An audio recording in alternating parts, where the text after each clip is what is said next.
Let's try and recap what happened last time. I will do my best. There was a lot of waffling that happened, which might make this a little bit trickier. So,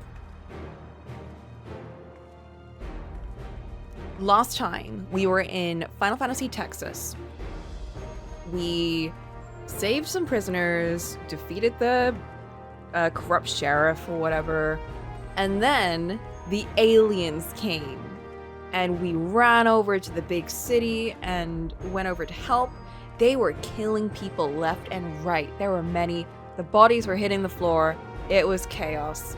Then we come over to this chamber to find Cocolamoco's dad, the current king, in a fight with, oh, what was his name? The big bad who was messing up the competition the last, like, I don't know, three levels. The entire game so far. Gorillaz?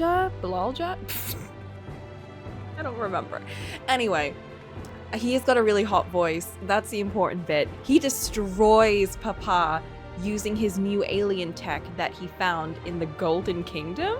I guess he found the Golden Kingdom. And he's off and he's like, I have bigger things to do. And he left. And Papa's dead. Cocolamoco is angry. We're off to find the Golden Kingdom. I can't remember why, but we're gonna find it. We're gonna sort things out. Hi, Boop! 0.5% of people found a Hollow Knight video from Where Is My Wife, and I don't know why. From Where Is My Wife? Like the command, like the search term Where Is My Wife? Or was there a video called Where Is My Wife? Or did you have a line in it saying Where Is My Wife and that triggers it? That's interesting either way.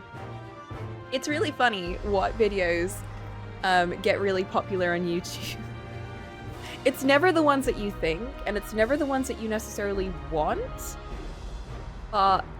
Yeah. It's why I think that Pokemon Ranger video is still my most watched one for some reason.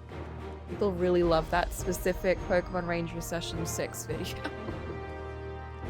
I will never understand. I think, luckily, one of the To the Moon videos is just above that, so that makes me happy that they understand the vibe, even if they're putting Pokemon Ranger all the way. You know what? I don't care. I love Pokemon Ranger, so I'm happy.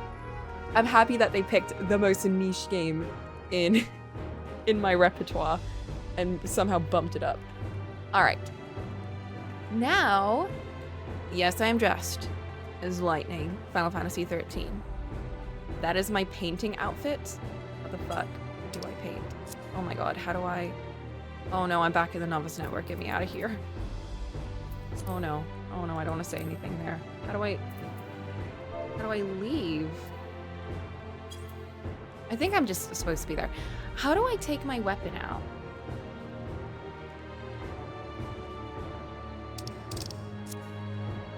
Oh, there we go. Okay. Oh. I don't know about this. I don't know about this weapon design. Let's wait until we get... I'm not a novice! That being said, I have forgotten all of the button commands for this game. And I've literally forgotten how to take my weapon out. That's so bad. Oh my god. Guys, I don't know how I'm gonna do an actual dungeon. Cocolamoco, I don't know. What are we doing here? Oh, she's giving me shoes. Thanks, girl. Wait, oh my god. I remember when Papa died and the cutscene ended, Cocolamoco gave us like the most BDSM leather jacket in the world. It had ropes and ties and everything. I'm crying. Spotify's not connected. Oh no. Yeah, the song requests are only for break when I put like the song thing on. However, it is currently, let me just check that. I was gonna do that right before stream started and I forgot. I'm gonna link my Spotify account and see if that works. But it hasn't been working. Okay, I need to upload a PHP file or whatever that is. So unfortunately, Flint, can you restore the points back, please? It's very frequently broken. However, it is a nice... I really like it, okay? It's a really cool little widget that when it works, it's great. But when it doesn't, it makes me sad because it doesn't work. Take money instead. No! What is that unicorn thing? I love it. Incredible. Also, I'm so sad that I don't have the hornet thingy on my thing. 5 pennies! Let's go! What would that be? 5... what is that in, like, American money? 5 dimes? What's a dime? And what's a cent? What's the difference between a nickel, a dime, and a cent? This is a tangent. Every bit is 1 cent. That's true. It's my favorite way to give bisque because I share love, and who doesn't love like unicorns? That is true. That's true. I just got like an ad on Instagram. It's really bad. I'm not gonna get it, don't worry, because as much as it's for the Lost Unicorn, but the novel version, but like a really beautiful edition of it. And it just made me think back to the movie, because the movie was based on the book, I think. But yeah, that movie just made me depressed, so I don't think I would read the book. I don't think I particularly liked the movie. I know, shocker. I didn't really like the movie. It just made me very sad, but also a little bit, like, I don't know. It was just like very gloomy. I didn't like it. I would not want to rewatch it unless I had to. The way to get the Hornet was to sub to someone playing Silksong during September. I know. I missed my chance. I saw Leo with it. And that was like the week after it stopped, or like I think a couple of days after it stopped. Unfortunate. I know, it would have involved spoiling Silksong. Unfortunate. But anyway, okay. We are a go-go. I've also summoned extra support. However, that will come when it comes, and that might also ruin things, but we'll see. So I'll try and get as far as I can before that support arrives. Or that detriment. Whatever it might turn out to be. I know we're in a hurry to set off, but before we do, I need to address my people. Get me out of here. There we go. The peace we swore to uphold has been shattered. They need to understand what's happened and how we intend to fix it. I want to call my assembly at the Winged Walk and assure them that all will be well. As shaken as they are, I don't know how many will come. Oh, where are... Alphino, why are you all the way back? I can't even see you, buddy. It's those who are most distressed that truly need to hear your words. If you like, I shall seek out such souls and encourage them to attend. I'll help too. This is an important step in the city's recovery. Oh, they're gonna make me... They're gonna make me talk to everyone? Can't join us? I guess. Sure. Oh, there's too many people! While you handle that, Aaron, Bill, and I will see to provisions for the expedition. Thank you. I'll go ahead and have the Lands Guard announce the address. People must first know there's going to be one before they can decide whether or not they want to hear it. If you could see the Resplendent Quarter and Bayside Bevy, Alizé and I will split the rest of the city between us. I'm short-sighted! It's true. It's true. Oh, if this were in Nikki, I would have just like plopped on her glasses. But unfortunately, this is not Nikki, and I have to go all the way to my glam dresser just to find my glasses, and I don't want to do that. And this is making me sad because I just want to have fashion be easy. But fashion is not easy, just like life. Let's turn that off.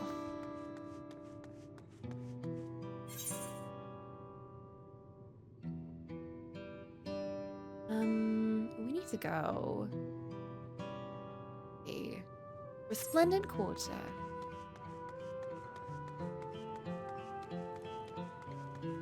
Oh, they're playing the sad version of the song. Because things did not go well. Search for distressed citizens.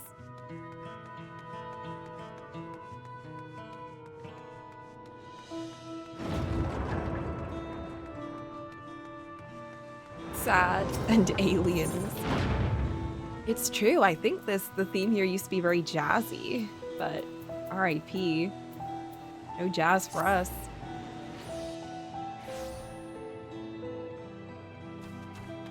Alright, let's go find those sad people.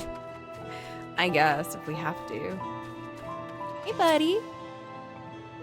If Tuliolal falls to the enemy, what will happen to us? To our homes, our farms, everything we worked so hard to build. Lives and communities and histories, all reduced to ash by these merciless villains. I heard Val Wooklamont is planning. Oh yeah, she's called Val now. And she, oh right! She took on the leader role alongside the cat dude, whose name escapes me. They are sharing responsibility. What's the point? What can she and her brother possibly have to say? I don't know. The Dawn Servants have a plan. They've lost so much, yet they're prepared to carry on. Standing around worrying about what's to come will change nothing. It would be a lie to say I'm hopeful for the future, but I will go hear what they intend to do.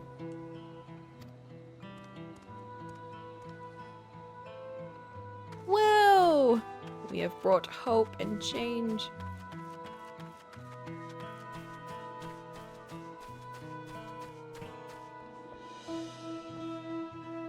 Now to find the bajillion other people. These quest levels make me feel so dumb. I feel like I just can't see.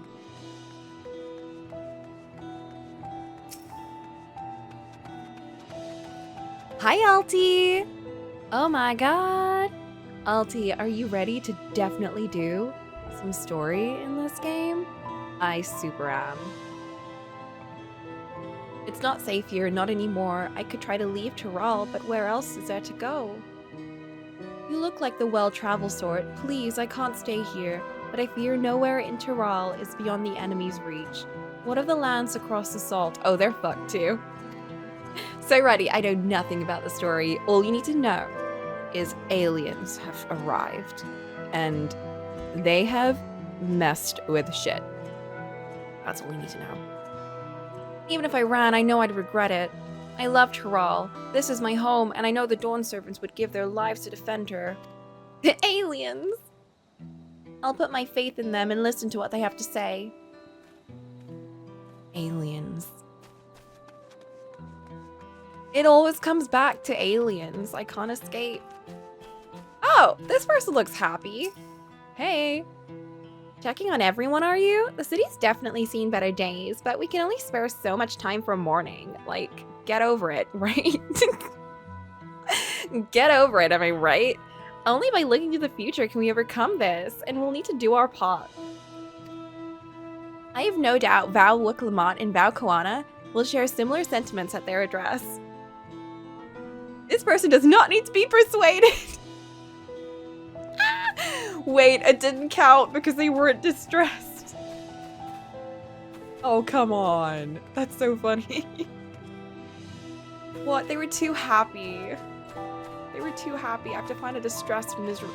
Oh my god, it's like in Pluto. I have to, like, turn on my empathy meter and try and find the saddest person I can.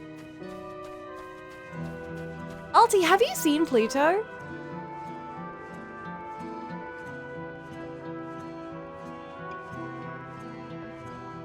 Nope. Oh my god. It's on my list. It's really, really good. I've been rewatching it to show Pluto. And it has been very fun. Which is a weird way to describe Pluto, because it's not fun necessarily, but it's just a really interesting, very interesting show.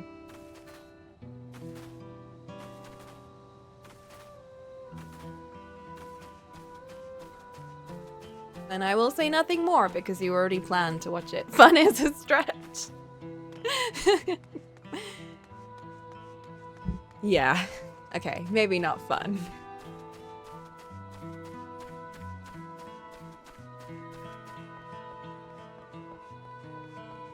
Where is this other sad person?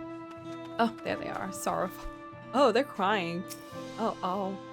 Leave me be. My father is gone. Leave me to mourn. They're there. It'll be okay. Thoughts and prayers.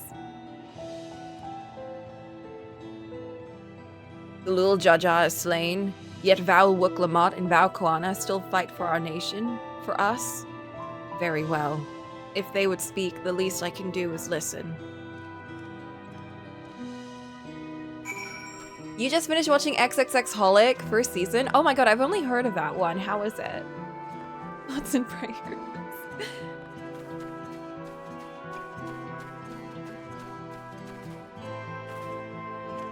Coco, who does not understand how to empathize. No, she can empathize. She's fine. Oh god, I have to do this bit here as well.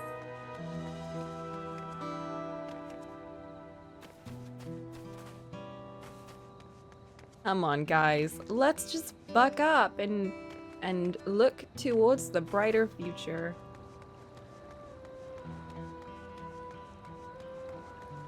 Actually, I'm gonna make my life a bit easier. I know how to do this. Okay, I'm pulling out. Guys, it's time to pull out the gun. Oh, that is an ugly gun. I missed my revolver. It's time to pull out the gun because... Where is it? Speed up my movement.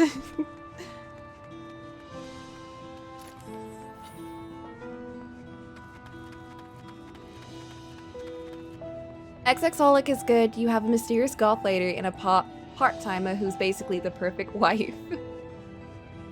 What is it about? I think I've only ever seen the art style, but I never knew what it was actually about. Clamp is not subtle about all the shipping the part-timer with his classmates.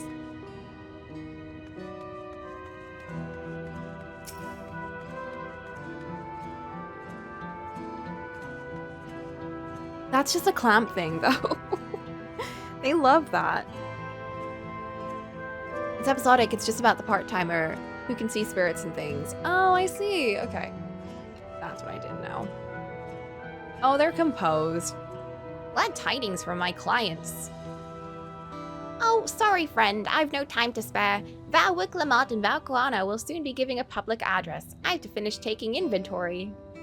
Given the circumstances, it must be quite important. You'll want to be there too. They don't need to be persuaded. They're fine. Of course it's the birds that can just like shrug everything. Whoa, that's so shiny. Such a shiny umbrella.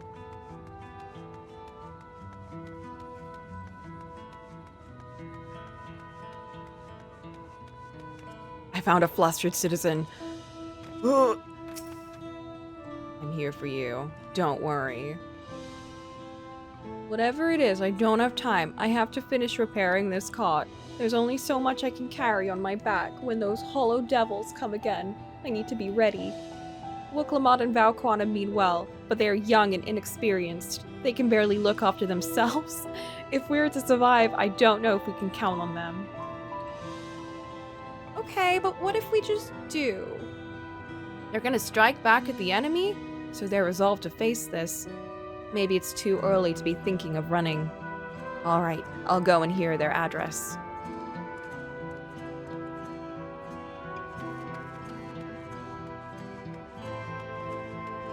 Okay, I found one.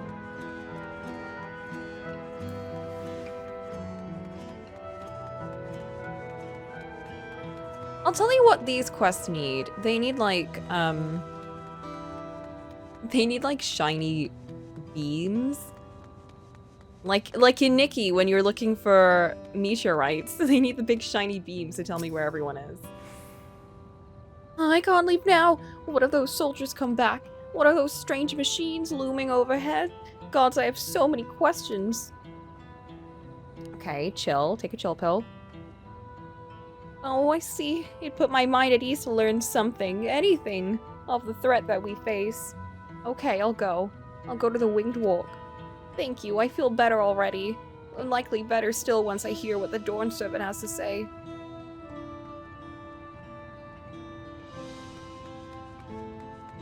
One more. Where are you, sad person?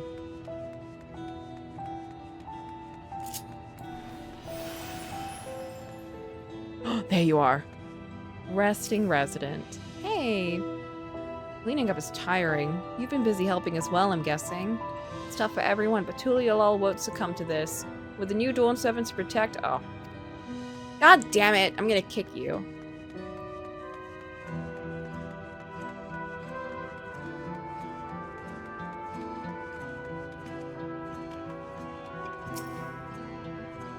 I need to stock up food as much as I can. I can't afford to lose anything. Blah, blah, blah. I'm too busy. There's no telling when those stone metal will return. I have to get out of here. Ah, perfect. Val Wicklamotte wants to speak to us. Perhaps she has a plan then. I suppose there's no harm in hearing what she has to say. Whee! Let's go back.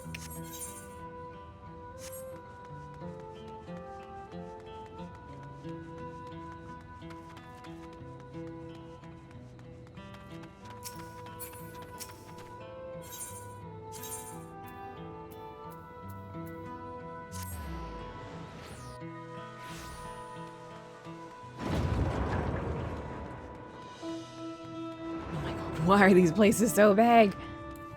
Run!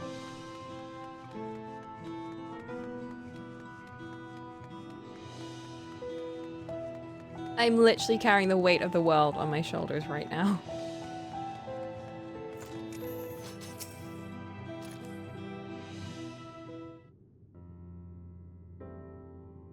Looks like you brought quite a few people. Thank you. Eorzea had actually returned ahead of you, but upon hearing that you were still out there, she decided she was unsatisfied with her own efforts and left again. Of course she did. My apologies for involving you all in Tirali affairs. We are simply helping dear friends in need. Having traveled the lands of Tiral, sharing in the rich cultures of your people, I can see it no other way. What's more, Zeralja and his army pose a threat not only to Tiral, but to the star as a whole. We will stand with you to protect what you hold dear. Thank you. Oh, thanks. I don't expect you've had much, if any, rest. How are you holding up? Oh god, she's getting clipped. Hold up a second. Oh god, oh no.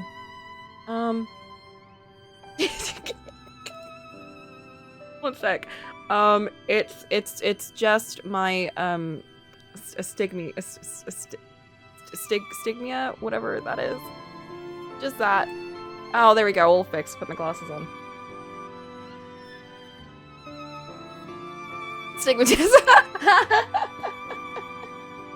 Just my stigmatism acting up.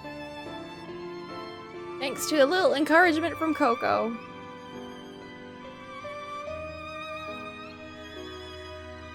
You needn't worry about me either. Whatever weariness I feel is no match for my desire to protect my people. Coco squint. We will restore peace to the nation and preserve our father's legacy. Oh my god, I need to write that down. That's a good emote. It begins by speaking to the people from our hearts. Is that the infamous Wicklamotte? Hi, Armando! It is. That is the Wicklamotte. Right. She's so cute. Look at her little kitty face. We need to see to a few things first, but feel free to go ahead to the plaza and wait. And then we will get a voice cutscene? Question mark? Their father raised them well. That he did. I don't even go here and I still know her. She's just, she's just so endearing. Like, she's a bit of a dumbhead, But she's just so endearing. She gives very Zack energy. Oh my god, everyone is here.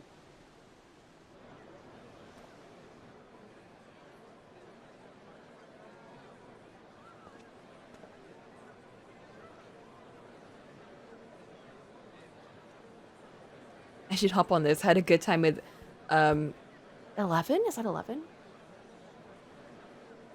It's really fun. It's very MMO though. But it is definitely fun.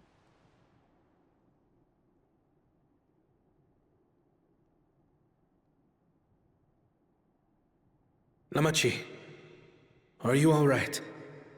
Oh. Yes, don't worry. I'm ready for it. The fear, and sadness, and anger. Everything. I also love her voice. She has such a lovely, gentle voice.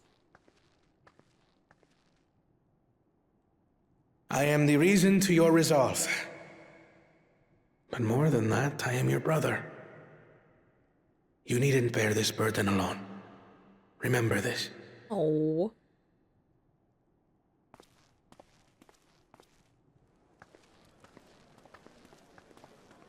It's a good voice, right?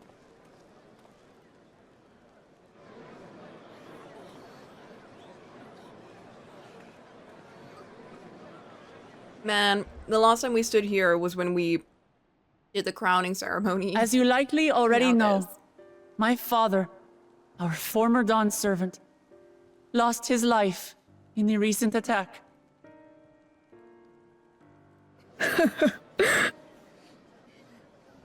He challenged the enemy leader to a duel and fought with skill and valor. And for a moment, we believed he had won. Oh, yeah. Oh, my God. But wielding an unknown power, his foe returned from death and struck him down. He did kill, the bad guy. Again, whose name I forget. But he used his, like, special new alien powers to bring himself back to life, which is wild. Which makes me think he probably is already dead. And he's just being put together by, like, some kind of parasitic technology or something. That's what I think. I don't think he's alive anymore. Also, yeah, it's very colorful. I could only watch as this happened. I could not tarnish my father's honor by interfering. Especially this patch. All the characters just look very colorful. Many of you have suffered terribly. You've taken wounds. You've lost friends and family. As vow of resolve, I failed in my duty to protect you. Words can't express the shame and regret I feel.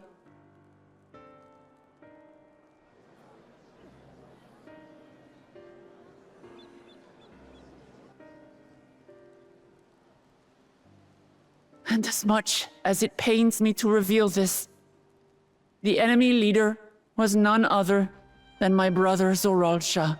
Neuralgia. That was his name. Zoralcha? Right? It's true! I saw him!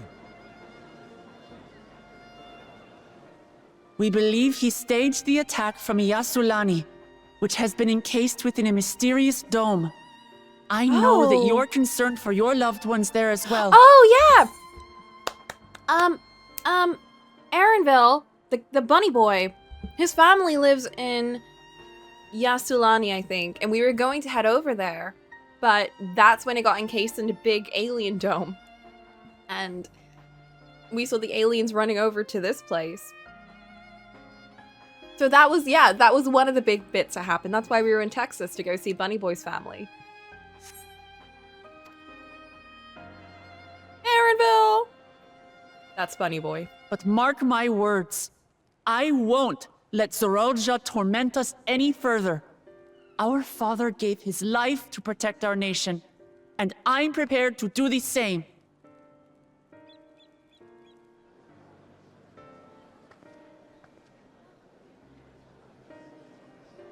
You say that, but those metal monstrosities are still up there in the sky.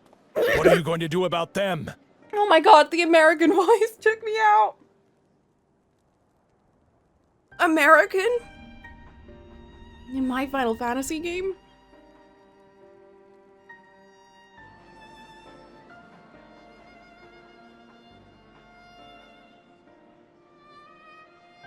The enemy is still on our doorstep, and waiting for them to strike again accomplishes nothing. That's why we're going to strike first. We are going to take the battle straight to Eorzea and put an end to it all. Yeah. And while my sister sallies forth, I will take charge of the city's defenses. Not another soul will come to harm. We swear to you. Look, sounds I don't know. I'm gonna allow that, that's fine. Yeah, she's supposed to be, so each expansion kind of takes place in a different setting. And so far we've had quite like, actually, yeah, no, I think, the dragon setting, Heaven's Word, I think that's supposed to be like France, technically-ish, European France. Then we had, Stormblood, which was very, like, Japan, kind of like that area. Shadowbringers, I think, is just general other universe. Shadowbringers is incredible, by the way. I don't want to overstate it too much, but it is, oh my god, my favorite part of this entire game. What was after that? Endwalker. Oh, Endwalker took place in, like, mostly India, Final Fantasy India. Which they got a lot of Indian voice actors and you know, things. They're quite good at getting like, I think, yeah.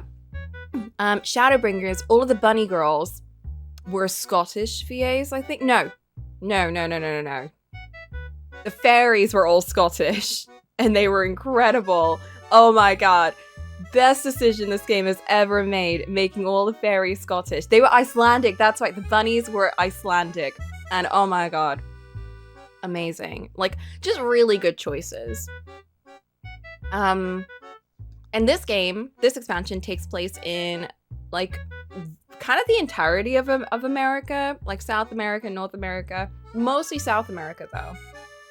So yeah, I think Cocolamoco is, like, Latina, I think so. I think she's supposed to be. I think that's like the vibe that we're supposed to get. That's why all of them sound like, they all sound quite like unspecified, like Latin American kind of accents. Like our father before us, we will lead with resolve and reason to restore peace to our nation. So please, have patience and faith. So cute. I was gonna say, that's why it was really surprising that when we went up north, which in this expansion is kind of like North America, and I suddenly started hearing a bunch of American voices. Oh my god, took me out. We've never heard American voices. It's always been like UK regional accents, like Indian accents, Icelandic, Scottish, like, you know, it's been everything but American. So when we heard American, that was insane. Wild.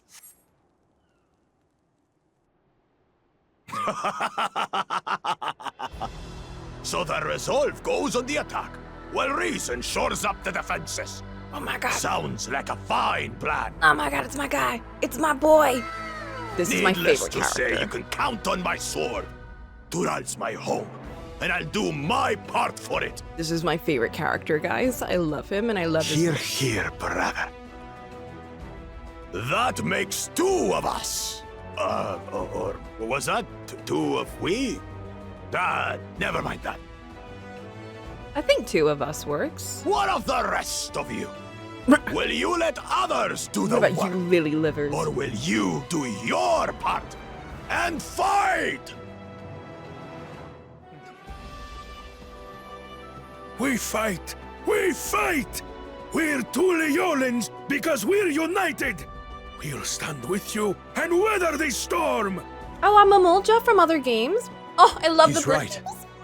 This is our nation, and it falls to us to protect it. You should just not We'll talk. fight It's too. taking me out. For Tuliolal! Me too! Me too! No. We're all together in this.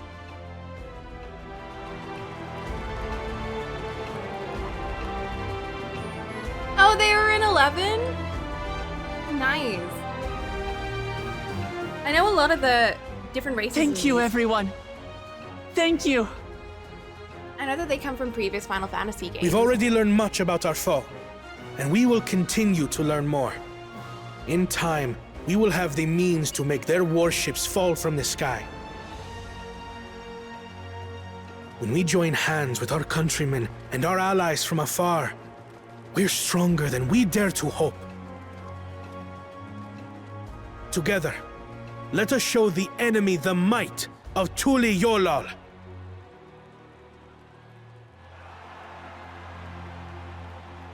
He's acting like he's gonna fight. You are the beating heart of our nation. Each and every one of you.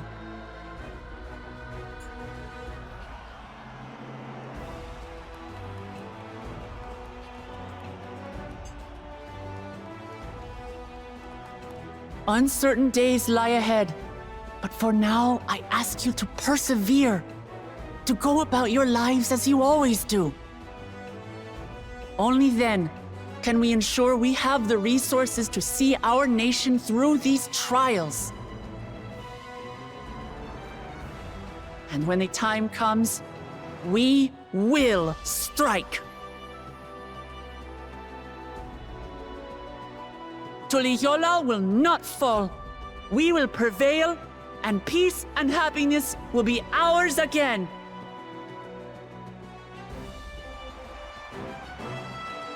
The blur. I've got some shaders on this to make it more colorful, but I've also got one to add depth of field.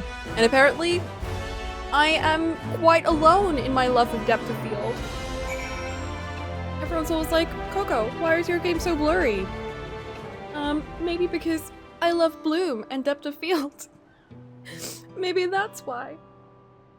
The original 5 player races were more or less copied verbatim, just renamed, like Lalafell with Tarataru. Interesting! Lalafell are like, I don't think Lalafell are in other games, are they? Aside from obviously FF11. Or are they? Because I don't think I've ever seen them in, I have not played every Final Fantasy game, so I don't know. But I don't think I have seen them in any others that I've played or seen other people play. Also, did they have, like, the Vera and Hrothgas? Because it took a long time for us to get male Veras and female Hrothgas. It wasn't until this expansion, actually. Well, for Erenville, it was the last expansion. And for Wicklamat, it was this expansion. Oh. I have to change outfit.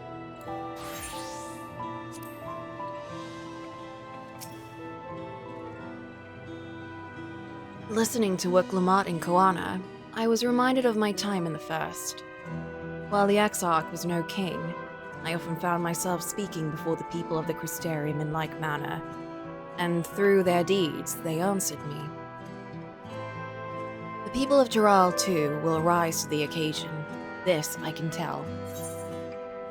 Oh my god, shoes! 11 had cat girls instead of Vera. Oh, interesting. So they had the Makote, but not the Vera. They were very present in the Avili setting games before this, yeah. I know that the Vera and all them were in, I know that they were in FF12 for sure. One of the side games, Crystal Chronicles, had a short race similar to Taru Lala's, but they looked different. I feel like everyone in Crystal Chronicles were just short. But that might just be the original console it was on. Just, they got de-essified, everyone got squished. They were actually normal people. They were Elizons. They just looked like Lalas. Well, The hour of departure is at hand. Those of us remaining here shall accompany you part of the way. I, for one, would like to see the dome firsthand. We set forth as soon as everyone is ready. I will inform Cocolamoco that... There you all are! Oh, Lamati. I'm a Fran simp. You and like everyone else. She's got a good character design though, so I understand. Did she appear in this game briefly? I think she did. There's the Ivalice so something about FF14 is it is one giant reference to every Final Fantasy game, particularly the older ones. But there is an Ivalice raid. It's called the Ivalice raids, and they are specifically FF12 and I think FF Tactics. I don't know if it's FF Tactics Advanced, but it's some of the FF Tactics games, and they just like make up their own story in that. And I know that Fran shows up very briefly in that one. Have fun with aliens. I must return to work. Good luck at work, Alti. It was advanced, but they half-assed it. I've been stalking the FF Tactics remix streams. So everyone's like, Orbon, I know that place. Is that from playing this? Because I remember that name only from this game. Yeah. We were just planning to call on you. Are you ready to leave? I am. Seeing the people come together as one, knowing they haven't given up hope, it was all the encouragement I could ask for.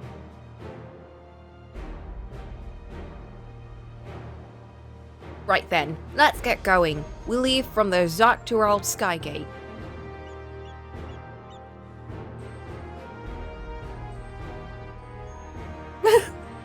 Flint is really mad at the Ivalice raids.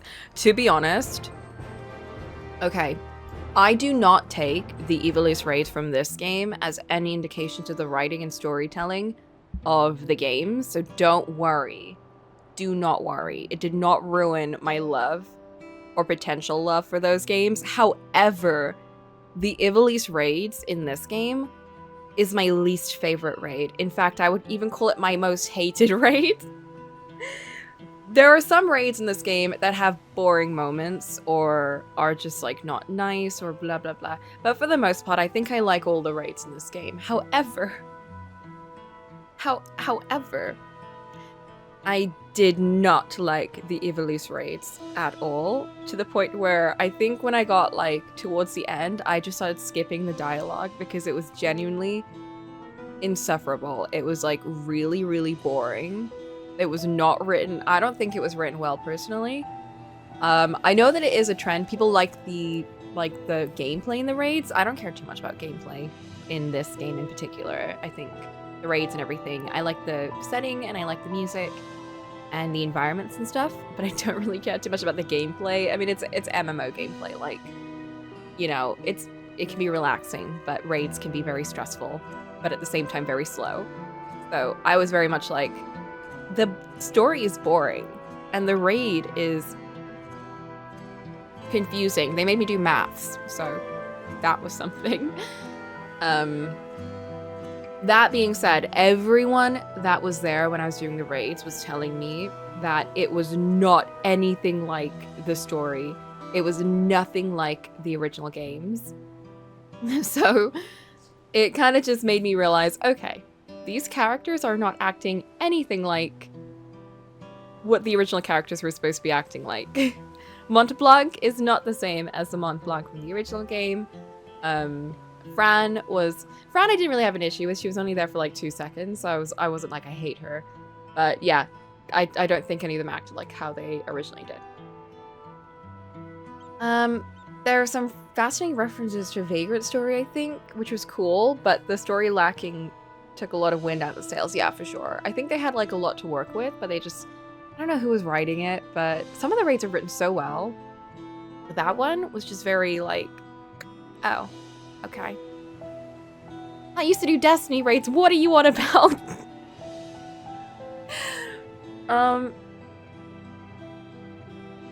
Anyway. Destiny raids? Boop, that is a fever dream. I don't remember doing that. I don't remember doing Destiny raids. Boop. I don't think that happened, and I don't think Oh no! Oh no, you did it right when we hit the ad! Amazing timing for Ton. You always know exactly when to show up and drop your shit. Speaking of, I have made 15 clips on Blood of Hercules, guys. I'm actually doing this. This is so dumb, but I'm actually doing it. I'm making the video. I'm making the Blood of Hercules video. I'm making all the clips and I'm going to download them separately. And then I'm going to put them all together.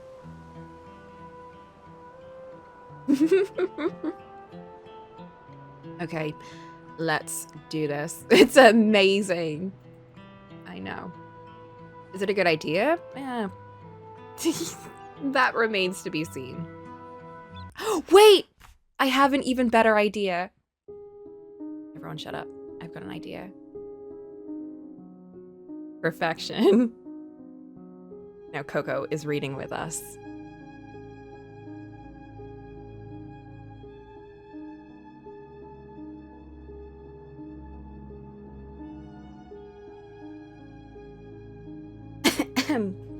Here we go. Oh no. Page 156. Wait, did I read this? The first line is, I refused to be neutered. I think I already read that one. Oh my god, oh no, we're in Kronos. No, not Kronos's. We're in Karen's perspective. Oh god, we're still here. Okay. Page 157. Pain intensified. Panic clawed at my chest, and I breathed deeply to calm myself down. I rubbed at the brands on my chest. There was a reason I hunted all day and night. If I stopped moving, I felt the agony. I remembered the trauma. However, if I kept myself distracted, then I couldn't remember. Mostly. Gritting my teeth, I rubbed at my tired eyes. I couldn't recall the last time I'd slept. The problem was the second I lay down, my subconscious tortured me with the heinous memories. So I stayed awake. I didn't run from my demons. I fed them, and now I was the demon. The Olympians called me many names. Insomniac? Wait, what? That was not the name I was expecting. I just can't go to sleep, man. They call me an insomniac. I've tried everything. Sociopath, hunter, killer. All of them were true. Tapping my foot faster, I debated capsizing just to give myself something to do. Hell and Hound whined as they flopped over with a huff. The urge to slaughter anything pounded through me like a living force. And from the body language of my hellhounds, they agreed. We were not made for this. Time crawled forward. I played with my knives. What felt like hours later, I sighed with relief as a spawn finally made an appearance. I debated shooting at them for fun, but I didn't want to deal with the paperwork. They staggered down to the base of the mountain, then collapsed onto the ground in various states of misery. I snorted. The Crucible was nothing compared to the training at the Assembly of Death. They wouldn't last a second. Hell growled low in its throat and tipped his head over the boat as he stared at the initiate with his razor-sharp teeth bared. What is it? I asked. My protectors only ever growled at Augustus because hellhounds were extremely territorial. But only other predators. Since they were top of the food chain, it wasn't often that they got riled up. Hell bared his teeth wider, his head turned toward the lithe figure kneeling apart from the group with their head down. He let out a toe-curling sound of aggression. I focused on the initiate. Golden skin practically glowed in the sunlight. Curls shone like silk. The initiate looked up. A white and a black eye stared directly at me. The different colors were shocking. Oh no, it was her again.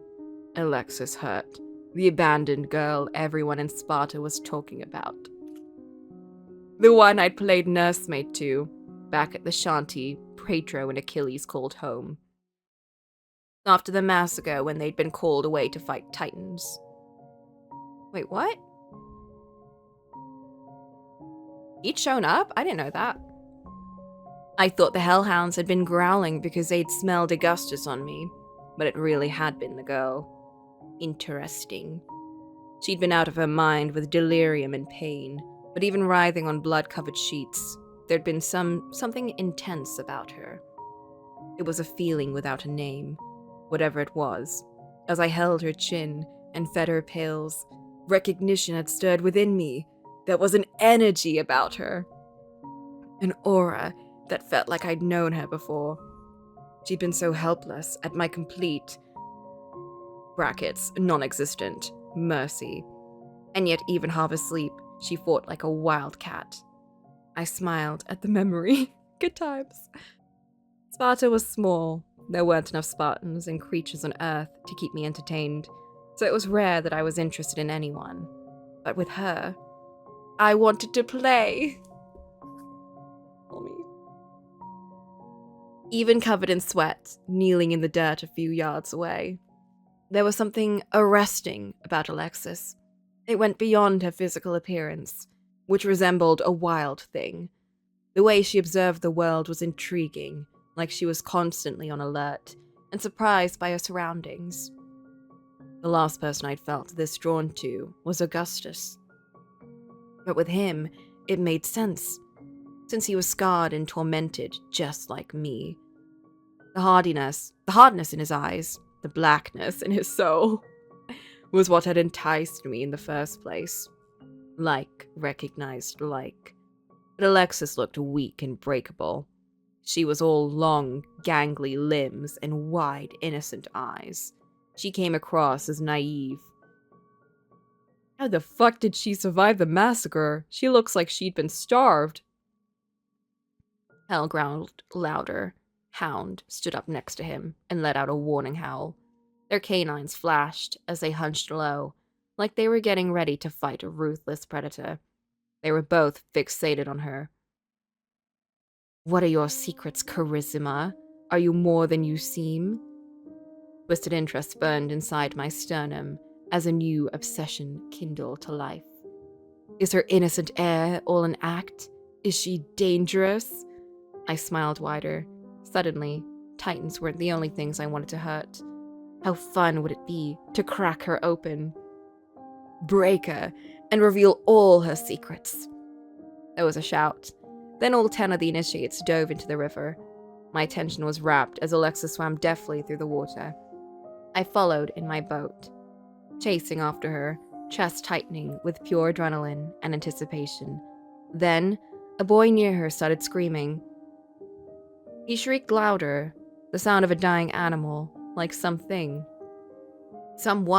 was killing him. I looked around for a source. Can someone explain this, please?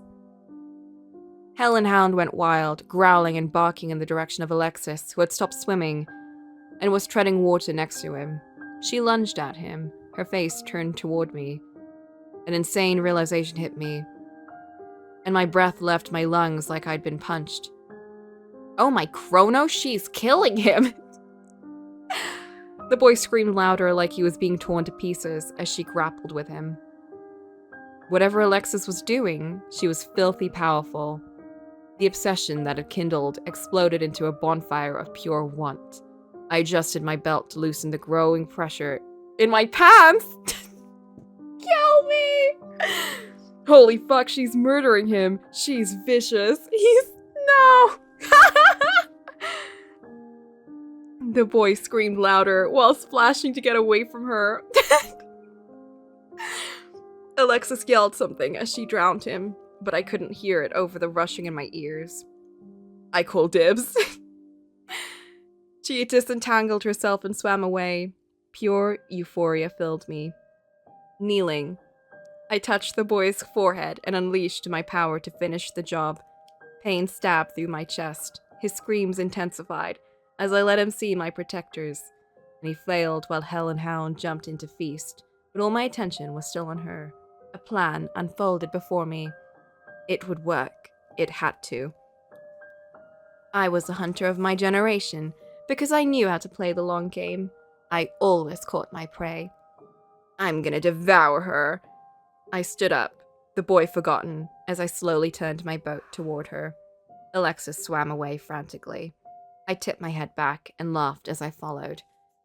Glory be to Kronos. Thank you for delivering this exquisite creature to me like a lamb for slaughter.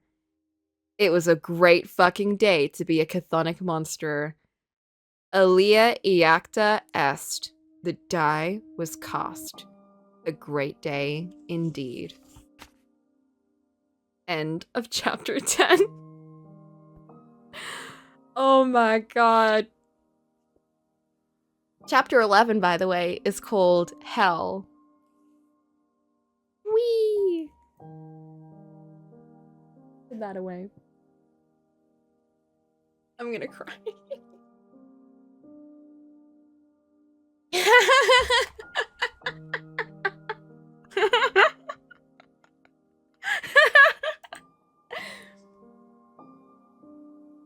How did you find that, Coco? What did you think?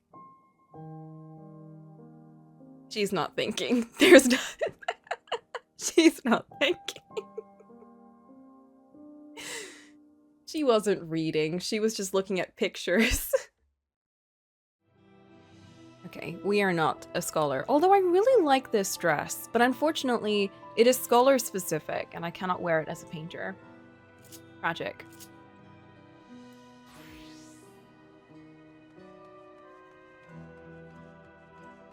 See, on a positive note, it seems that the other POVs are quite short. So, God, he really is the Shadow Daddy. Like, he is the Shadow Daddy type. This is why I read Cruel Prince and other books where the love interest is extremely pathetic and useless and cannot do anything.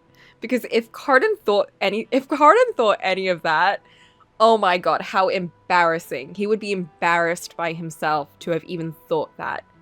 He would be like, kill what now? Me? With my dainty nails?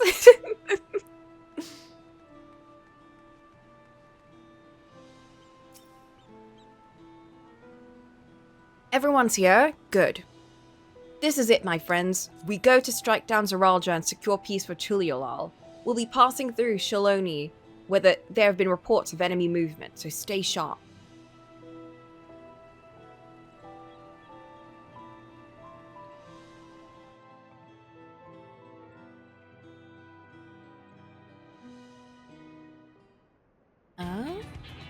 Not this track again.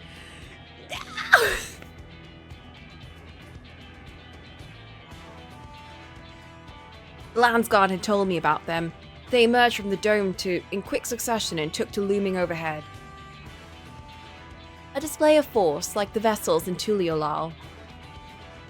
Indeed, while they haven't taken any aggressive actions, I want to see how things are in the area before moving on. We'll be passing a few settlements on the way to Shaloni. It's a perfect opportunity to look around. Just mute my phone.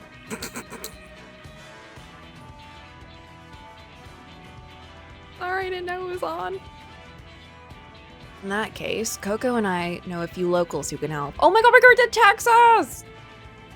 Let's divide into two groups. Aaronville, Alizé, and Coco, come with me to inquire with the locals. The rest of you can go inspect the dome. Understood. Once everyone is finished, let us reconvene at Shaoloni Station.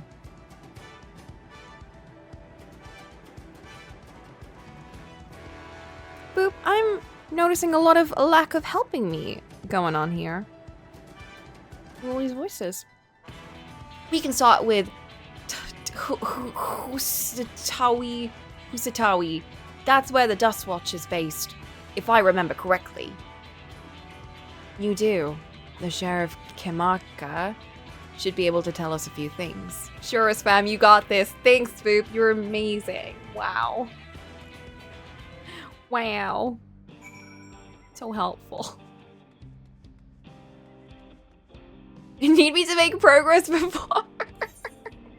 I have to reach a specific progress meter. You need to make at least 5% progress before teleport. Oh, we're already playing the text and music. That's how you know. That's how you know we're in North America.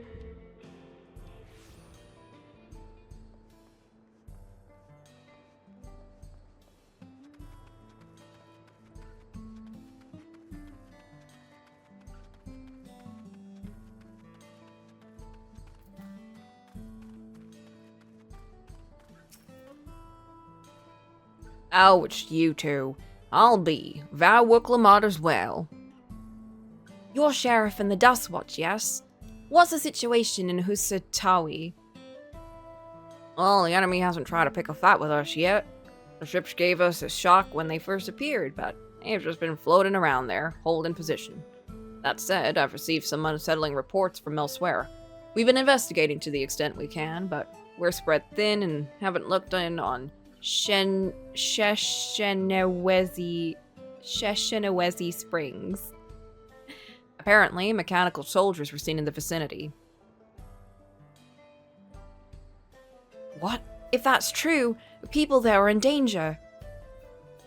I worry about the other townships as well. If the rest of you could head to the springs, I'll pay a visit to Mewa Hetsoen. I'll accompany Erinville. See you all in a while.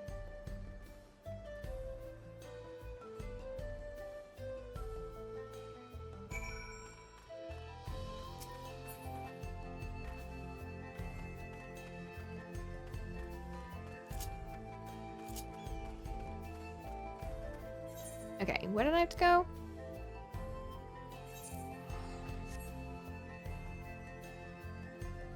It's like when you start a mission in a game and you have to earn your summon. So I have to like build up my summon bar before I can summon Boop to help me.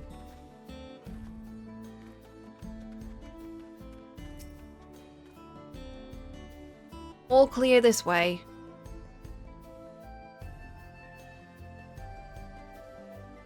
Mechanical soldiers don't seem to be in the area. Still, we should talk to the locals. Let's each make rounds and see what we can learn. Talk to everyone. Guys. Must we?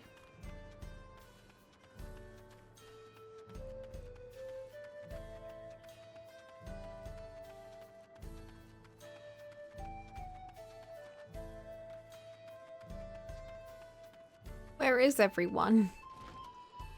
Oh. Oh.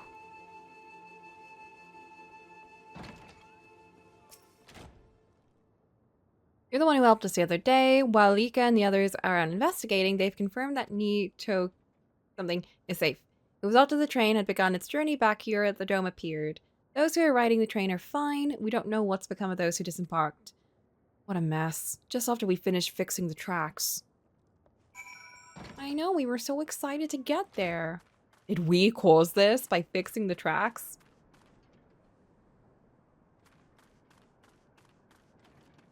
Oh.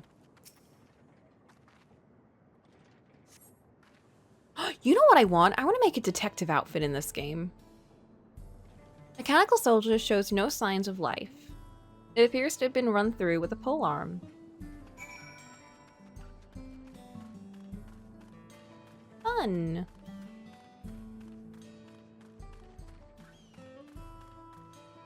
What was the other outfit I made?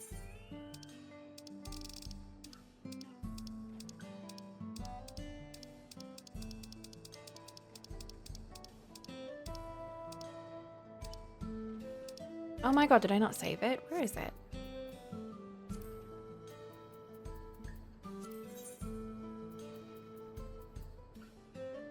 Oh, it is. It's this one. I didn't save it into a glam plate. I need to do that later. I'm not gonna change. Don't worry. Don't look at the Coco ones that haven't got any outfits on. Coco, you came. As you can see, we're doing all right. After those ships appeared in the sky, soldiers clad in white showed up and surrounded the town. To our surprise and relief, a traveler came along and dealt with them. A traveler? I'll never forget the way he soared through the air, spear in hand. Oh, Estinian! Shame I never had the chance to ask his name. We're all safe thanks to him. I can't say the same for those in Yasulani. We haven't heard from anyone there. I hope Namika is well. Stinkian! Where is he?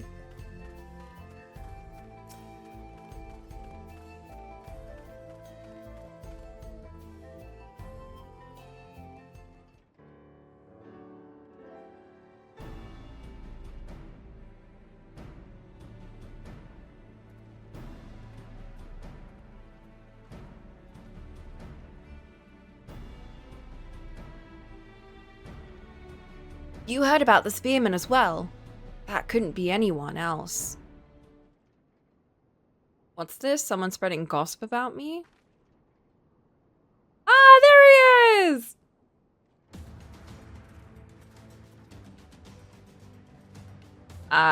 Talk of how I save the town travels fast. Ha ha ha. That's not to discount the help of my friend here, of course. We gave those machines a real beating.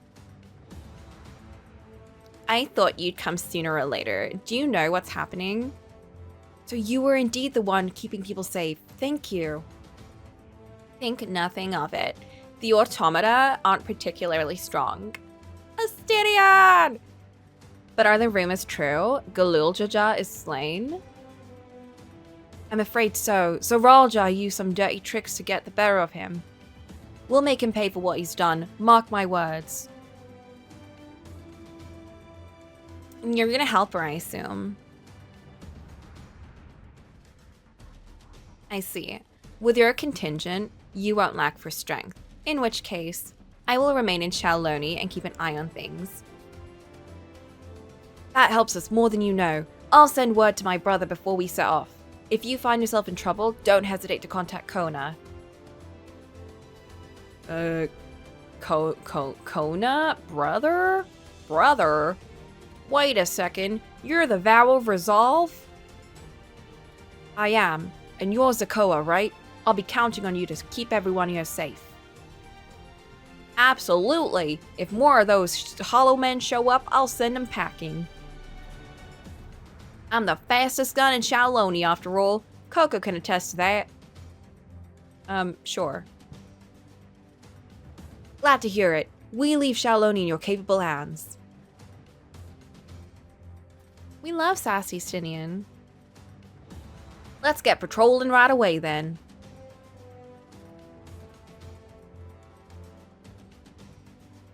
Stay safe out there, and don't do anything reckless. Wasted words, eh? Just do what comes naturally, I guess. Neat.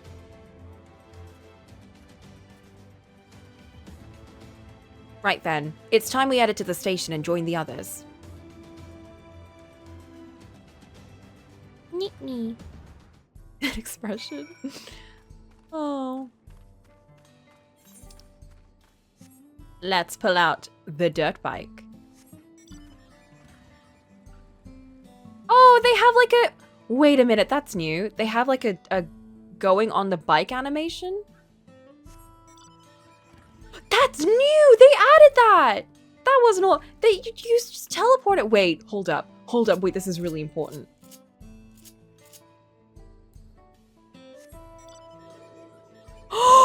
Did that just show it grabbing her?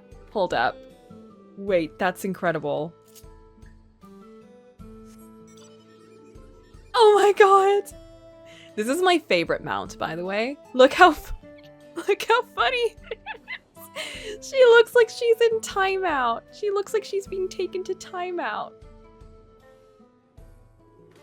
I need to see this for the others. Oh, it shows her getting on. Wait, that's so cute. Oh.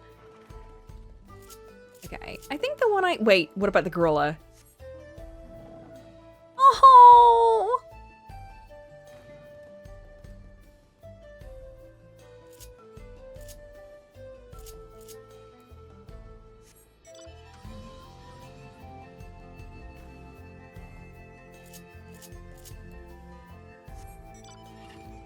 Incredible. Okay, let's use this one.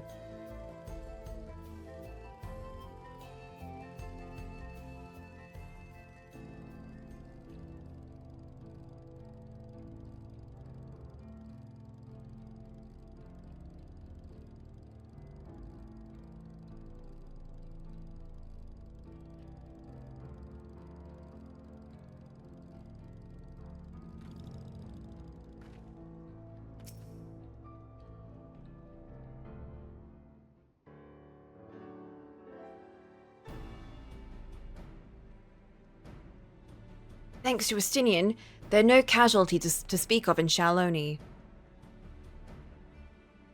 The Hetsaro were safe as well. At the very least, there were no sightings of soldiers there.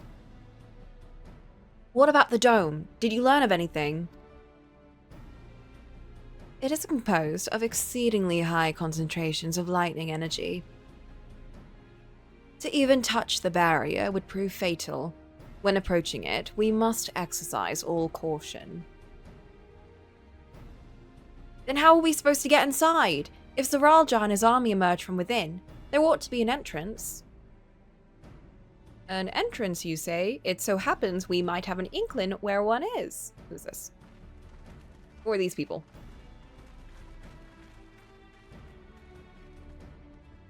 These are the engineers of Zaktoral's railing, which operates the train between Shaloni and Yasulani.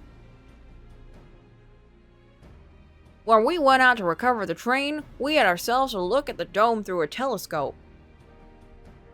It was then that we saw it, a large fortress-like structure that looked like it was straddling the dome's edge. Oh. You're telling us part of it inside and part of it is outside? That seems to be the case, yeah.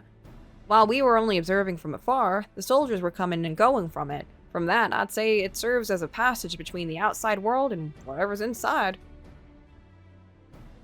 But as you'd expect, the area was heavily defended. It won't be easy to get near it. You know what became of the passengers who went to Yasulani? Well, Clamat's nursemaid was among them, a woman named Namika. What? Her face? I'm afraid not. Only those passengers who are heading back here are accounted for. I can't say... I love this character's hair, oh my god. I can't say for a fact that everything was fine when we arrived in Yasulani. But when the big tremor struck not long after we left the station, I hit the emergency brakes and looked back. All I could see was the dome. Damn. What's more, the fortress sits right on the tracks of all places. What are the odds of that, eh? That's crazy. We literally saw it drive towards the dome. Assuming this fortress serves as a means to pass through the dome, we should first examine how we are to reach it undetected. I don't care if we're detected. I said we smash our way inside. Hell yeah, let's do it. Despite how it sounds, I actually gave it some thought. Zaralja wants me to prove that I'm father's worthy successor. If I fail, he destroys Tulialal.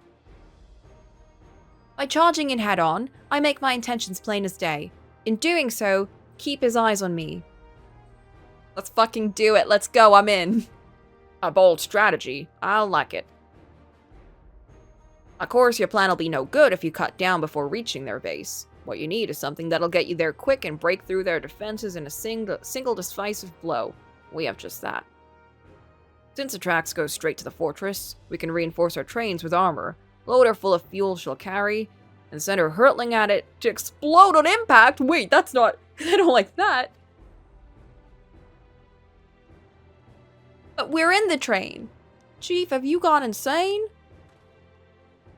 You were just saying how relieved you were the train's in one piece. Now you want to turn it into a bomb? The train's not important. Our dream is to have railroads running from coast to coast, remember? Can't believe this. But we're gonna be in the train! If these invaders have their way, there may not be any more railroads, let alone trains to run on them. Is that what you want? I can't believe this.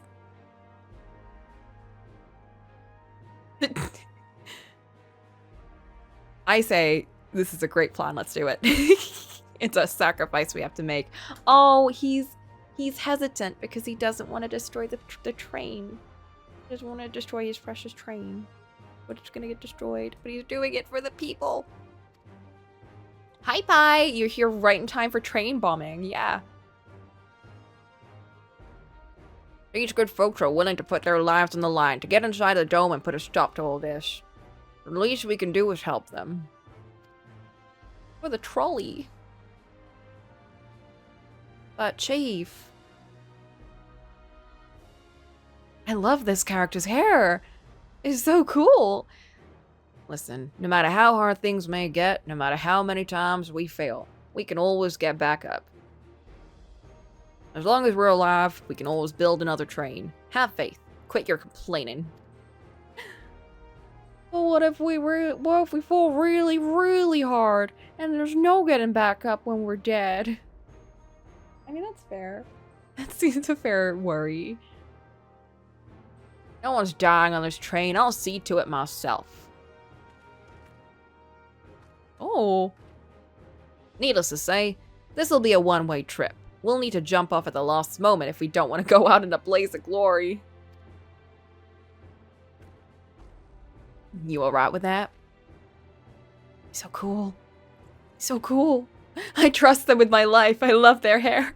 Anyone with hair that good is trustworthy in my book. There's no changing her mind, is there? Promise me you'll be careful out there, honey. We'll keep your wife safe. We won't leave you with any sorrows to drown. Never fear. I like this one.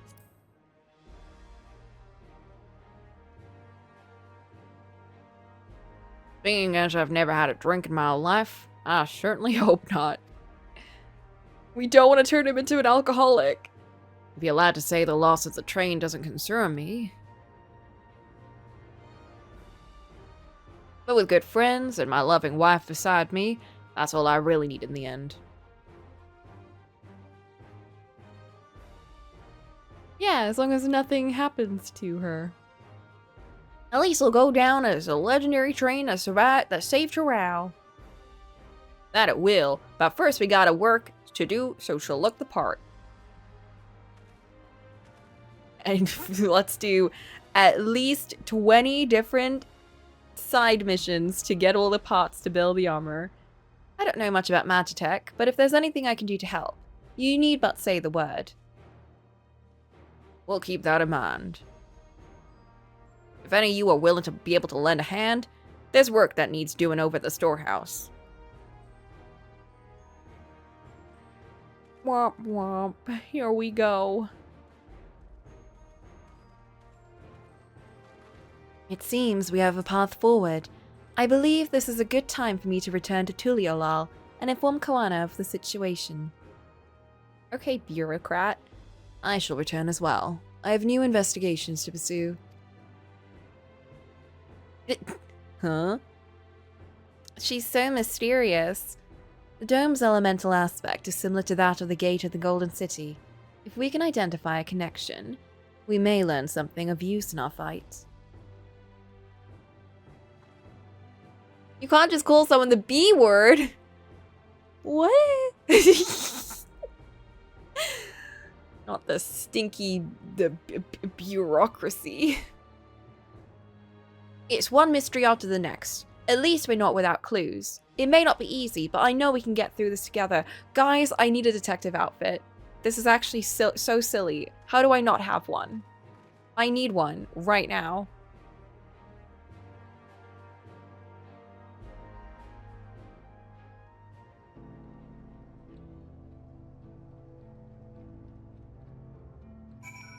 Look, Lamont, I need my detective outfit, please. To the variant dungeon with thee? No! We only just having met them. I can see how important the train is to the Walika and the engineers. We can't let their sacrifice be for nothing. Ooh, look at me go. Almost level 100. Guess we'll put on these shoes. I'll use this. This. Okay, let's see how horrendous these shoes are. Y'all ready? Oh, that's not too bad.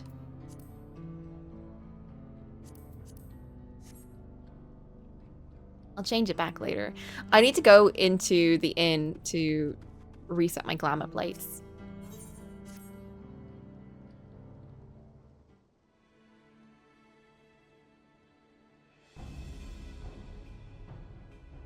While I have no objections to the plan itself, I have one concern. How can we be certain Zoralja will not strike Tuliolal in retaliation? I considered the possibility, but when my brother told me to come and prove myself, he meant it. He wants to show that his kingdom is superior to Tuliolal. It'll give him no satisfaction to attack when he knows I'm not there. No, he'll be waiting inside the dome, waiting for us to challenge him so we can crush us and prove his strength. Indeed, if anything, we're more likely to put Tuliolal in danger by not taking the fight to him. So we indulge Zoralja, at least until Tuliolal has shored up its defenses. Right, we'll charge in from the front and keep his eye on us. During which time, Ko and I will find a way to fortify Tuliolal. If you believe this is the best course, then we shall trust in your judgment. I expect there will be no small amount of enemy resistance, but we'll do all in our power to assist you. Thank you. Time's of the essence. Let's go see what's left to be done on the train. And there shall be many things, I believe. Let's see. Oh my god. Do you think we can finish the train by today? Guys, I don't care what happens. We're gonna finish the train by today. I don't care. I don't care what gets in my way. I will do this. Looks like work's underway. We'll finish in no time at all. Summon poop. No! What can we do to help? No need to hold back. Oh, that was... well, okay. Crossman, blah, blah, blah. What sort of crossman did you have in mind? Let's see. You can just see them in the air. If you summon Lemon and Tangerine, train can be done in 10. But remember, Lemon didn't even know how to run a train.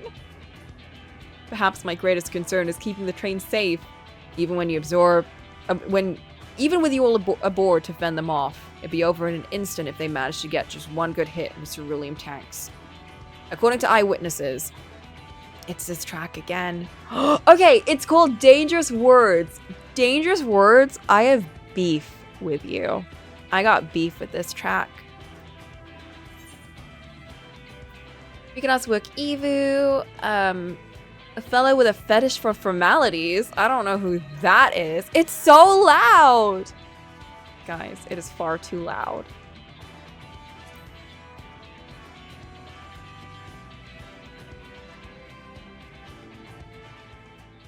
Turn it down. Okay. Monster Carpenter from Okhanu. Okay, Hanu. Okhanu? I think? If they'd be willing, we'd be glad to have them. No objections from me, just be sure not to forget their traditional greeting. I forgot. We'll need more than just a carpenter if you want to have this done in a timely fashion. We gotta have a lot of equipment that needs moving. Heavy equipment. I don't suppose you know anyone up to the task. Fontaine is a twink. Maybe Zurmurwur?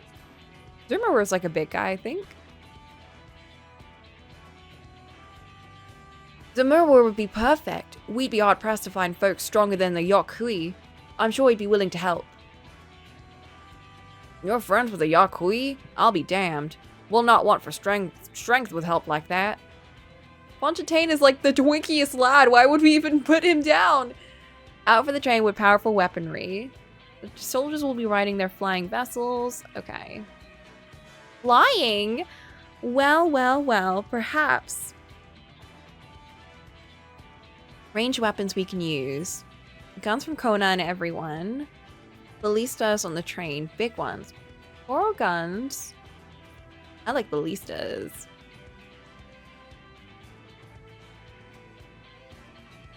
Ballistas, eh? They'd be powerful. It'd take too long to reload between shots. Boo.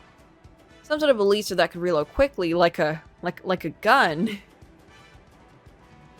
Perhaps I can be of it. Where the fuck did you come from? How did he hear us? Were we screaming? I guess we'd have to over this music. Crystarium employed etheric cannons for defense. I see no reason why the design cannot be adopted for your train. While I did not conceive them myself, I know their design. It should be possible to build them here, provided we have the requisite materials and skilled smiths. That sounds like something Fontaine can help with. What are the materials we need? The barrel can be fashioned from any metal, so long as it's highly conductive to ether. To power the cannon, we'll require fire-aspected crystals of the highest purity. Fire crystals, eh? Might be the miners in the springs that can help with that. Then, if I could leave the crystals and smiths in everyone's hands, I shall get started drawing up the schematics. Right then, we'll secure the smiths. Okay. I don't know how he heard us in the first place, but... Deal with the materials. Shensa's in charge of our supplies. Okay. Let's get this train dressed up and give her the proper farewell she deserves.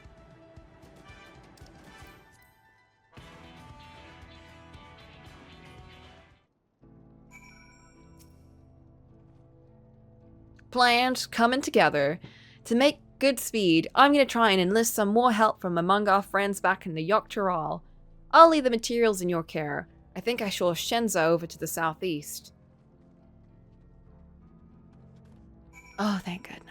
It stopped.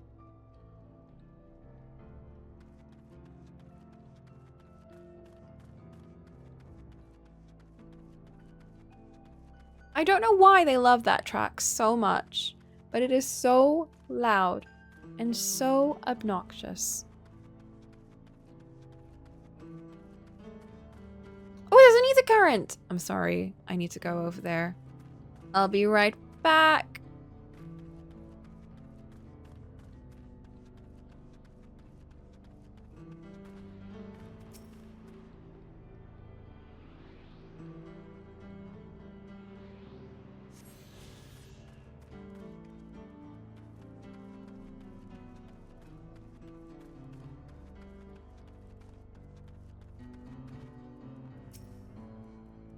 We have enough lumber for the armor. What else do we need? Sorry, I didn't see you there. What can I do for you? Etheric cannons, interesting. I have an idea where we can get the conductive material. I'm not sure about the fire crystals, though. Might be best if you spoke directly with a miner. Great. You're friends with Eorzea, aren't you? One of the best miners around. If anyone can get you crystals, it's her. Okay. Who's that?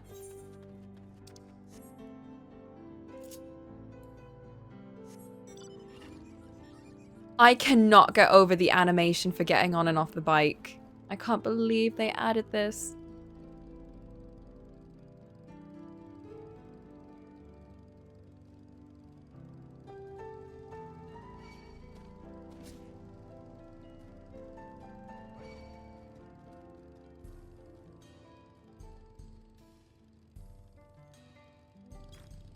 Okay, not getting off the bike, but getting on at least.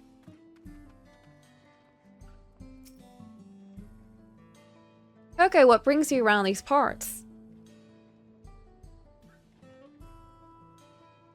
Yours fire crystals, you say? I think I heard about them before. What was that all about? Ooh, now I remember. Cerule Analis. You can find them to the south of town. They actually ingest fire crystals and keep them in their gut, if you can believe it. If you want the purest crystals, though, you'll have to go after the oldest, toughest anoles. Nothing you can't handle, right? I'll show you where you can find some to hunt. Looking forward to seeing why Erenville thinks so highly of you. Oh no. Girl, don't look forward to anything. I don't remember how to play this.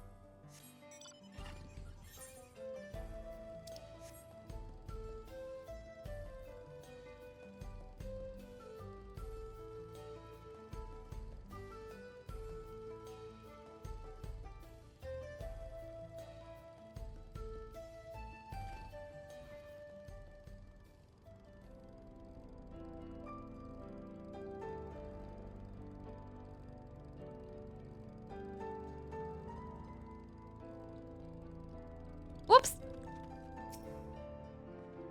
There's quite a lot of fiery wildlife in these parts. We think it's due to the ceruleum, but no one can say for sure. Still, it's not often you see the bigger, dominating sort. That's what you need. What you'll have to do is hunt down a few of their kind, establish yourself as a threat. That's known to draw out the leader. That's the spirit. While you're on the hunt, I'll keep watch nearby to make sure no hapless travelers come stumbling in.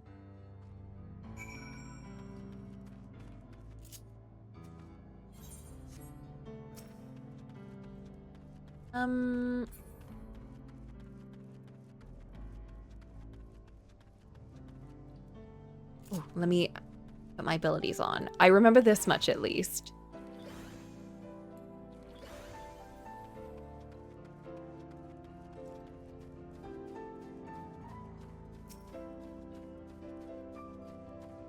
Innocent wildlife? Hey, it's a circle of life. They know what they're getting into. Or existing.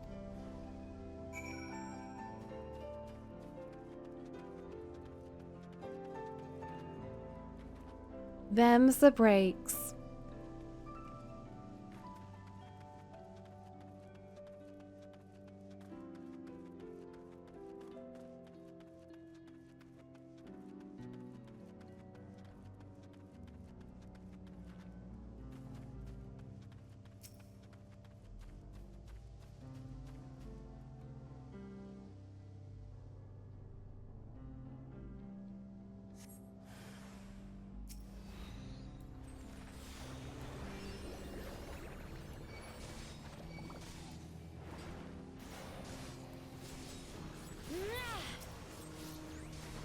Oh my god. Oh, I missed being a painter. Oh.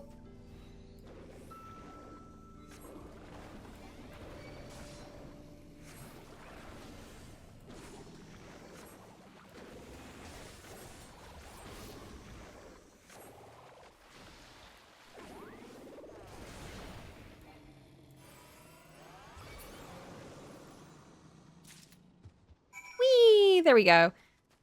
Wait, she didn't even see me do this. She's like, I can't wait to see you in action. And she's like hiding in a bush. Girl, I just did my big one. Where were you? Amazing. You dealt with the beast in no time at all. Okay. Please deliver these. And let's see when the next task comes in. I want to thank you for going to such lengths to stop these invaders. Though he'd grumble if he knew I was asking this, please take care of Ellen Spa. Anyway, I best be on my way, and you as well. In case you're going to meet her, I saw Cocolamoco heading to the station.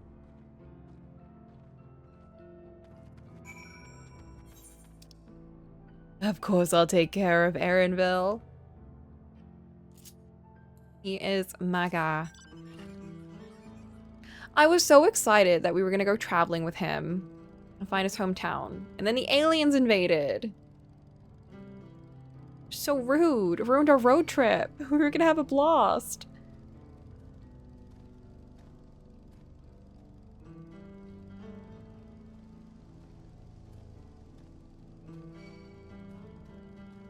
Classic aliens. What was that movie? Cowboys vs. Aliens? Had one of those moments.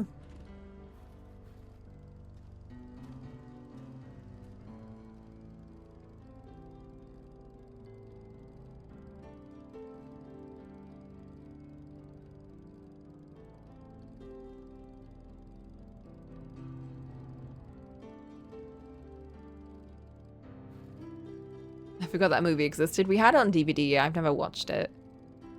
It was on DVD or VHS, one of the two. But I've never actually watched it. I'm assuming the cowboys fight the aliens and win. That's what I'm assuming. Jensen told me you got the crystals. Good work. I've just returned from looking for extra help. We'll see in a moment who answers.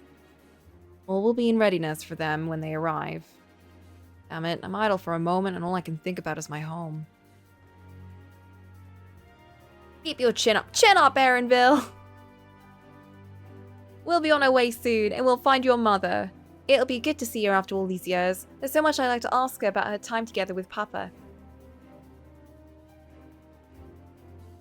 She'll talk your ear off. Once my mother starts, there's no stopping her. I wouldn't want it any other way. We get to see Mummy Bunny.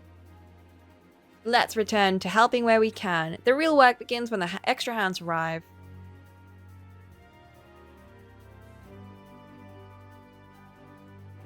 Let's see who shows up.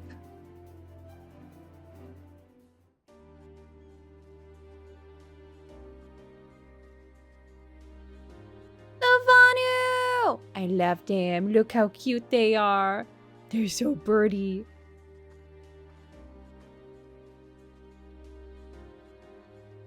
Have I mentioned they're my favorites? Because they are. Thanks for making the trek here. To be honest, I wasn't expecting so many of you. Since the attack on Tuliolal, I've been wondering if there was aught I could do to help. When I heard about the upcoming operation from Valkoana, I leapt at the chance to do my part. Peace be restored. And then we can enjoy a nice cup of mezcal. This is home. We will do whatever it takes to keep it safe. While I assist the efforts here, High Luminary Gerfurler does the same at the capital. Oh my god, I hate the giant. Guys, I was really picturing the giants to be giant. I'm just saying. I'm truly grateful. With all of us working together, there's nothing we can't accomplish. Let's get to it, my friends. Theme of Wilcamar's coronation and also building a bomb. Is it only used for those two scenes? That's kind of funny. Let's get to it.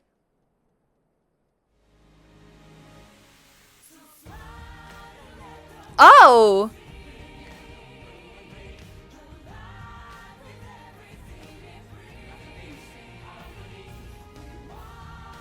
Oh, we're having a for real movie moment right now. We're so excited to build this bomb.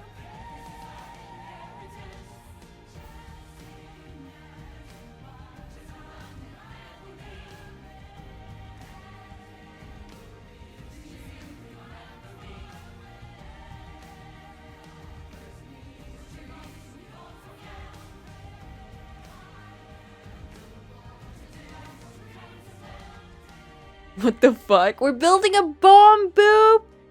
Obviously.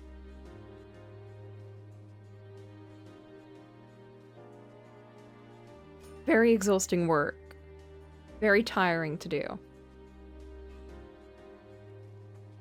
That was a lot quicker to do than I thought. I thought I was going to take at least like 10 more quests.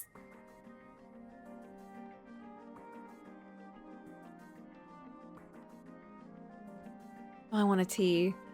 I want a tea. This is cute though. I like the little moments where they're not just building things, but we're hanging. Look at us, we're hanging out with Graha. Aaronville and Alize are falling asleep. This is cute. I have moments like these that I want to see more. Maybe they learned. Alright, that'll do it.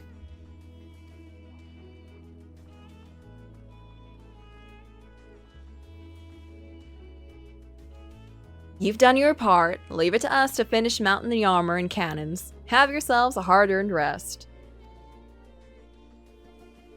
Thank you all again for answering the call. No need for thanks now. Whenever you need help, you just give us a holler. Indeed, we must do all our part when our nation is imperiled. You're here. We love Toral. We love you, Cocolamoco. You need to get those, like, idle, like, light ones. I love you all too. Your kindness and goodwill will not be in vain. This is a promise.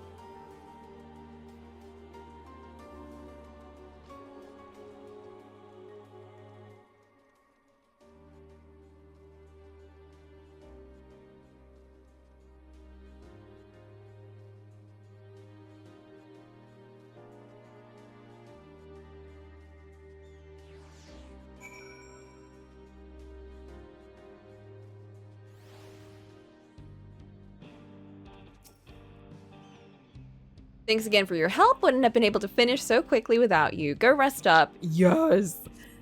Oh my god. We're very close to a tea break. We are. Excited. Despite fatigue, there's an undeniable air of satisfaction about Walika. From here on out, we won't stop work until the train's ready. If you have any preparations, now will be a good time to see them. Oh, he's telling me several cutscenes are going to play in sequence. Or we're going to go into a dungeon. One of the two.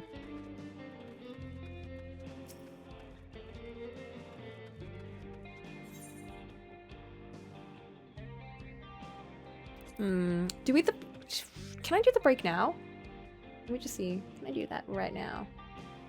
Will they yell at me? Will they say, no, you must wait 5 more minutes? Because I really want my tea. I don't know what it is about streaming, but it genuinely makes me so hungry. I guess it doesn't make me hungry, but it makes me more munchy.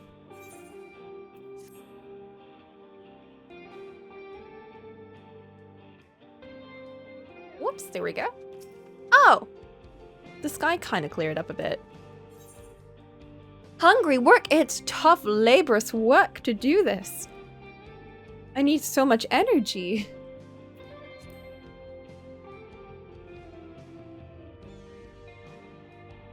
Takes a lot of energy, I guess, not sarcasm.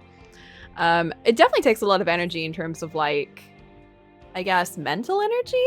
I guess, like, not just speaking, but I guess concentrating on 2 things.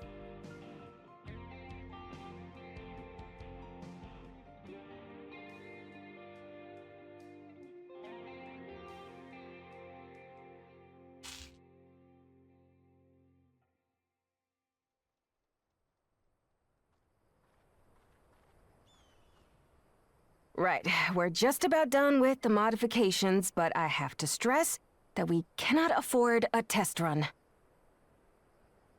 It's fine. We understand and accept the risks. We have faith in you and your craft. I'm sure everything will go to plan. With all the hard work everyone's put in, it couldn't be otherwise. I'm so glad we get a scene where we can hear everyone. Been forever. Why did I think Coco was gonna suddenly open her mouth and start speaking? I'm so used to Nikki. I was expecting her to just start full dialogue. Oh my god. Can you imagine? Just randomly they're like, let's just voice the main character. Finished at last! Oh my god. The American voices are taking me out. Not this track again. This isn't a triumph. This is cursed. Behold, the pinnacle of locomotive engineering, the Dawn Blazer. Ja, dude. Amazing! Yep, she's been fitted with wooden armor and a crystal grounding rod to mitigate the effects of lightning. Naturally, we had to overhaul the engine so it can handle the extra weight. I also had her outfitted with etheric cannons, the better to contend with enemy forces. And as they're modeled upon those used at the Crystarium, I can attest to their potency. Why did he say it like that? So, what do you reckon? Given the tight turnaround, I'd say we did a damn good job.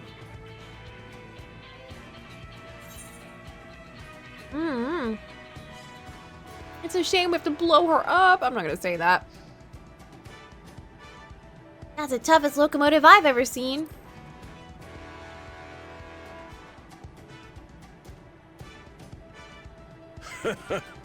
Glad she's to your liking. I hate to let go of such a beautiful piece of machinery, but I know you'll give her a proper send-off for us. At the risk of spoiling the mood, we should probably get moving. Yep, you won't get far if you let them pummel you from the air, but you'll be safe enough once you reach the tunnel.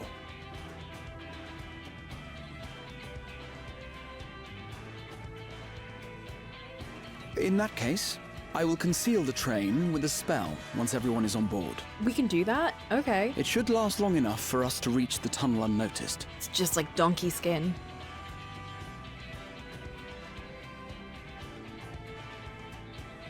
Right. So everyone, are we ready?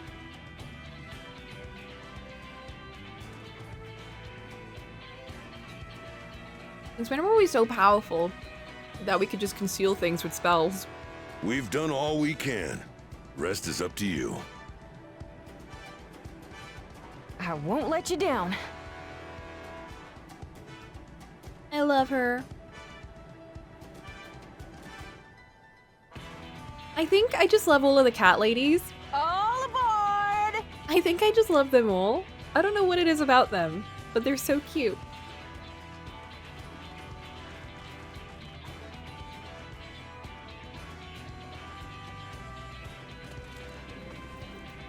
Vanish. You can just do that?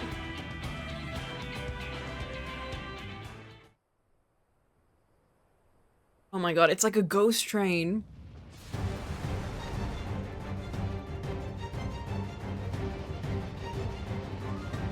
At this speed, we should arrive at the dome in no time at all.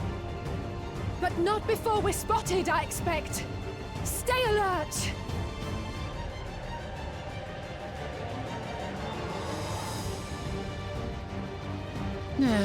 Here we go. Stand fast, everyone! I'm so shocked this wasn't a dungeon.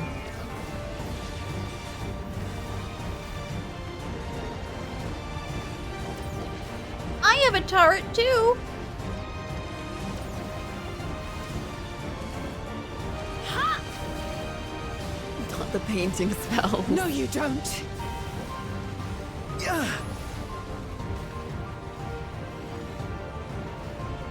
Oh boy.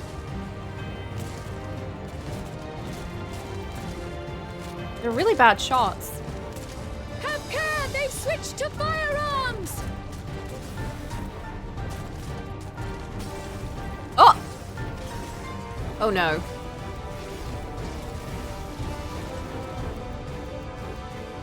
Oh no! Oh dear. Raha, jump! Can you jump? Oh. I thought jump off the train. But the firepower. Oh my god. Guys, this is dangerous. Yeah, I think the dynamic cutscenes have been really good compared to before, for sure. You're welcome.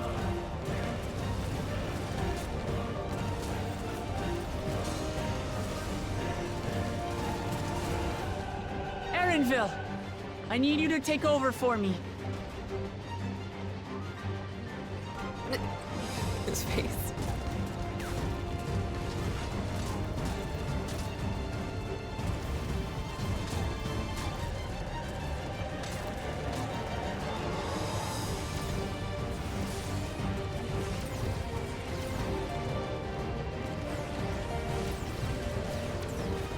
We've done a shooty bit though before, and it seems like they're not really capable of doing a fast-moving shooty bit. Aside from Gold Saucer, I don't think it would play that well on this engine. End of the line, everyone! I do kind of prefer this being a cutscene, to be honest. How did we jump without any kind of repercussions to our body? Stubborn little.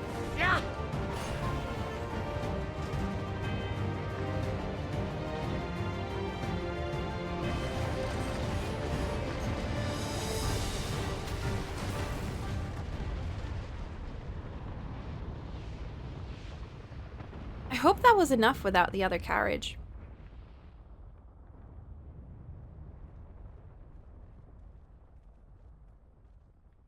I think I'm a few too many expansions too late to ask. That's fair. We have been to the moon. Still alive, Erinville? Is he okay? Mostly.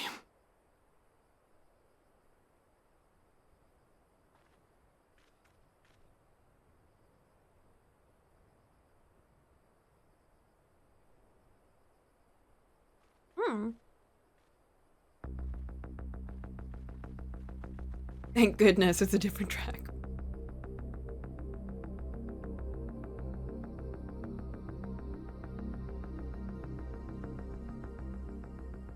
At last, the enemy stronghold. We should hurry before they can regroup. Let's go and find out what's inside. Why are we sending the bunny boy in? He can't fight. He can't fight. He's a little bunny boy.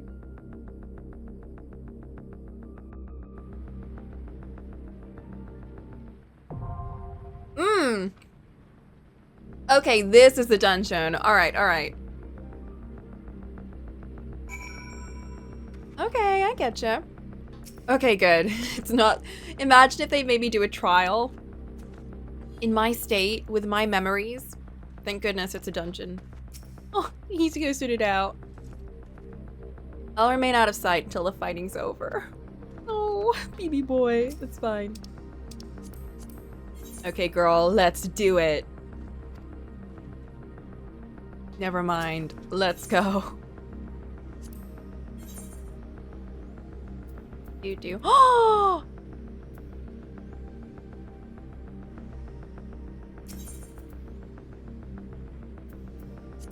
I stand ever ready. Let's give it our all. I won't let you down. Other players? Ew. No, absolutely not.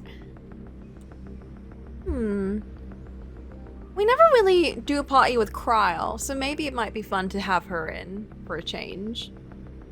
Because Alphino's not in here. So maybe we'll do a party with Kryl instead of the kids.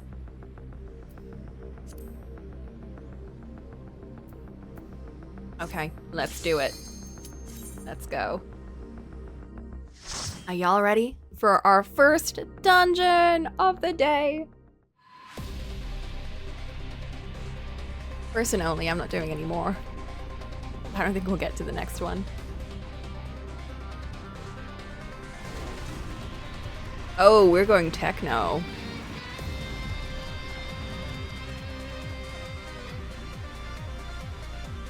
Kryl waddling in while we're like super cool. Okay, guys, let's go. Vanguard under attack. Vanguard under attack. All units prepare for battle.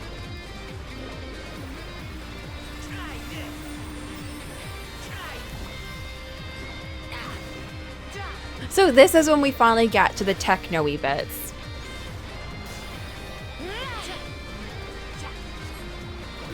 Try this!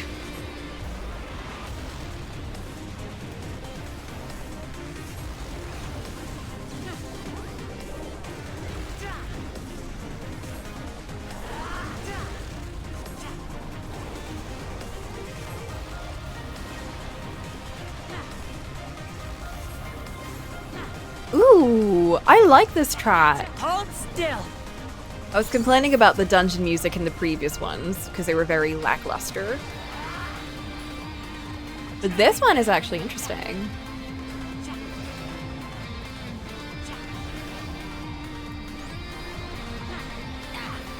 Guys, Guys, I love my hammer so much.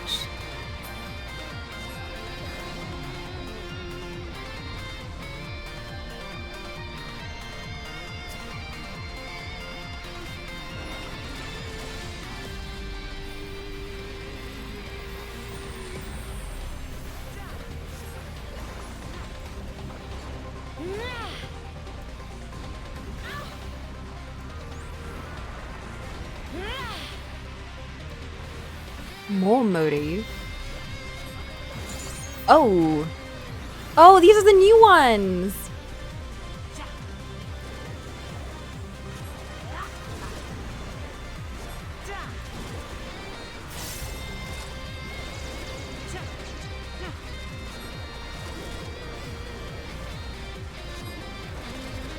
Take that!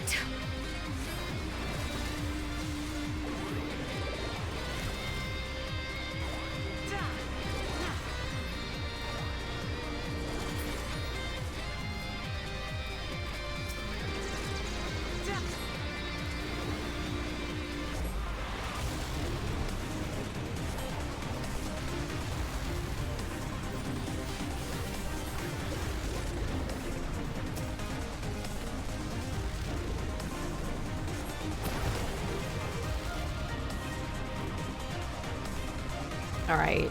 I'm excited to actually see inside.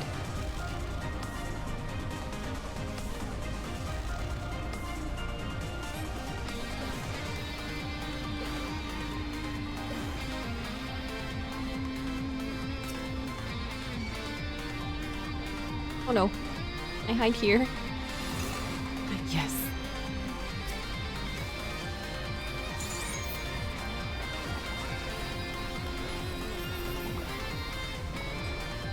I was in Digimon all along. Cocomon. Cocomon.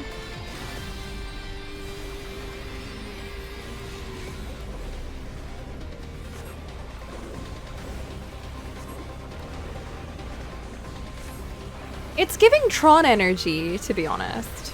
That's what I'm getting. I'm getting Tron. It might be the bikes. It might be the bikes and it might be the sleek armor and stuff.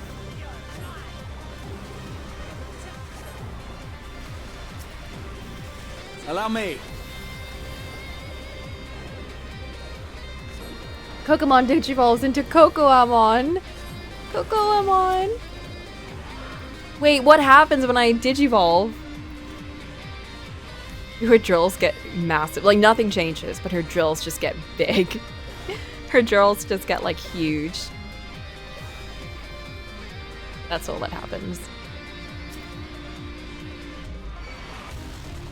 Ooh.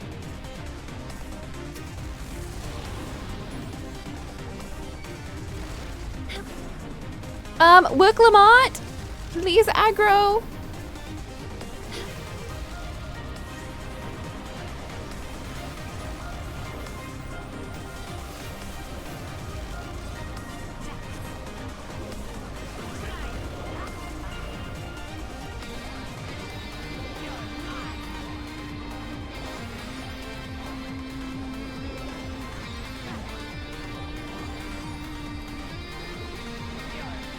You become a furry or you get more metal. It's one of the two, isn't it?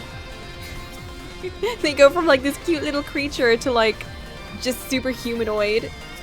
You saw BB getting bigger and more monstrous, then you get more metal or robotic, ending in a digivolution that turns you into a monstrous force of nature or big boobalate.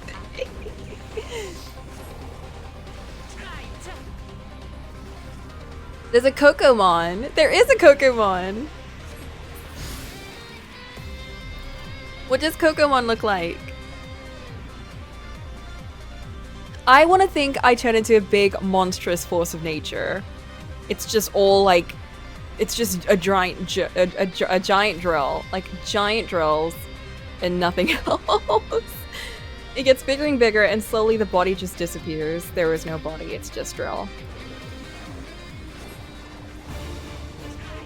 You need to respect thighs and their digivolution more. What does that mean? Oh, this is a track that I don't care too much about. I like the dungeon music, I just don't like this track.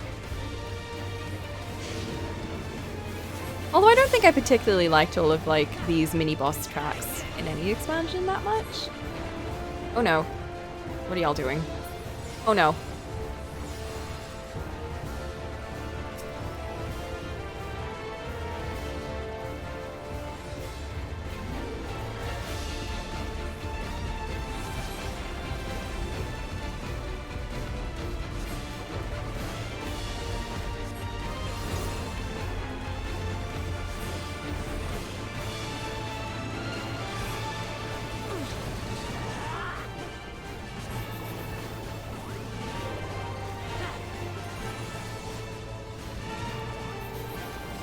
Arrow of Bombardment. Ooh.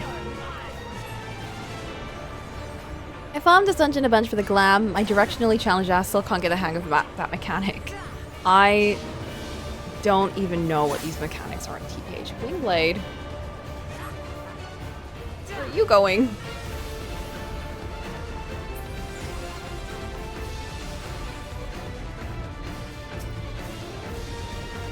I do like a good motorcycle fight.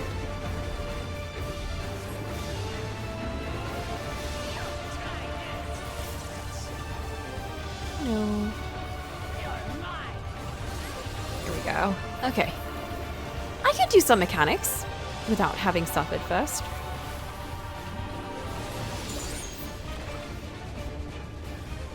Oh no. Oh no, he's over there.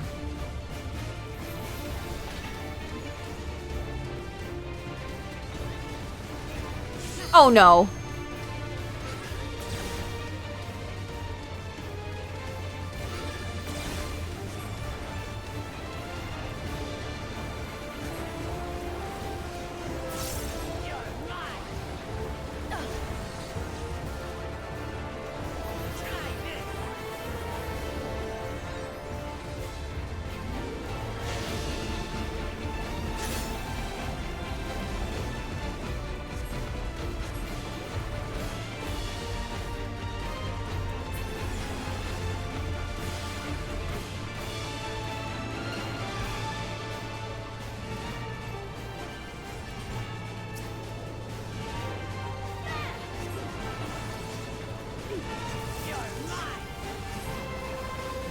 Okay. Oh, fuck.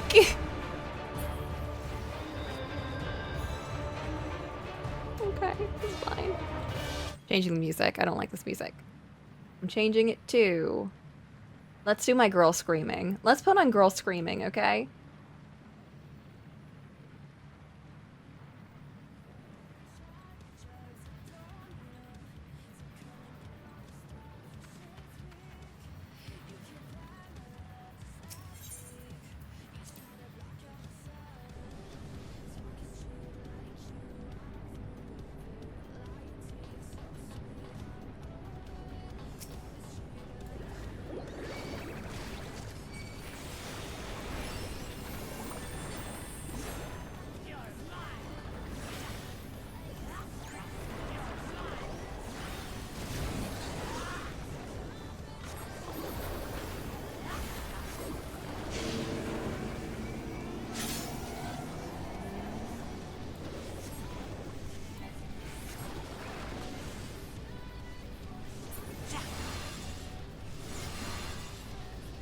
Okay, so it's fine as long as you're outside, it seems.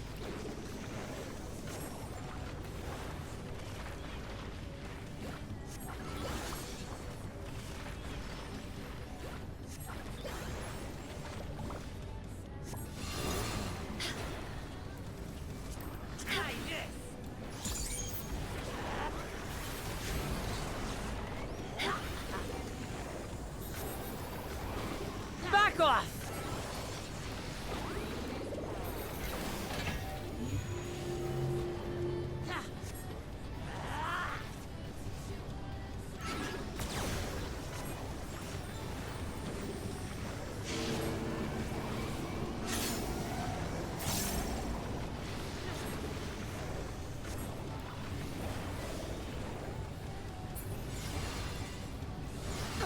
Oh, shit! Oh shit! You caught me outside. Oh fuck. Okay.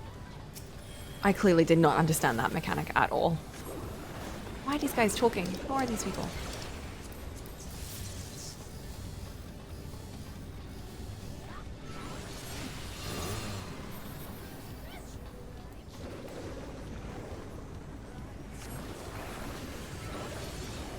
Oh no.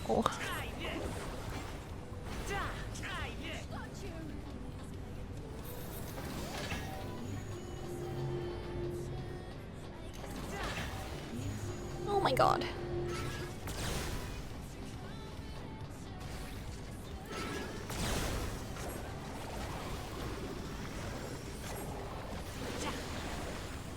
This should do it!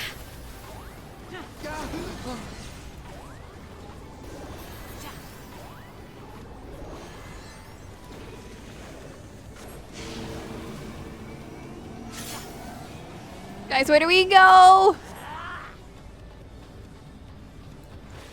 Fuck.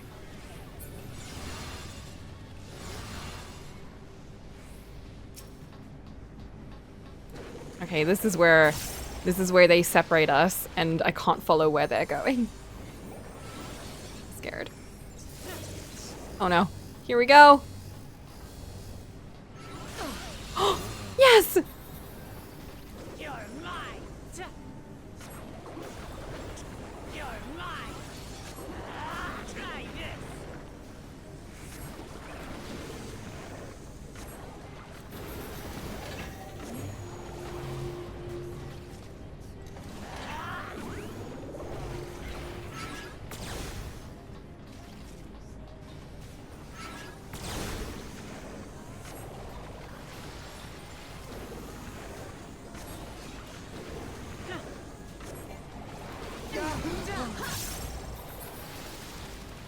Yes! So far, so good. Let's get the treasure. Upgrade? Upgrade? Fending! God damn it. Why doesn't she gap close? I'm not a red mage. No. I can only, like, run across the screen, but I can't, like, pull myself to them.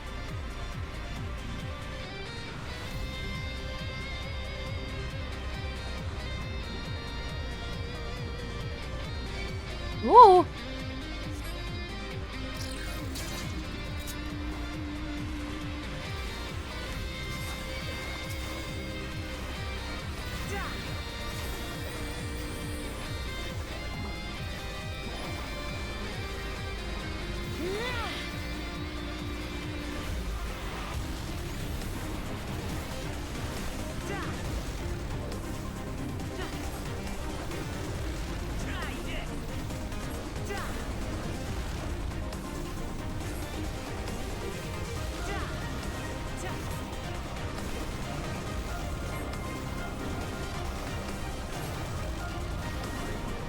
God, I forgot how, like, tedious the gameplay could be sometimes. It's just a lot of, like, remembering patterns and, like, clicking the right buttons. But it takes a lot of brain power. Like, it actually does.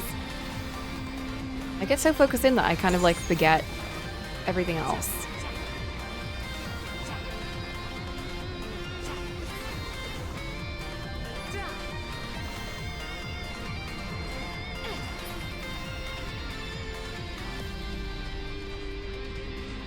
Oh. Oh, now we're in it, it seems.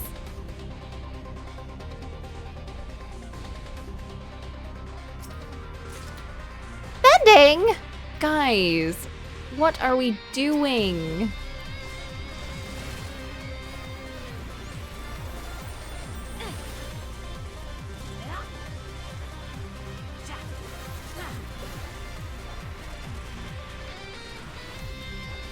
Some games do need you to learn and get into that flow state to make it second nature. I don't think it ever was second nature. I think I always struggled to, like, multitask while I played this game in particular. It's very different from, like, I guess the more recent games I've been playing. Like, it's very different from Atelier, which is like a turn-based game, and then Nikki, which is like you just like slash things. Even Genshin. Genshin's just like, you Hold know. on. Now I'll show you. But with this, like, the fighting system is so, like, it's real time. It's not turn-based, but there's loads of, like, things to click on constantly. And you have to, like, worry about your positionals, and you have to worry about, like, missing, like, you know, like this move, for instance, which only triggers at certain times. Like, you just have to always be paying attention.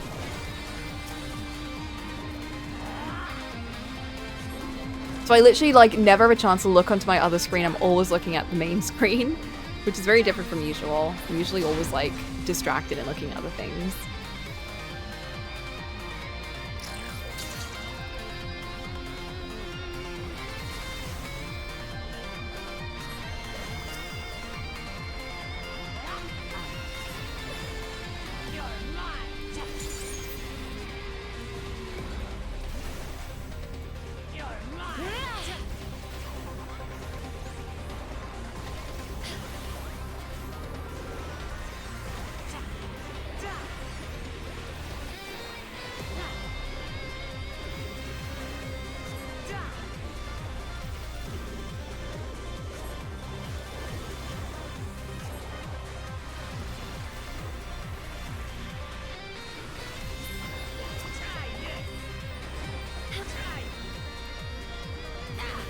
Just hearing Wicklemot screaming. Get him, girl.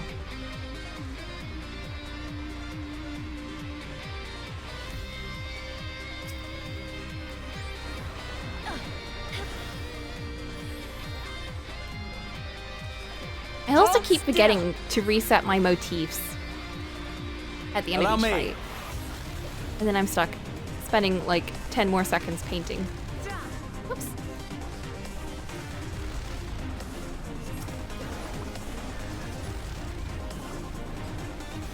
Allow me. Try this!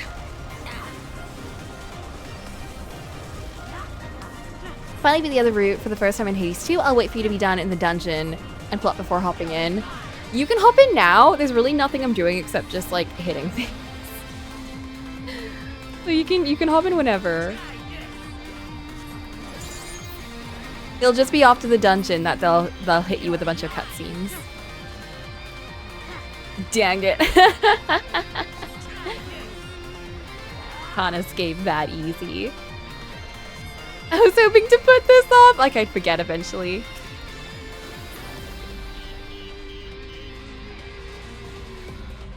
No, the contract states.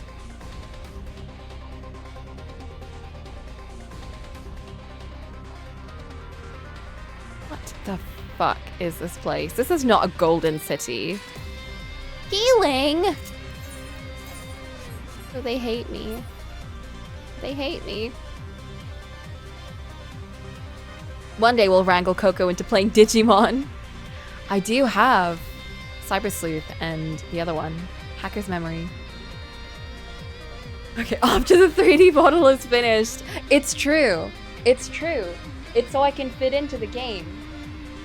It's so I can truly fit into the game that the 3D model must be finished. I need that low poly look. Match. Alright, this is when...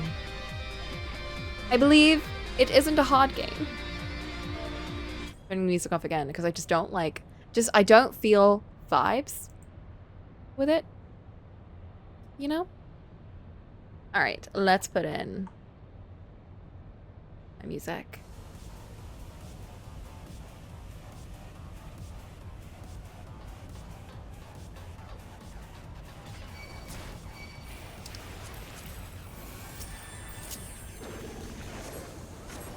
I've been waiting for you to fight this dungeon boss for over a year. This? This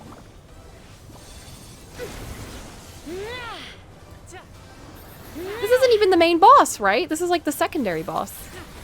It's really funny. What does that mean? What weapon is this? We have to just dodge. Whoa, my...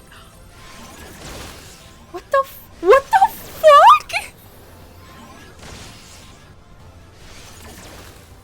Who did this? Who made this?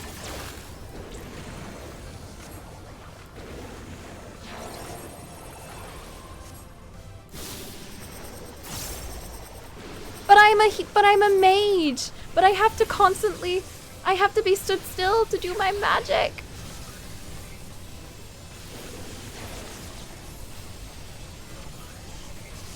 Oh my god. Why does this feel like a game?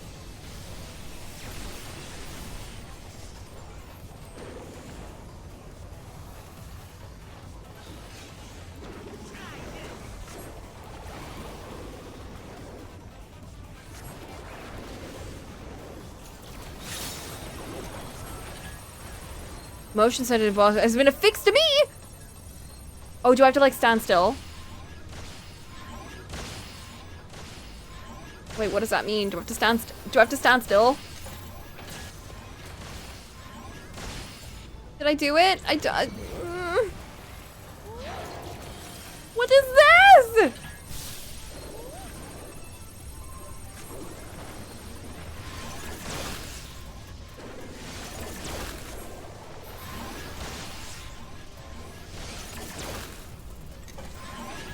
Oh my god. I was literally complaining about like having to constantly be moving and doing things, and now they do this to me.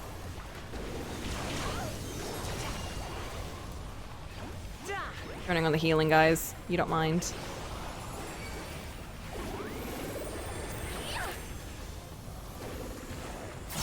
Electro wave.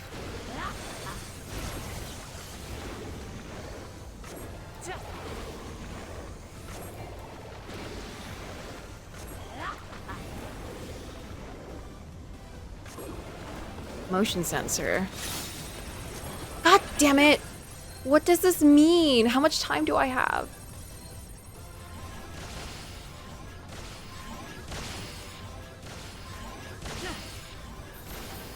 Okay, stand still. Stand still. I did it! Okay. Whew.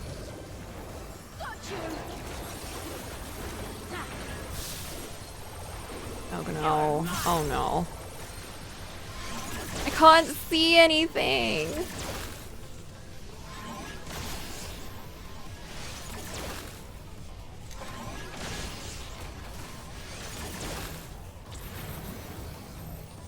Oh fuck, fuck, fuck.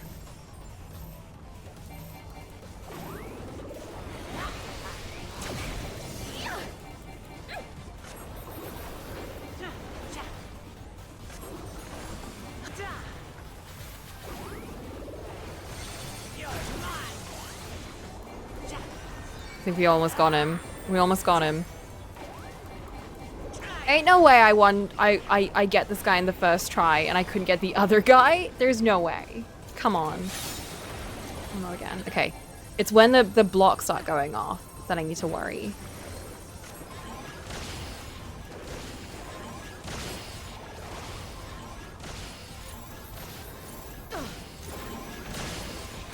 Fuck! I moved! Oh! That could have been so bad. That was perfect timing. Oh my god. I did it right on the beat. Cool. Cool, cool, cool. What did I get? Striking? Striking? They hate me.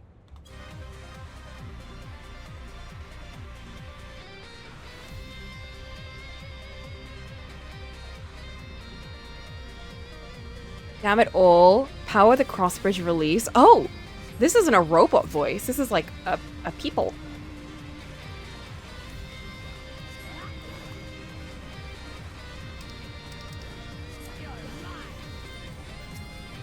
Back off!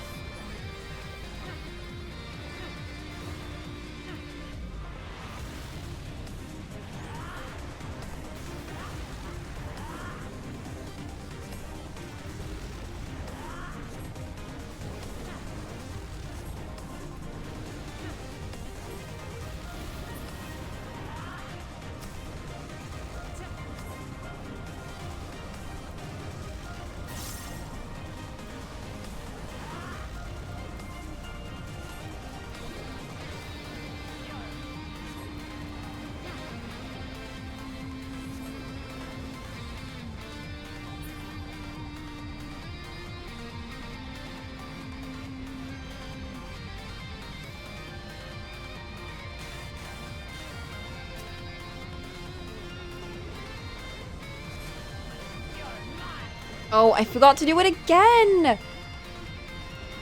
Nice.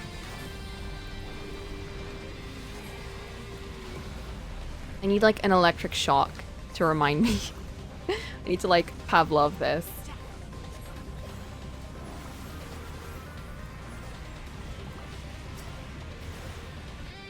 Yeah, it wasn't as bad. It just looked like they were throwing so many things at me. But I think because they threw so many things at me, I was so much more alert than just kind of running around and doing whatever.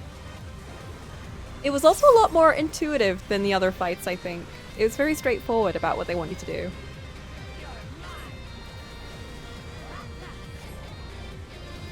Which I liked. I like that. I think more fights should do that.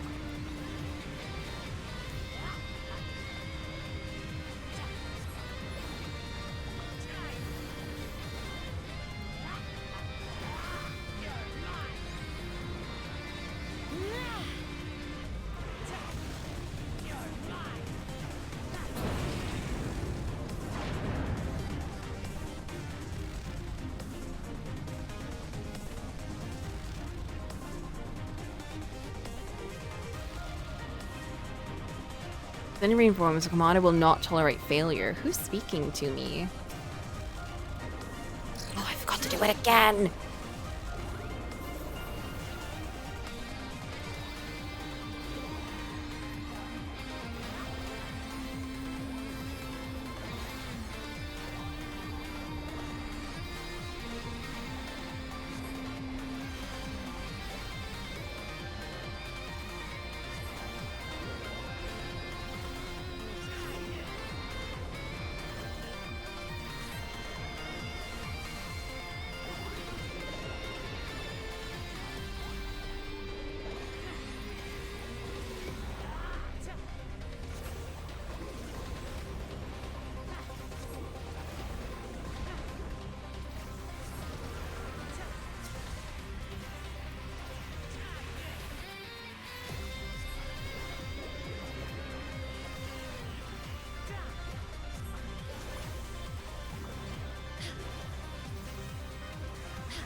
Hold on.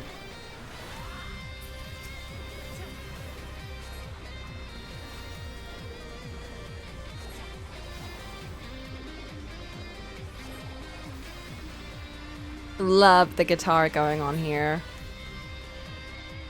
Okay, okay, come on, come on. Healing! Fine.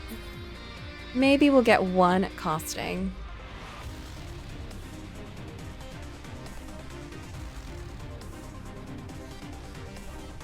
Oh fuck, I did. Why is it impossible for me to remember to do my paintings? It's just like in real life.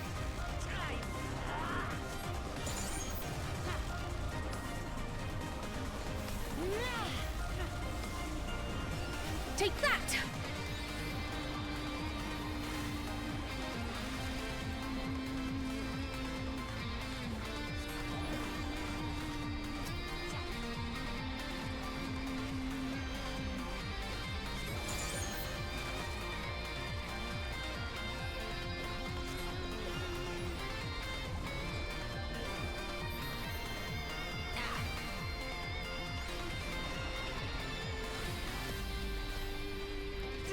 Hold still.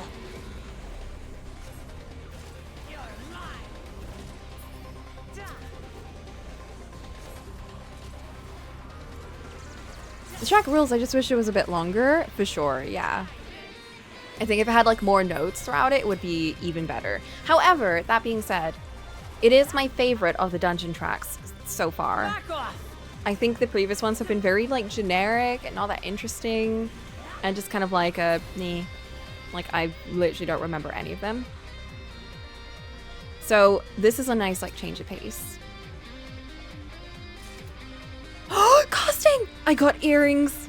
Oh my god, I got earrings. Let's go. 666, let's go.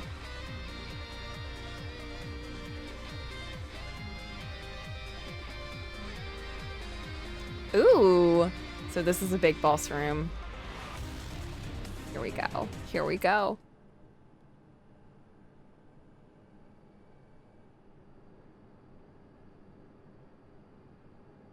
Oh. Such a serious breach should be allowed. It ends now. Who is this? Ophidian Outrider? Xander the Snake Skinner? What is that title? Who is this guy? We redeem our honor with your lives. Get out of here. Man, get a load of this guy. What? Hey! You a load of who? Get a load of this guy right here. What did I do? I'm gonna share the game with you so you can see and hear everything. Okay. Oh, I'm here. Don't worry, I'm geared up for the dungeon, I guess. I was gonna say, you're in perfect attire for this. Was he part of the cowboy gang. Potentially. I could switch sides real easy. You could be part of the cowboy gang too. Well, we were saying that Xander, I think he was one of the guys that we might have fought against in Texas when you popped in. Oh, in Texas specifically. In Texas specifically. Mm-hmm. Hold up. I get to do my favorite thing, which is adjust windows so I can look at chat. You can see everyone. boy. Oh, I've just seen Cocomon. Why is it just a puddle? Because it's one of the babies. Oh. Mm-hmm. What does it turn It turns into? into Lopmon. It turns into Lopmon, which is the brown variant of Terriermon. What? Yeah. Hold still. Don't worry, it's commonly associated with trauma. Oh. Oh my god, wait, that fits perfectly. Not the trauma, but I become Terriermon with the big ears. Mm-hmm. Oh, man. It fits the drills. Mm-hmm. So how's it going? I've chilled out considerably since I've finally fucking beat the thing I've been trying to beat for so long. I thought you already Like, finished Hades. Completed. Too. No one's ever really done. Right. There's It's like always the a new first boss game to where defeat. It's not even that. It's like they just keep adding more. Oh. You know. The game is And done though, right? Is it just like extra add-ons? Yeah, the game's done. It's just that like there's a definitive quote-unquote end to the story, but I have no idea how to get there. And now I'm just trying to unravel that. So we'll see. Because the way they're painting it seems to be much different from Hades 1, which... Man, I don't know if I have to go back and replay Hades 1, because the more I'm playing Hades 2, the more my brain goes, I like Hades 1 more. And I'm like, I don't know if that's actually true. Do you? So, it feels like every time I play Hades 2, I get lost in it, and I come out on the other end with more critiques than compliments. Interesting. Because so you're addicted to it, but there's still a lot that you don't like about it. There's things that I don't think I get. I think that's the biggest thing, is that a lot of criticisms in my case come from probably just an absolute lack of understanding. And that's a pretty common thing. But in this case, it's just, for example, I don't get why, X or Y thing is the way it is. And then I play the game long enough, and it answers, he's dead. That was very easy. Oh no, never but mind, these he's floating. aliens can revive themselves. Oh. No more games. What? It's Why the did same as aliens Zoralja. revive I him? don't know. Wait, There's why no did of all people. There's no resurrection magic. I call upon the soul of okay. Alright. Oh, okay. Okay. Cool. I did think it was strange that we were just fighting a people. Now I'll show you. Well, now he's a big devout. Oh, because he's called Snake Skinner, and now he's a snake. Oh man, keep skinning on my snake till I beat the dungeon. What is this? Oh, he's gonna slither. Oh, he's attacking along the path. Fuck. Okay, wait. What direction is he? It's like a snake. Oh, he goes- okay. So if it's he that goes way, right to left. right to I guess. I'm not gonna remember that. Oh, wait a minute. everyone over there. No, it's fine. Whoa. She's Big drawing boom. all the big pain. No one can survive the serpent's art. Okay. I mean, if you say so. He hasn't necessarily been succeeding so far. You but, only know, just there's always- became a serpent. I don't know what you're so hyped up about. Maybe. You know what? How does he become a serpent? Doesn't he have to die first? I don't know. It's like, have you died before, sir? What do you mean none can escape the serpent? You don't have a track record of doing this. After getting the suit, he like his toe hit the edge of a wall and he just like cracked his neck falling down the stairs, and it's like turns into a snake, and he spends the rest of the afternoon like, well, I guess I'm a snake now. He's just a little bit grumpy. Like, that sucks. At least I don't have toes to stub this time, I guess. No, you just stubbed the entire organ of your being. Oh, jeez. That's where all the organs are. Oh god, okay, they're on this Right to side. left? I'm gonna hang out with them. I'm just gonna follow them. I mean, it certainly This doesn't is- seem like there's much cohesion here. What helps with having an NPC party, you just get to like, they know what they're doing probably. Mm-hmm. Sometimes not always though. That's true. Do you like playing with the NPCs more than trying to queue up with real people? Oh, for Or is this sure. like a story thing? No, I just prefer it. Mm-hmm. Because I take huge breaks in this game, and I would rather play with NPCs that are not going to get mad at me. Yeah, You know? that's true. So I can just play it very slowly, and if I die, then I die, and it's fine. Mm-hmm, mm-hmm. Back in the day, I'm sure you could have dialed up a party or something through the Discord, but nowadays, it's not as likely to happen. I think also I just prefer playing. I think this of all games. This is so weird. I know it's an MMO. An MMO. I solo, know, though. but I like You're like- playing this you're like particular Flint with- game. So You're like Flint with Warframe. It's just like, oh, you want to do stuff? And they're like, no, I'm doing everything by myself. And I'm like, you're insane. Why would you do that? there are okay. I like the MMO aspect of the game. I like running into people and blah blah blah outside. It's the only bit that I like doing solo is the dungeons. I think I get to like look at things more. I get to take my time, and yeah, I think you just run the risk of running into like some really grumpy people. Yeah. And it's not to say everyone is like that. There are some really lovely people that I've met in random dungeons. However, I think the FF14 community as a whole, I got really, really sick of them online. Like, Yeah. particularly on Twitter, on, like, just, you know, just in general. I feel like they're just very, what's the word? Extreme about everything. Yeah. It's like either, you know, people should be playing Every- if they're not playing well, or blah blah blah blah blah. And it's like, I just want to play the game, so I don't want to get involved in any of that. Again, not that most people who play the game are going to be really chill, because they're getting off their work and, you know, they're just trying to Right. like chill out. Right. But it's just so many, you know, it's just, I don't want to deal with it when it's not chill. It just feels weird sometimes because it's like, oh, I thought we were talking about a game, and it's almost like you're attacking their lifestyle. Literally, it's like, guys, it's like they take it as a personal attack if you're just like zoning out or something. It's like, this is a normal dungeon. It's not like endgame or anything.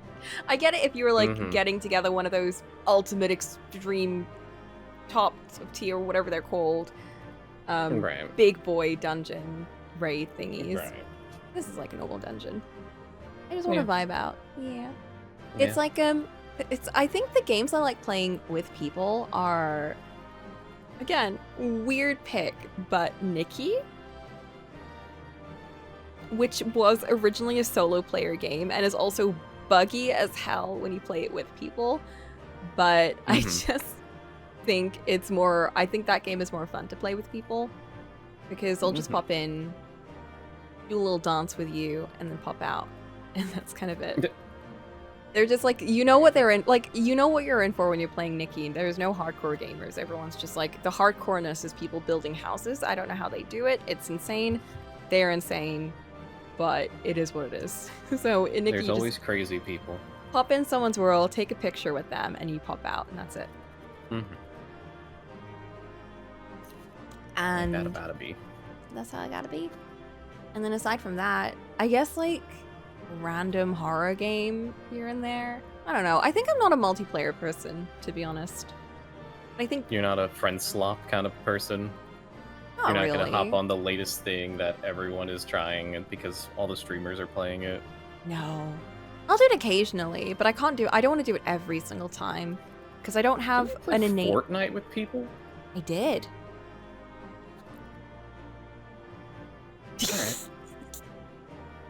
Alright. I used to play Apex quite a bit. Not that much. I do remember that. I think the only online game I used to play really, really frequently, really, really often was Overwatch, actually. Mm. That was before I streamed. That was like just like that was I think the only time I really played a multiplayer game because I just really wanted to. And it was Overwatch. And then after that, it was a little bit of For Honor. I got bored of that one. Then it was Apex. I got bored of that one. It was like every other game. I just got really bored really quickly. I had no interest. I remember Marvel Rivals blew up and Ollie was like, you have to play it. So I played it. I played that for like a day. I was there for that, actually. You were there for that. I think I did all right. I was pulling my Overwatch knowledge out of my butt. I mean, it worked because you just played Junkrat, and that just, hey man, Junkrat carries. So it's true. I didn't play Junkrat a lot, which is funny. I played... Ooh, who did I play? I played Lucio, actually, a lot. Diva. I liked Lucio, and I liked playing Diva. I liked playing characters that could just get places quickly. And who are kind of like support units, because, I don't know. I think tanks are fun, but only when they're not big and clunky. So Diva was that for me. And I like healers, but only when they're kind of fun. So Lucio. Right. I liked... I think it just says a lot about me as a person. I like non-aiming. I don't like aiming, so... It's like, it doesn't matter what role I'll play someone who doesn't have to aim. And then when I do have to play someone who aims... Oh, buddy, if you're wondering why you're not getting healed, if you're wondering why no damage is being done, that's why. You know what? No, I get it. That's why I think I played the duo healer shadow couple in Marvel Rivals. Yeah, Cloak and Dagger. Cloak and Dagger. I liked playing them a lot. They were fun. They were kind of like, I guess they were kind of a fun mix of healing, but also kind of just, very like Zenyatta vibes for me. I think there was another character that was like basically Zenyatta, and I forgot who they were. Oh yeah, that's right. But yeah. No, but aside from that, I love Overwatch. And then I stopped. It's the same thing with like any game that enters a competitive space, and that's just, hey man, I used to have fun. Now I'm not having fun anymore. I used to have fun. It's just like, even in just quick play now, you can't play the game without running into someone who's just like, this person sucks ass, and everything does sucks, and blah blah blah, and it's like, we are in quick play. You can calm down. This isn't competitive. It's quick play. Like, this is quick play. It's the same thing with like Final Fantasy XIV. It's like, what do you mean you don't know the mechanics? It's like, we're in quick queue. We're just like doing. We're just doing right like now. It's just the ones where you're leveling up. Like, guys, we're just leveling up here. Come on. But they take it very personally. And again, there's a lot of people that won't. That will just be like, you know, just like getting through my day, doing my dailies and whatever. And they might get a little grumpy. You know, they're not gonna like tell you, or they're not gonna like make it a part of their entire day. But it's the vocal minority that will scream about it, and they're the ones that make it not fun for everyone. That seems to be the case. I don't think it is everyone. Otherwise, no one would be playing this game anymore. I think if people were that, you know, upset all the time with this game, they wouldn't be playing it. So I do think it is more like a vocal minority. Which, yeah, you have to remember that there are people who will just be very accepting and very patient and all of that. And I snoozed the ad for 5 minutes. Quick, access the box. Get out of the dungeon. Go, go, go, go. What is it this time? Hi, Apple. It's a new game every single time you join. This is Final Fantasy consistency. on my streams. Variety streamer Cocolamoco comes at you with a variety of games that for some reason I keep getting dragged back into, and I don't know why. You get dragged into all my long-running games. Oh my god, when I finally get back into Persona, you can join me for that. Uh-huh, cool, sweet, awesome, excellent. That's definitely gonna be a great time. I legit, that's another one that I've forgotten what I was doing in, so I probably would drag you into that. Oh, it's awesome. I do have beer this time, so. Consistently different. Exactly. Exactly. Well, my dungeons will be different since I'm playing the normal version of the game and not the royal version. So I'm assuming they're still essentially the same. They only have like 1 or 2 fundamental differences, but probably like the ending. Yeah, bosses, maybe a mechanic or 2 if you're lucky. Sometimes it's like an event. They sometimes extend things. Other times it's just like the exact same thing.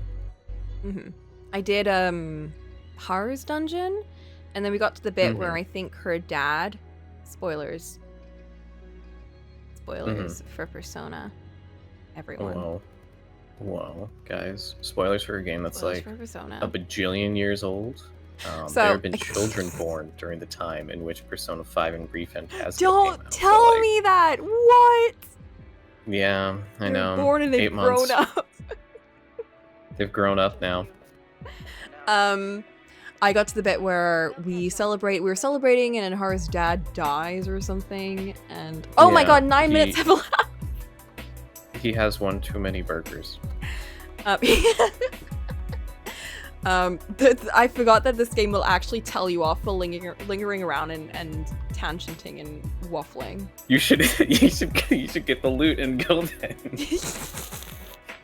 That's true. I should grab the loot before I do anything else. No! I've been getting every other class gear but my own in this entire dungeon. And I thought maybe at the end they would finally give me a casting gear. But no, it's maiming. And something else. And I don't know. Oh, they gave me a weapon at least. Oh! I guess that's something. It's a knife brush. So this is one thing I like about this game, or specifically the painter class. All of the paintbrushes are based on real brushes, like real different types of brushes. So you've got like the round brush, you've got the flat brush, you've got the fan brush. In this case, it's the knife brush, which is really good at making leaves. And I just think it's really cool. I think it's nice. It's very good for my little traditional art brain. Because I have all these paintbrushes on my desk right now. Whoa! Whoa! Also, that is not a palette, that is a tablet. Oh. That is not an art palette. That's a drawing tablet. I'm just imagining your character being like, it's not the same. Let me just punch a hole in it for my thumb. Now it doesn't fucking work. It's true. There isn't even any hole space for her. She just destroys it. She's like, I don't know what the fuck this is, but she just like puts paint over it. It's like an actual paint tablet. It's like, what's the point of the brush if you have a tablet to draw on? What's going on? I don't understand this technology. It doesn't make any sense. I'm gonna shake my fist and blame Yoshi P. Yoshi It's all P! his fault. What is this? It's all his fault. I need to change my outfit too. You don't want to be lightning Final Fantasy? I've been lightning Final Fantasy for too long. I just really love the cape. It's so cool. But I did have... I had like another outfit. Let me see if I can toss the glamour on right now. I had this. What happened to banding together and saving... No! It's the wrong color. It's the wrong color. It's the wrong color. This is horrendous. I can't believe this.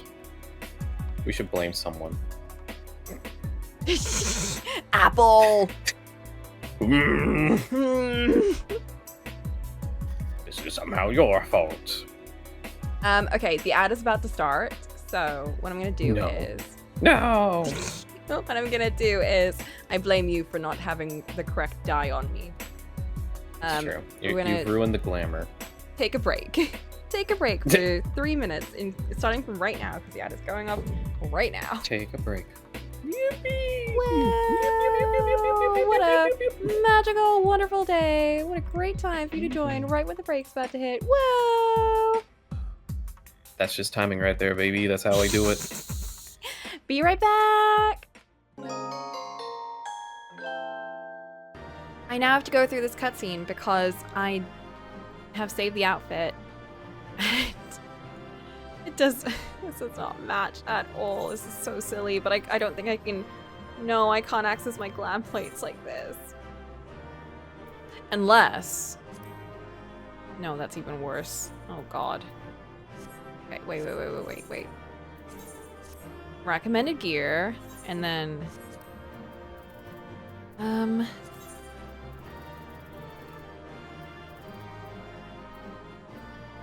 What is this?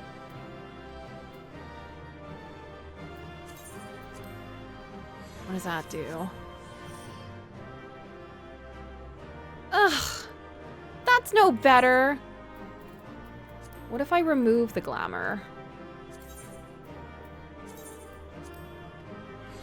You bullied Boop off his new mic? Why would you? Oh god, it's the BDSM outfit. Never mind.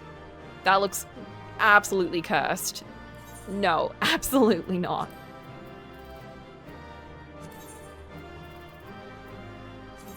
Okay, you know what? We'll wear the coat of costing. It's fine. I'll live with it, and then we'll change the color. When this is done, I'll go to the inn and I'm gonna change the color. There was interference crackle. They'll be back. Man, I don't even hear stuff like that, honestly. I think I was so in the zone of the game, though, that if there was, I wouldn't have heard it regardless. Anyway, I have more tea. What greeted us was not the home that I had left behind. Oh. There was no mistaking we had reached Yasulani. And yet... That was wholly unlike my memories. What did they do? That was so quick. The lands of my childhood had changed beyond imagining.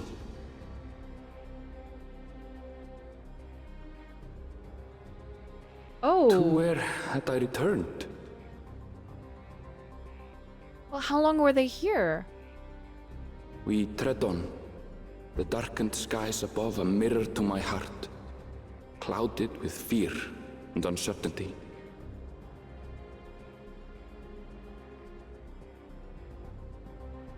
How bizarre. This cannot be Yasulani, can it?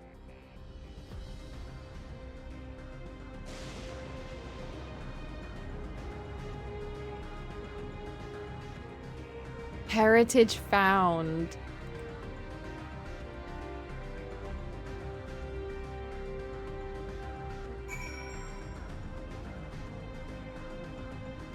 Oh, brother.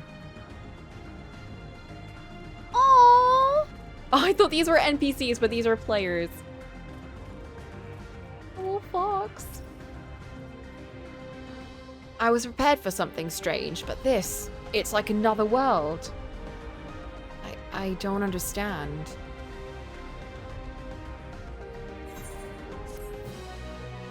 We're really in it now. Is this it? You may enter the Vanguard. Oh, that's a dungeon. Whoa.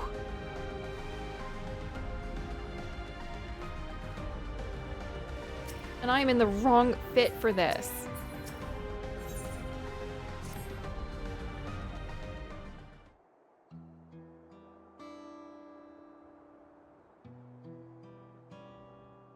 It doesn't make sense. That tower, was it always there? Yeah, like, how much did they change and how quickly did they change it? No, definitely not. Nor the wall over there.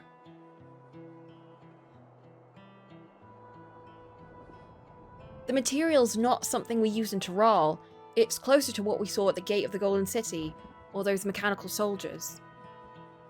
Such a massive structure couldn't possibly have been built in so short a time.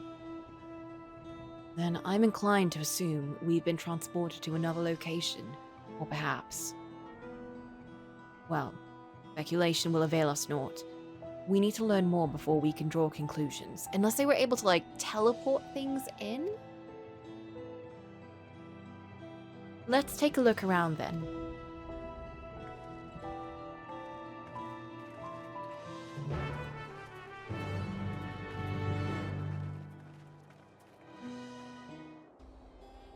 Oh my god. Guys, I need to find a teleport point because I need to go to an inn. This is so important. I cannot be running around like this. This is really bad. I know Erenville is going through it, but I'm also going through it.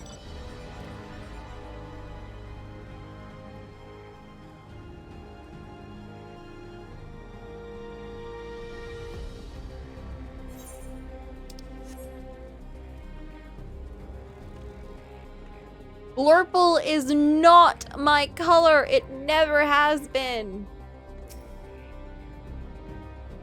That looks like a train station, doesn't it?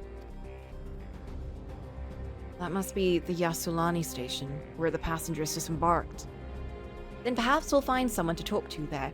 Let's go and investigate.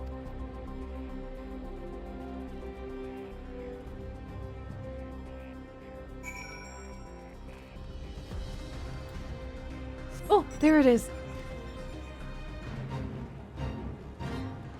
Oh my god, I forgot about Fates. There's an ether current. I mean, an ether right.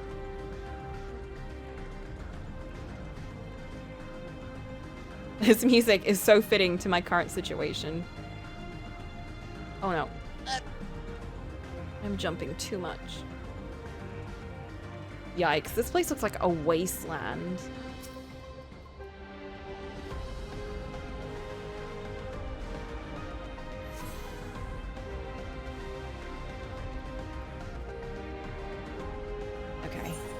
Okay.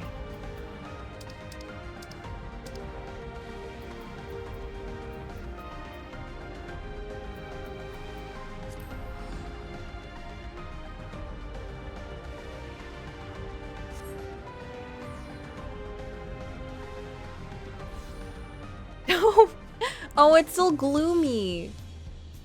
Oh, we got the music back. The vibe change is crazy.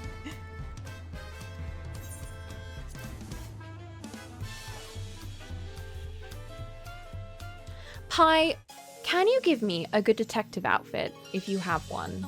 As in like a visual. Because I want to make a detective outfit very, very badly. No one tell me that you can change glams at any ether. What? Wait, what? You're joking. They did what? Wait, that's actually a really good update. What the fuck? Where was that all my life? Oh my god, what am I doing? What am I doing? Edit glam plates. There we go. Why do I have a chef? Get rid of this. I don't need this.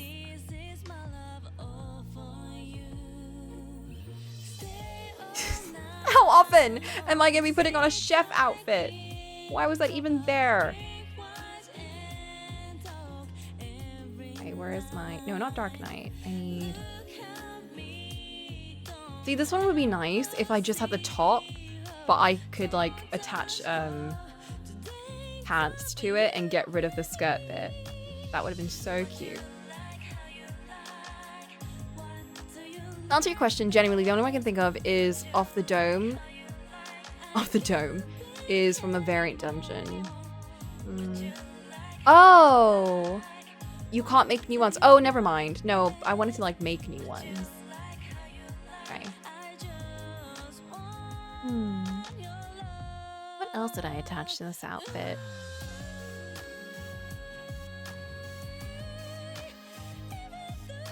I feel like half gloves. Or... This might match painting kind of hands. So I'm gonna use this one. The pantaloons. Jeans really give a painter vibe though.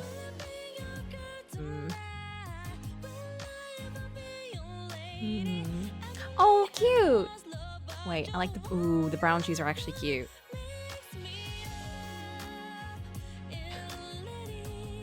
What is that?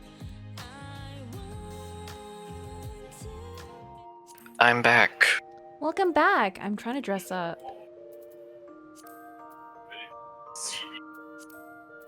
Lynn said that they chased you away by saying that your mic was terrible. Well, it's true. It is. I think it's the cord. Or I'm messing with the cord in some way. Mm-hmm. I don't know. There's something up with it. But it was given to me. It was another thing that was in my friend's big closet of tech stuff. He was like, oh yeah, I have this microphone for podcasting, and it's a Razer one, so like, I don't know. It should be a little bit better than your headset. For podcasting. Mm-hmm. Which just means it can be picked up on both directions instead of just one I see. direction. Yeah. So like how the Blue Yeti has a setting where you can like listen to both directions. Yes, like the knobs. Right. Mm-hmm. That one just has it by default. It is kind of interesting, but there's an issue where they kept picking up static interference whenever it picked up noise, and it was already really sensitive, and I didn't have a way to really mess with it. And I didn't want, like, I didn't want to have more software on my laptop that I wasn't going to use, like the Razer stuff and all that crap, so. Also fair. Here we are. Opinions, please. Hat? Like in general, or? Or no hat? Ooh. I can remove the hat whenever I want, but also, if I were to do a hat, do you think? Mm-hmm. Cowboy hat? Or painter hat? See, the painter hat works with the bag. It does. Mm-hmm.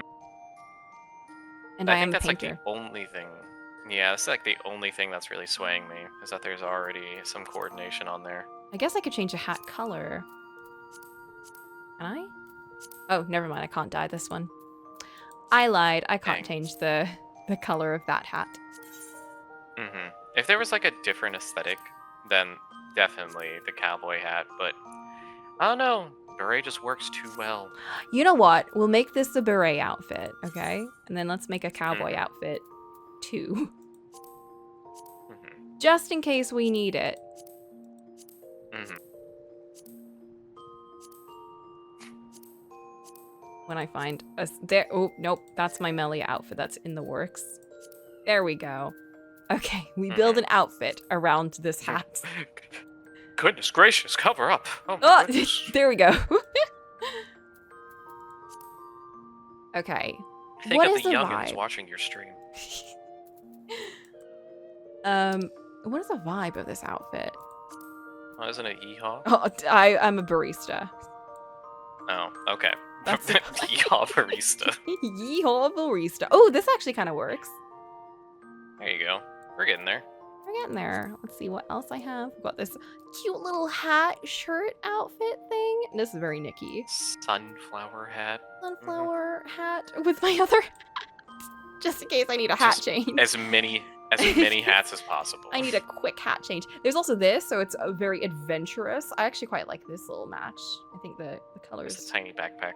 Well, I like the little backpack. Backpack's very cute, even though I have my giant backpack that I like to take with me. Do you? Okay, question. Do you have a bag that you bring out in real life? Like do you bring like a knapsack? Like something you can sling on your back? Oh, me? Like real life? Yeah, like when you go out. Oh, I have so many. One might say too many, to be honest. Interesting. I have a huge collection of tote bags that I personally really love using. I like to interchange them depending on like what outfit I'm wearing. I've got a really, my favorite one currently is my tarot tote bag, which I got from Waterstones. It just like goes with everything I wear, because it's very like, you know, boho chic, kind of that vibe. The you know, brownish kind of colors. It's just really nice, and it completes the kind of witchy aesthetic that I like to go for. Aside from that though, I've got my huge work bag, which is just a giant side tote, but like with pockets and things, and that is to take all my like equipment and like gear and things, because like, you know, it's mostly just my laptop, but then it's going to be all the other bits and bobs I take for like the one-to-ones. For the kids, for them, all their little paints and things. It literally is full of fidget toys and paint and like stickers and like just random things that I find that I'm like, ooh, that looks fun. Just me going to Hobbycraft every other week. If someone were to like rob you and take your bag, just like, how do you think they're going to regret it immediately, or do they think they're just going to be really confused? I think they'd be a little bit confused. They'd be like, well, it would be really bad for me because I'd have like a bunch of confidential like things in there with like, you know, lots of things about like the people that I'm working with, and I'd be very like, oh god. I don't know if I feel like if they were to read any of that, they might feel a little bad, maybe. If they have any empathy, then yeah. They probably would be like, no. I mean, they're already robbing you, so like... Well, people rob because they... Not everyone is robbing because they're evil. Like, people rob because, you know, they just want, like, some money to buy something really quick, or they might think you have food. I do have lots of chocolates in my bag as well. So maybe they just take the chocolates and, like, drop the rest of it, if I'm lucky. You can't live off chocolate, though. No. I often forget to bring my lunch, and I'm like, well, at least I have chocolates. Coco. And that's my lunch. Because I'll be, like, at a school, and, like, I'll be just What's all this meal prep for? Wait a minute, what the fuck? You do meal prep all the fucking time. You don't have fucking food to bring to work. No, I just forget to take it with me.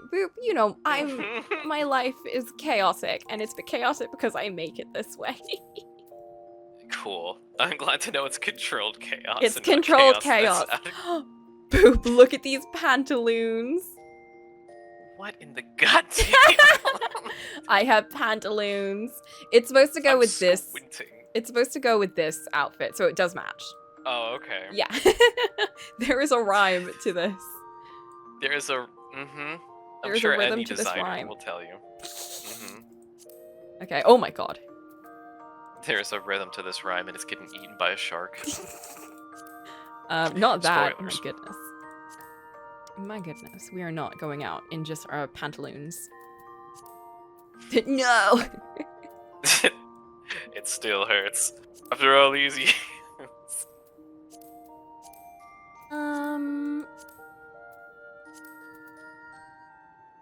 Yes, booty shorts. Yes, of course. I don't have good pants. I hate this. I want to go back to Nikki. Yeah. Give me options. I'm so sad. Well, here we are. Business casual pants it is. The perfect fit to my cowboy aesthetic. Cowboy. That's fine. It's like it's great. It's like when wrestlers wear cowboy hats. You know, it's like they'll wear a suit and they'll also have a cowboy hat on. It's like one of those embroidered cowboy hats with a really nice design. This is literally collegiate. It's literally like the school outfit, I think. Here, I'm gonna look this up real fast. I'm gonna look up most expensive cowboy hats. Let's see how bad it gets. I'm just curious. Let's look up shopping. This one is $700. Why? Why is it $700? The Stetson 30X El Patron Cowboy Felt Cowboy Hat, made in USA, original black. 4 of them have sold. You don't say. Oh, I have the Clive. Of course, I had the Clive outfit from 16. We should have a Final Fantasy Origins crossover. I agree. I think that everyone should fight Jack Final Fantasy. We fight. We don't help him. We fight him. Yes, you have to fight him. What about these jeans? The whole thing. Oh, man. You know what? Jeans work. Yeah. Let's do that. Yeah. People may not like it, but this is cowboy aesthetic. It is cowboy aesthetic. It's true. Okay, this or this?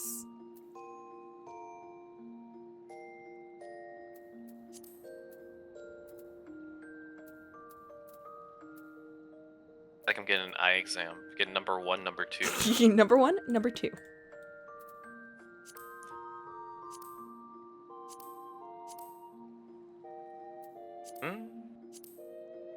This one is so silly. The suspenders just make me feel like a cowboy, of course. The double hats are just killing me every time. That works, yeah. Yeah, this one? Yeah, that one Let's works. go with this one. Okay. Besides, who shoes. knows? You might get something more fitting down the line. I feel like we're just gonna get. Okay, this is so unfitting though because we're gonna wear our cowboy hat and cowboy outfit into this techno Tron legacy land of aliens. Well, did they give you techno stuff to wear? They did, but you were there actually, weren't Well, you? I don't know. Was I? You were there, and they gave me the fucking BDSM shirt. Oh wait, that's what it was for.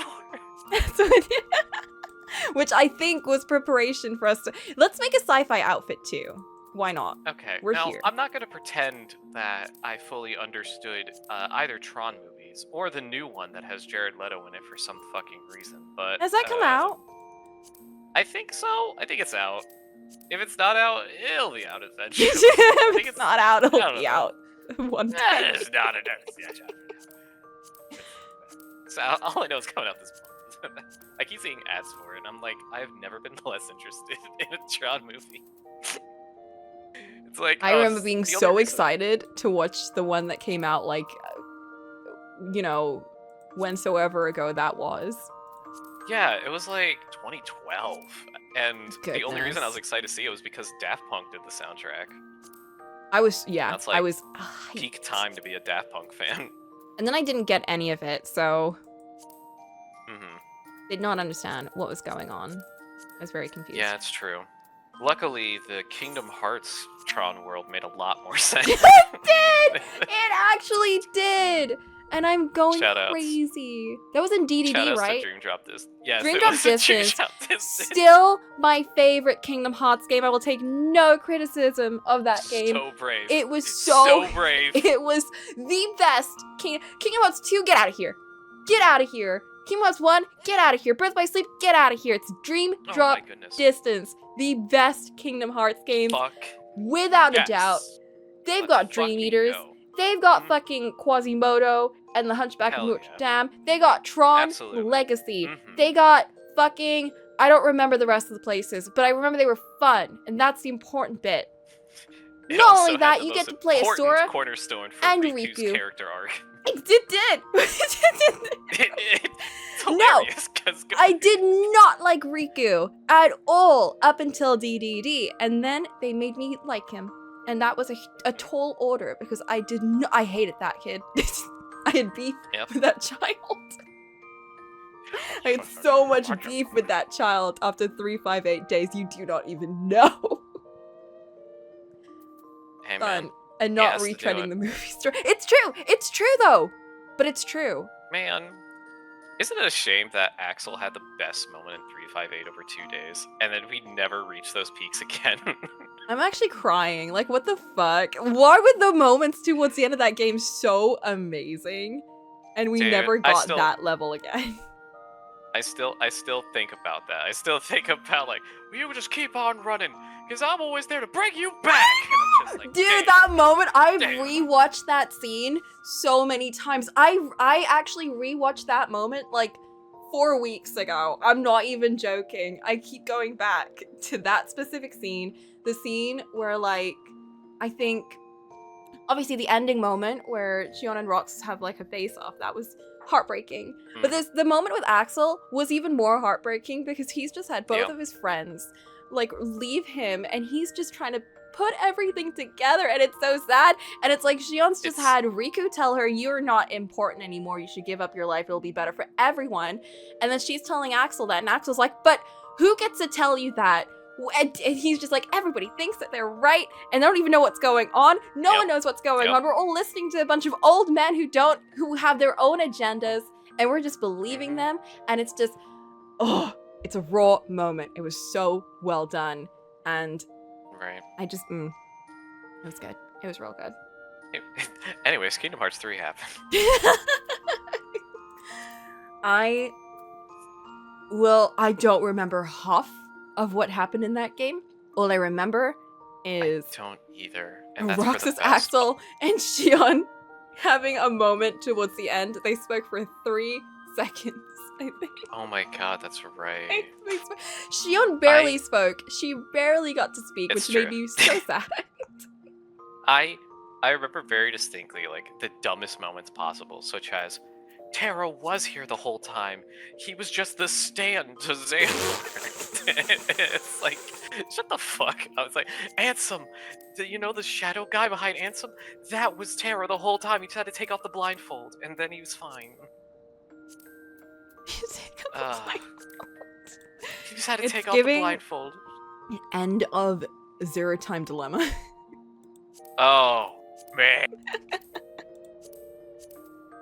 I'm really struggling putting together a techno outfit. I've got the near raid outfits, which I think is the closest I can think of to like sci-fi, I guess. So I'm gonna try that. I still think about just the fucking interview with the man himself, and they're just like, do you want to explain why the characters in Nier Automata look the way he does? And he just went, look, man, I just like pretty things. I like things when they pretty look pretty. butts. I like And butts. I cannot like lie. pretty butts.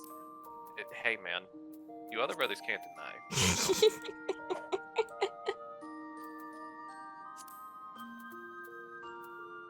I actually do have. Let's put in the those. Oh, not those. Ah, yes. Oh, what even Peaceful is that? music. See, can you see why I decided to put off my joining in on this? What?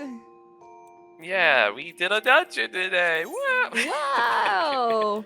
We did plot. We got a musical montage to getting ready to do something with a train. I can't pretend I understand what's going on because I was too busy bashing my head against Olympus and Hades do. But No, yeah, this is something that I would have done regardless, if that makes you feel better. Because I was actually just going insane with the outfits, and I was not vibing, and I have reached a new standard of what I want to do with my life since playing Nikki, and that is to have constant outfit changes. All the time. Oh, wait, those shoes are so cute. I want to make a detective outfit. Let's make a detective outfit after this. I know you want to, but like, is there even enough options for a detective outfit? No, not that I have. I mentioned a variant dungeon that would have something like that. Oh, these are cute. Let's go with these. Should I set to cowboy or cowboy with name tag? Cowboy with name tag. Cowboy with name tag. We don't want to spook anyone. I love my names for the library here. It's just Venoop, Boop Yeehaw name tag, Miriam Boopster, and then Sir Boop. And Miriam I'm like, yeah, no. Boopster. My favorite. We love Miriam Boopster. I do too, honestly. It's my favorite one, I think, genuinely. We can put the blindfolds on as well, just to be extra, even though it's cutting through my hair. Shut up, it's fine. Don't worry about it. I keep. I'm like no, that's my detective outfit. Oh, the monocle, of course. Of course. Whoa, what the What fuck? in the goddamn? Oh my god, now that's very techno. If I do say so myself. Is it? It just looks like character who shows up at the beginning of the expansion that the camera keeps panning to whenever big events happen. And then they blink it And out. then you run into them, and they explain that they're actually the most important person until the next most important person shows up. I'm not gonna put anything on. Remove. Get out of here.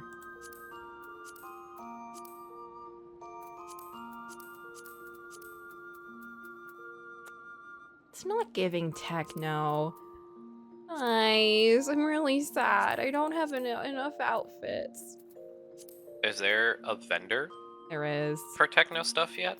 There probably is. I've got this actually. That's kind of techno. You could run around the map and just talk to every vendor to collect You outfit do like options. it stuff. I think most of it is on the market board actually. Oh, yeah. You Buy get it from other players. Players. I'm sure that they will price it fairly. Very fairly and super appropriately, for sure. Selling Bratton Prime Barrel for 200 platinum. It's a Warframe joke. Because Warframe also has a player market, and it's very funny following the market in that. It's probably as up and down, if not more, than this, I'm assuming. Oh, absolutely. It's so up and down like crazy, because they realize that so many people will just grind out the content if they know it's not going to last forever, and then just sit on it, and then just try selling it for like exorbitant prices. So now they have a thing where they unvault things just to drive the price down, and it's so funny. Maybe I just give her the Noctis outfit is quite techno, I think. Is black leather just your definition of techno? Yes. Like, you could. It's like, I guess it's like Shadowrun cyberpunky. But it's so funny how like cyberpunk as a aesthetic has just changed so much now. It really has. Like, remember when it was just all like colors and blinking lights? Right? Yeah, exactly. I think of like Ghost in the Shell and Blade Runner, especially. Yes. It's not that the outfits are cyberpunk; it's that the overall area that you are operating in. Yeah, because the outfits were always just normal clothing, and everything else was like slightly off. It wasn't even like really bright. I'm thinking about like the movie. I'm thinking of like everything's kind of like muted, but then it just looks slightly off where there's things that shouldn't be there because they're too much too like fantastical. Okay, let's see if I can make a detective outfit. Start off in the underwear. With the underwear, of course. The underwear step is the most important step. It's just a Victorian dress. Man, now I'm just remembering that I wasted time with the fucking with what? The dinner table detective or whatever. The dinner table detective show. Yeah, we got it for random roulette. We just watched the finale. It was. Oh right! Oh my god! I completely forgot about that. As you should. It had nothing going for it. It's like, oh, this has so much potential, and then it's like, we are. It was actually so disappointing because it literally had like. Have you watched Ungo? Like Stray Dogs? Or... Yeah. No. Ungo, the detective series. It's like a very short series. No, it's very niche. In that one, it starts off with this like rich lady who is overseeing a party for her dad, and who's like this very famous like detective author person or whatever. And someone gets murdered, so she steps in. The famous detective shows up. The famous, but also, what's the word for someone who's like lost all respect? Like defamed detective or whatever. Oh, okay. Yeah, so he's like lost all hit rock bottom. Yeah, pretty much. So he's really famous. He's like done a lot and everything. Defeated detective, that's what they called him. Yeah. The defeated detective shows up. And she helps him put together who killed like blah blah blah whoever it was. And then they end up like they don't work together for the entire show. We mostly then switch over to the detective, and she just shows up in each episode to kind of like doing her own thing. But she's a very like she turns up to his like little dilapidated like building that's falling apart on a horse. Little office. His little office. She shows up on a horse and he's like, what the? But he's also got like a panda sidekick who's like this girl. Or I don't really know exactly what they're supposed to be. I think they're quite like androgynous, but like they dress up in a panda costume. Not a costume, but like panda adjacent. They're really cool. They're really interesting. Wait a minute. I do know. Do you know what I'm talking about? I do know this show. I didn't know that's what it was about, though. I just remember seeing the designs everywhere, because whenever it came out, people were like, holy shit, this show looks awesome. And then no one fucking watched it. No, it's really good. Genuinely, it's really good. Also, Flint found me a detective outfit. Let's go find this. I'm going to put this together. Okay, I need Holy Rainbow Hat. It's really good. We should definitely watch it sometime. I think that'd be fun. We will queue it up. I'm definitely excited to check it out. Yay! It's really strange, if I'm gonna be honest. Like, I can't even say it's a good show. It's just it's not like lackluster, I'll tell you that much. It's not like the dinner table detective. Okay. And I did enjoy it all the way through. And it's got a lot of charm for sure. It's also got like the entire roulette of like Ace Attorney adjacent music, but like in its own style. It has a lot of fun. I'll tell you that much. It has a lot of fun. Okay. I am excited. I've sold it. I will say nothing more. Very good. Very good. Yeah, there are some episodes that you're just like, what does that mean? But wait, what does it mean? And they just walk away into the sunset, and you're like, wait, what? Those are like my favorite episodes. No, it's legit. Just when they like, just when like they drop something. It's like when a show, like when they just go like, okay, so I know there's no way I'm ever gonna sell anyone on this anime, but like a few seasons ago, there was a show called Train to the End of the World. And the whole concept of the show is they invented 6G towers, and it had like reality warping consequences whenever they activated. And now the world is just fucked up. And every episode is just the weirdest shit you've ever seen in my life. It just felt like they looked around the writing room, and not just the writing room. They talked to the illustrators, they talked to showrunners, they talked to anyone on the street, and they were like, what's the weirdest shit you can think of? And then they just put it in the show. And that's the show. It's just this group of girls traveling on a train, trying to get from one place to the other. And the world is just fucked up and weird. And that's the show. And I enjoyed every minute with it. It's always like the ones that like to go off the rails that I think end up being the most enjoyable, if only for the courage that they have. They're so brave to do what they want. It's the audacity. It's the audacity, yeah. They're so brave. They're just so brave, you know? Like, it's like, okay, so you're just gonna tell me in the finale that the main protagonist is not only adopted, but is also a demigod and also has the powers to control reality. You're just dropping this on us in the finale. Okay, sure, yeah, absolutely. And everyone is completely normal about it, and you're just like, what? My favorite is when someone goes, like, a big revelation happens, and someone goes, huh, that actually makes sense. And it's like, does it? No! Doesn't make sense. No, it doesn't! But I love that. I like it when we are thrown off the loop, and they're not trying to explain and, like, make it make sense. They're like, no. You have to go along on our crazy ride, and you're gonna love it, and you're gonna shut up. I love that, because it's like the audacity of you to do that, but also I respect it, and I prefer that over you telling me everything that is going on. Dude, or, at worst, not doing enough. I don't know what it was, but there was something I watched recently that, like, in the middle of the episode, they stopped everything to exposition, and I'm like, why are you doing this right now? Like, we're in the middle of the episode, and then they just stop everything, and they're just like, now I'm sure you're wondering why 30 years ago that the Earth Federation Force decided to go with this. I'm like, actually, I'm not. And they're like, well, you see, back about 50 years ago, I'm like, I didn't ask about this at all. And then it just kept going, and I'm like, okay. Alright. How do I wear this? How do I wear your outfit? Squints. Well, apparently changing genders is the answer. I'm stealing his outfit. I'm having a look at it. Propaganda, aren't you? Propaganda. Propaganda. So when a British person gets a really good look at something. Okay, take that hat off. Oh, perfection. Which is... I like the top, but it's not exactly my vibe. Let's look at what Flint sent me. Holy rainbow hats. Off to a great start. Perfect. Oh, of course they're selling it for... It's fine, I've got 14 million.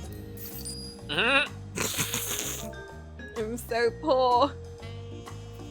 14 million, I'm so poor. The inflation has hit everyone. What will I do? Oh goodness me, my avocado toast. crying in my avocado toast. False I'm crying, nails. it's making Oh it my worse. god. Hi. Oh. False. Now that is a Girl. techno outfit. Girl, get the claws out. Oh my gosh. Oh. Not this. False nails. Oh, can I not buy them? I need to get them from... Wait, where do you get false nails from? Market prohibited. You have to- Ooh. Ooh, you have to find a Vietnamese salon. Oh, I think I have to buy them. Ew. With money. Okay. Okay. Money, Beastman money. Flax. I think I have those. High House half boots. Okay, the nails are fine. They're from the Snake Lady quest? Oh. Interesting. How rude of them. I'm so happy that your streams always have one person who knows shit about what you're playing at any given time. Can I just say that? Like, I'm so happy that you have that.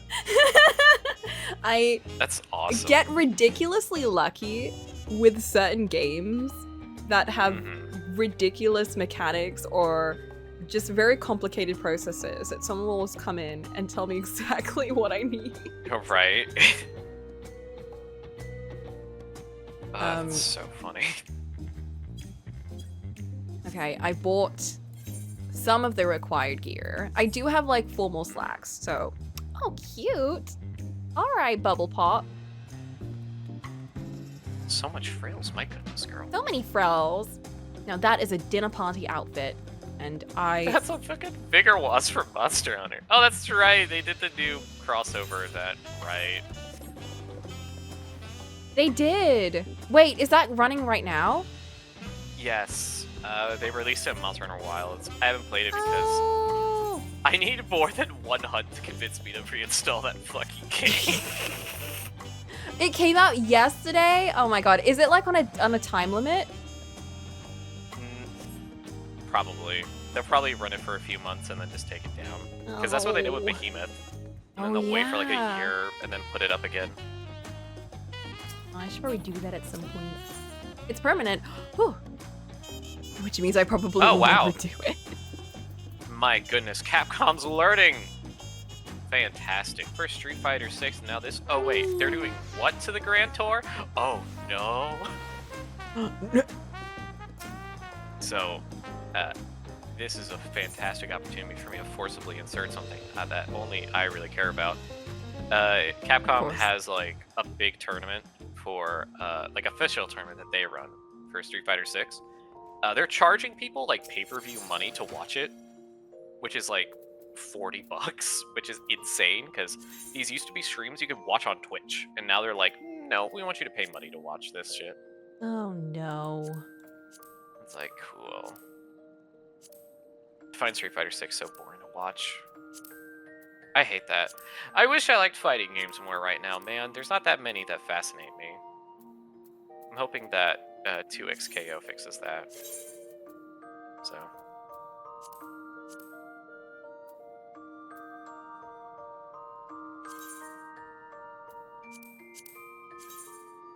Oh, Mega's actually doable? That's awesome. Because all I remember about a Behemoth is trying to get a bunch of friends to do it.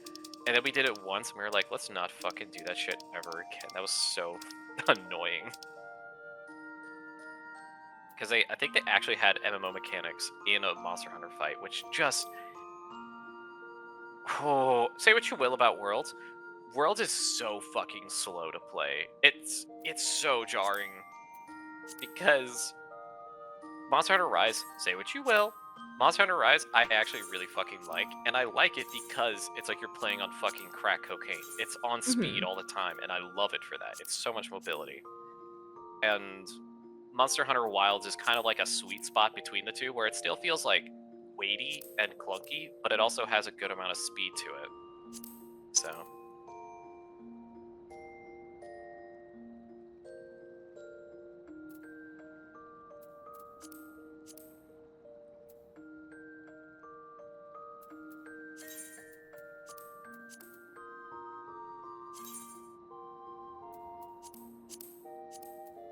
Oh. Oh, that's a techno armor. But I only had it as like maiming. It's very... Oh, I hate saying this, but it's very Iron Man Endgame-ish. No. I hate to say it, but it is Why kind would of you like say that. that? It's like, oh, how advanced is technology? Oh, it kind of looks like a vest you slap on. I don't know. It's like, cool. That's my best. Fluffy coat. Fluffy coat. That's my new detective coat. Boop. I wear like this. the fluffy coat. Isn't it cute? I love it. I think it's I do love it. adorable. I don't think I brought my fluffy coat with me. I think I had to leave it behind. No. That sucks. Yeah, I No, had like sketch. this beige. I had like this beige coat that just had like a huge like fake fur like color to it. Amazing. I don't know how else to compare it other than like literally just look like the Macklemore thrift shop coat. Like I love that coat though.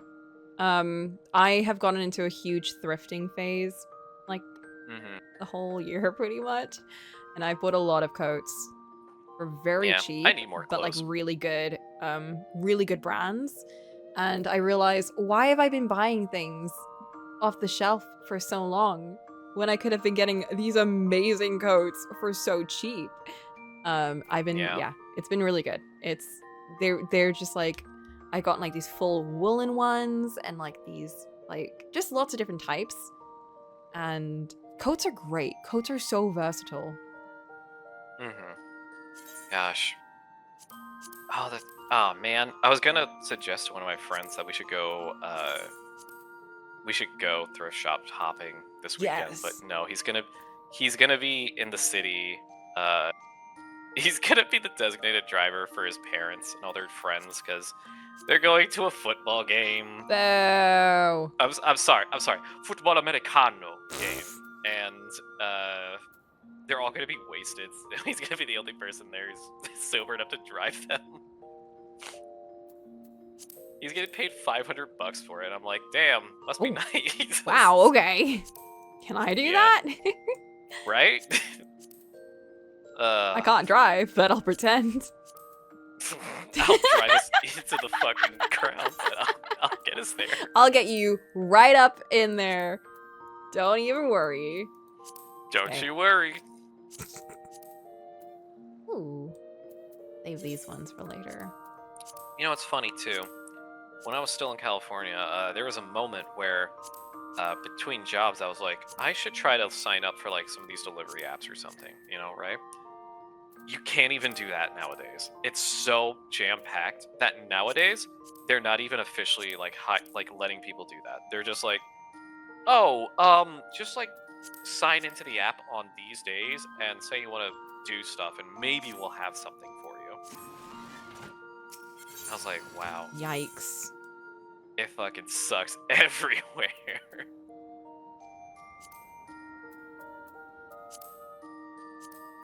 Just think of like everyone. There's just not enough. There's just not enough going around. That's all it is, really. There could be more, but that would mean that your boss has to pay taxes, and we can't let that happen. So.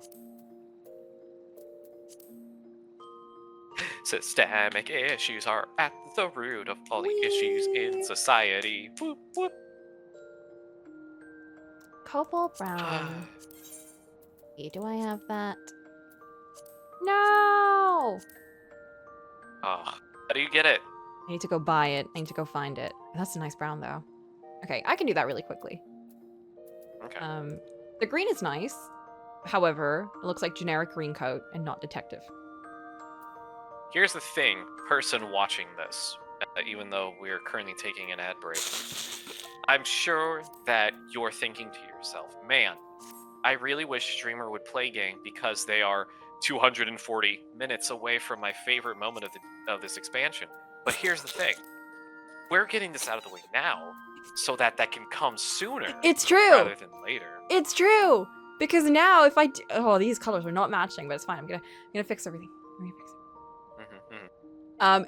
I have been wanting to have a wardrobe change for the entire expansion, and I just have not sat down and put the effort in. Now I am. Now I am. So it's fine. And the pantaloons Here, on. this is a great opportunity to give a rousing speech to the people listening to the VOD and not here unless they're subscribed. But how do you find motivation? How do you find motivation for yourself? Oh. Yeah, how do you get yourself motivated to do these things that you've been putting off for so long? Man. So that actually happened recently when I finally got so fed up of the layout of my room. The motivation came from seeing something that was so much better than what I had and getting so upset with myself for not reaching that I went, what are you doing, girl? You could have that. If you just got off your butt and did something. Whoa. And I was like, man, I should do that. It's like, because the thing is, it's like, if I start, I can't stop. I can't just like leave a fucking cupboard in the middle of my room, you know, where I can't get here and there. So I was like, okay, I'm gonna sit down, I'm gonna do this, and I'm gonna just like get it over with. And once I do, I'll be so much happier. And I was, and I am. And I'm like, thank God I actually did that. If it makes you feel any better, the person that you're comparing yourself to comes from money, so. No, it was Mickey. Oh no, that's what I'm saying. Mickey comes from money. Oh. Yeah. So don't feel too bad. Oh. But Mickey's also just really, really good at like putting things together, I think. Mickey Mouse, exactly. Mickey Mouse from Disney. Yeah, exactly. Yeah, exactly. You know, she's really good at working herself to death and then ending up in the hospital. You're exactly right. So. Oh. I don't want that. Well, that's just what happens. She's constantly rid with physical ailments that end up just absolutely crippling her for weeks on end. I did hear that she gets sick quite often. Yeah, she gets sick a lot. So, and it was really bad a few months back. Oh no. And we're still dealing with the fallout of that. Oh, it's okay though. Cole's living with her. So, making chicken soup. Doing what Cole does best. Being anxious. No! Cole, no. I think these go I well. can talk shit on these streams, and they ain't here to stand up for themselves. Clip this right now, send it to them. Do not!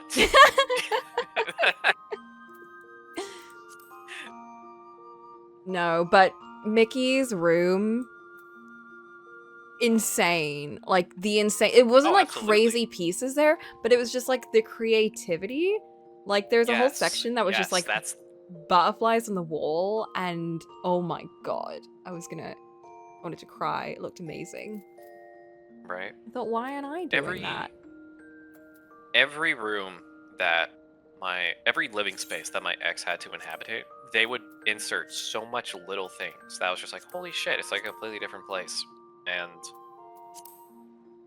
I hope that whenever I get my own room, that I will be able to do that. Yeah. It might be happening sooner rather than later, because one of the friends I'm living with has found a place that it's the boyfriend of one of his sisters his mom runs an apartment complex. Jesus fucking Christ, what a sentence. It's never simple. I hate that with me. It's never simple. It's never fucking simple. It has to be 12 fucking steps. But his mom runs an apartment complex, and she is renting out a 3-bedroom apartment for like significantly cheaper than everything in there. That like what they're paying right now for rent. Ooh. And so he's applying for it, and like once again, wet eyes over just like, you're getting a 3-room. Why is that? And he's like, yeah, because you need a room for yourself. And I'm just like, ugh. So hopefully when that happens, I will be able to kind of actually start making a living space for myself. That'll be so nice. Like, I feel like the second you have your own living space, it is life-changing. Like, it just like, you just feel so much more in control of things. You just have like your own area to just like be yourself. And it might be a me thing. Yeah. It might be a me thing, but like, I've never felt that way with a space that's been given Hmm. to me. Like, oh, this person moved out, so you get to have this room. You know, like that kind of shit. Yeah. So, we'll see. All right, I need to go find some dye. BRB. Another little truck. Like the, what's the guy's name? The fucking tiger from, Yakuza. Taiga? Is his name literally Taiga? Tiger from Yakuza? Yeah, there's like a guy from Yakuza who's literally just known as like the tiger of X location. I didn't know that. He has like a big green coat that's very similar to that. I used to have a coat like this. Ruffles and everything. Not with nearly as many belts, though. Saijima? God damn, thank you. Yeah, Saijima. He's the sworn brother to Majima. Oh. Don't worry. He shows up. Everyone pops huge when he shows up, but he doesn't do anything. Oh. Outside of one game he showed up in. Oh. Yeah. So my favorite thing about Yakuza is they get you really invested in these characters, and then they only do something for one game. Oh. Yeah. You guys remember that time that Kiryu fell in love? I do, and I hated it. Yeah. Don't worry. Infinite Well kind of closes the book on that. God damn. Did they? What a... They do bring her up. They Okay, bring good. her back. Because I just remember Kiryu like fell in love with this other lady. And then later on, when he's asked like, "Who's your?" But then later on, he's asked like, "Have you ever loved anyone?" And he's like, "I've loved 2 women in my life," and it's like Haruka and the lady from the first game. Yeah. This is like, He doesn't what the even fuck? mention this other girl. So fucked up. Doesn't even mention her. Oh man. Crazy. Anyways, stay tuned for they're doing what Yakuza Kiwami 3 just to play the 3rd game in a more accessible way. I have heard Kiwami 3 is quite... It's very divisive, but it actually seems like one of the games that I would probably like. Here's the thing, I gave up on the franchise trying to play Yakuza 3 just because it's so jank. Oh, is it? You might like the Kiwami version then. There's a segment where you have to run through a city street to chase after someone. It's really early on. That's the part that really upsets me, is that I couldn't stick with it after that point.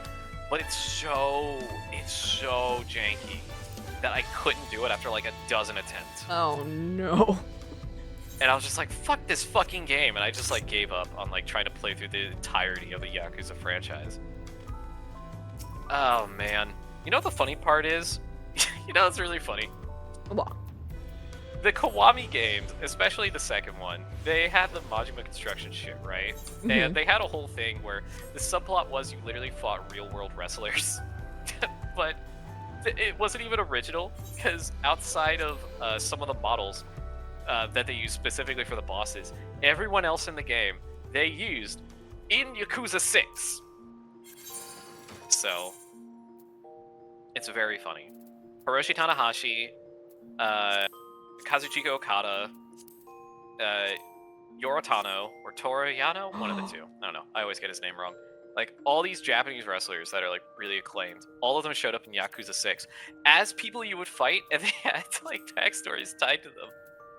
The only reason I know that is because I think Boka is one of the only people on planet Earth who has played through Yakuza 6 recently. And that's just kind of, like, been like, this is really weird. I know all these guys. And I'm like, yeah, damn right you do. Oh, man. This is the beautiful intersection that MPW provides people. It's cursed knowledge that you can only use in these ways. Incredible.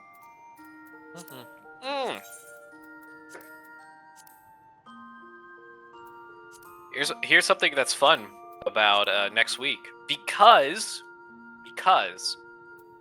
we got Title Tuesday as opposed to a live show on Wednesday.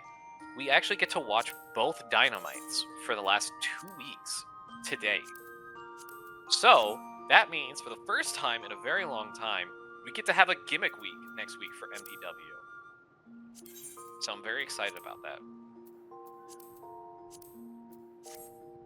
Some of the gimmick weeks are some of the most fun nights because it literally just is like either we watch other stuff that has had wrestlers in it, or we just hold like little seminars where people just talk about shit that they think is really cool, or they show off a video that they really like. Mm-hmm. What kind? Like, is it wrestling related videos? No, it could be anything. It's just as long as you're interested in something, like fucking talk about it. It's always fun.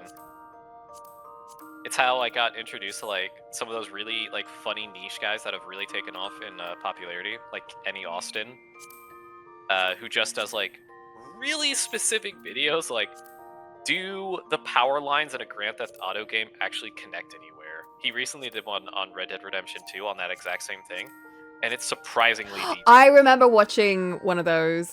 It was one in like Skyrim. Mm-hmm.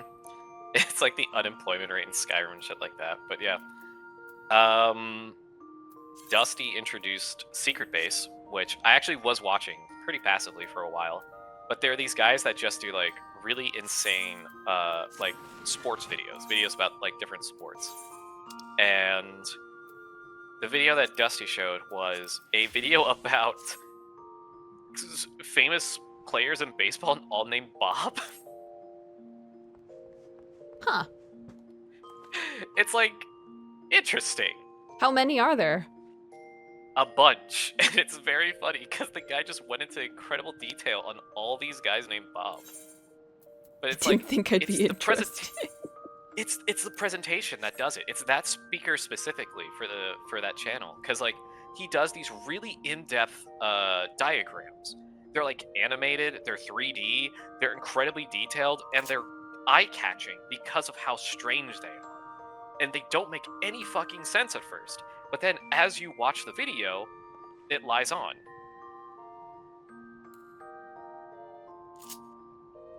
How long do you wait to move filter hot oil after you fry something? If I'm done with the oil, I wait for it to cool. I turn it off. Yeah, I usually wait until it cools down. Yeah, and then afterwards I decide what to do. Usually what I do is if I have a glass jar, I strain all the fried stuff out of it so I can use it for more frying later. For most, up to 2 times, but yeah. I never like to do deep frying because I always feel like... Do you not like having oil hop out and burn your skin at very specific points that you were not expecting it to splash? No, I'm actually not too bothered about that. I had like a huge accident when I was a kid with like oil. Oh, Jesus. It was purely through my own negligence. I think I was cooking bacon or something, and I remember my mom was there, so she was like taking care of it, and then she like went away for like a second. I was like 8 or 9 years old by this point, so technically I knew what I was doing, but I was also just extremely, like I said, very negligent. I accidentally flipped the entire pan over me, and all the oil my God. went all over my left leg, like my entire left leg, like all over my thighs, all of it, yeah. Oh. So it was a lot. Once again, really glad it was oil and not like water or steam or anything. I guess so. I remember like I looked at my foot and I was like, what the fuck? And well, I didn't think that because I was a child. So I was like, what the heck? And I remember just like starting, I was just like, what? I was in shock. I was completely in shock. It was the most painful thing of my life in the moment. Now I'm like, whatever. But so I can't remember how it felt. But I remember my mom like started screaming. She was like, what? And then she like took me straight. The toilet was right there. So she took me over. She like rinsed it down with cold water immediately. Jesus. And yeah, it was scarred for a very long time, but then it all peeled off eventually, and like there's no scarring anymore. Dang, that would very easily be a topic of discussion on a first date. So, I burnt my entire leg off at one point. You want to see? You want to see? There's no marks or anything. You can't see anything, actually. It's really fucked up. It's really fucked up. It's crazy. And now I have a perpetual fear of... Actually, no. I didn't develop any kind of fear of... You'd think I would have, but I didn't. I actually continued to cook and everything. I never learned. I simply liked making it. I was making a full English at the time. This was in India, so we had like the worst ingredients for it because it is not a place that is made for like English breakfast ingredients. So it wasn't even like a good breakfast. It wasn't worth it. It wasn't worth the pain. It definitely wasn't worth it. Hello, Leo, by the way. Hi, Leo. Enthusiasm. We love to see it. We love it. We love the enthusiasm. How are you doing, Leo? And how is Caesar? Caesar is a very important factor of It's a very important part of this entire, like, community, I think, as a whole. I think the mascot of the community, if anything. Really, a pillar of the community. A pillar. I think we should have a Caesar emote, in fact. I think that would help us all. I'm happy Caesar is happy. Amazing. Okay. I would like to present my new outfit. Dun. Dun, there dun, it dun. There it is. It is my detective outfit. Not very techno-like, but I love the colors. I think it's very cute. I brought out my original paintbrush with an actual palette. There it is. I'm just gonna go into this techno-filled place like this. As one should. As one should. I love it. The only thing is, I will probably be switching between hat and no hat. Because I like my drills. I was gonna bring out the red panda, but I like little elf, you know. He has been with us for many, many expansions. Rip tablet. Listen, Coco, does this look like someone that would know how to use a drawing tablet? No. She would literally just destroy it by putting paint all over it. She would be trying to like mix paints on this digital tablet and be like, why is it sparking up and exploding? That's weird. That's strange. I don't get it. Oh my god, I can't believe it. She does, but wrong. Do I look like I know what a JPEG is? What the fuck is a pung? I'm back. Welcome back. I'm here. You don't have Did a I better miss anything? chess piece. No. I've just entered the land in my new fit. Look how cool I look. I look so ready for mystery solving and stuff. Ready to paint. But don't you have a detective outfit? Or is this the detective outfit? This is my detective outfit. Wait, it looks more like a detective outfit when I have my hat. Ah, there it is, yeah. There it is. See? No monocle. Sad. No, I have a monocle, but I can't wear the monocle and the hat at the same time. Although... That is such bullshit. This feature is yet to be... I have glasses, apparently. I have face wear, but it's yet to be unlocked. Interesting. I don't know what that means. You have to unlock glasses. I don't know how to unlock glasses, Boop. What the fuck is this? You must destroy the Slayer of Realms. Only then can you access glasses. Then you can finally fix your stigmatism. Thank God. I'm actually farsighted, so this game has been very rough for me. No! Do you want to be Cocolamoco? Because you were Cocolamoco before. Oh, someone is yelling at me. No, it's just sleepy. Whatever. Is it because I made fun of her because she's finally getting a PC and I'm like, are you excited to install your fucking gotcha spyware on it? And she's like, yes. Yes.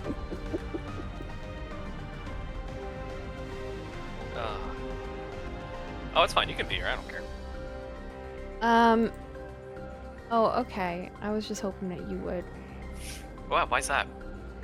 I don't know. You can do like a protagonist voice. I've just made her like a British child. Well, you know, I think that's what a lot of your audience is expecting at this point. I think if you were to just suddenly change voices like that, it would really jar them out of the experience, you know? Oh. You know what I mean? No! I think you're saying bullshit so you don't have to do it. Crazy. What? Not on my third beer. Officer, I'm fine. I can still drive. I'm pretty sure this is the Yasulani station. But from the state of it, I swear it was abandoned years ago. I'm not sure what to make of this. We should look around a bit more. What is there a small thing there? What? Ah! This is a small thing there following you. It's someone on their hoverboard. That's Pi Yeah, on his hoverboard. Doing the thing all people do in an MMO when they realize a friend is streaming it. It's just, oh, getting every shot, and there we go. Oh! This is so fitting. I look like an investigator. Whoa. The building is a rotting husk. It has clearly been many years since anybody lived here, of course. Wait, shut up. Mm-hmm. Okay. Shutting. I'm suitable. Flint!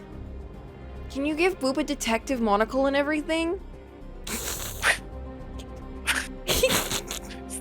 Are you serious right now? Do you know how long that's gonna take Flint? Minutes. Minutes of his day. It's just like, don't even like get a PNG, just get a JPEG. Yeah, just completely unmodified. Just fuck my shit up, man. But Steve on standby. Flint's in.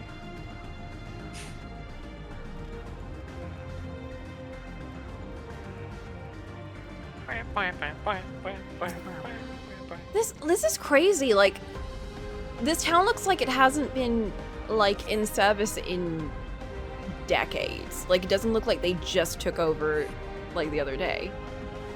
What happened? Because you were there, Boop. You were there when this happened. We were about to like board the train and go over here, right. And then the aliens invaded, and then now suddenly it looks like it's been centuries since anyone was here.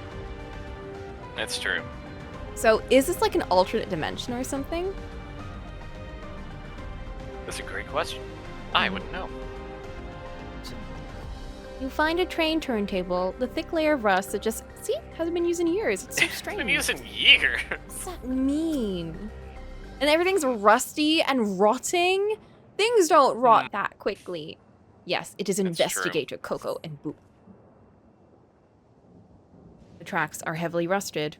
They haven't been tended to in a long time. I'm so mad. My pigtails are not out. Is this an alien? Or is this a player? Is this It's not a player. Alien Earth? It's just, I named the stream. I know, I saw that. It got a chuckle out of it. Got a chuckle. When I came up with it, I was like, oh my god, I'm a genius. Wordplay? I'm so fucking clever. Oh, clever. Nowadays, I'm just like... Nowadays, I just try to fill out the fucking character limit on the titles. Just try and make something as long as you can. Mm-hmm.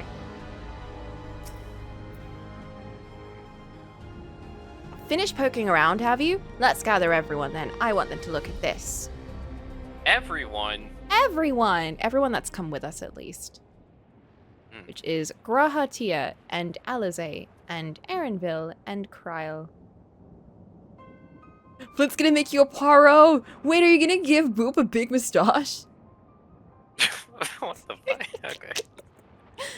Okay. Elementary. It's one of the mechanical soldiers, long since broken apparently. I'd say its presence confirms that this is indeed Zoralja's domain we're in. What about the rest of you? Did you learn anything?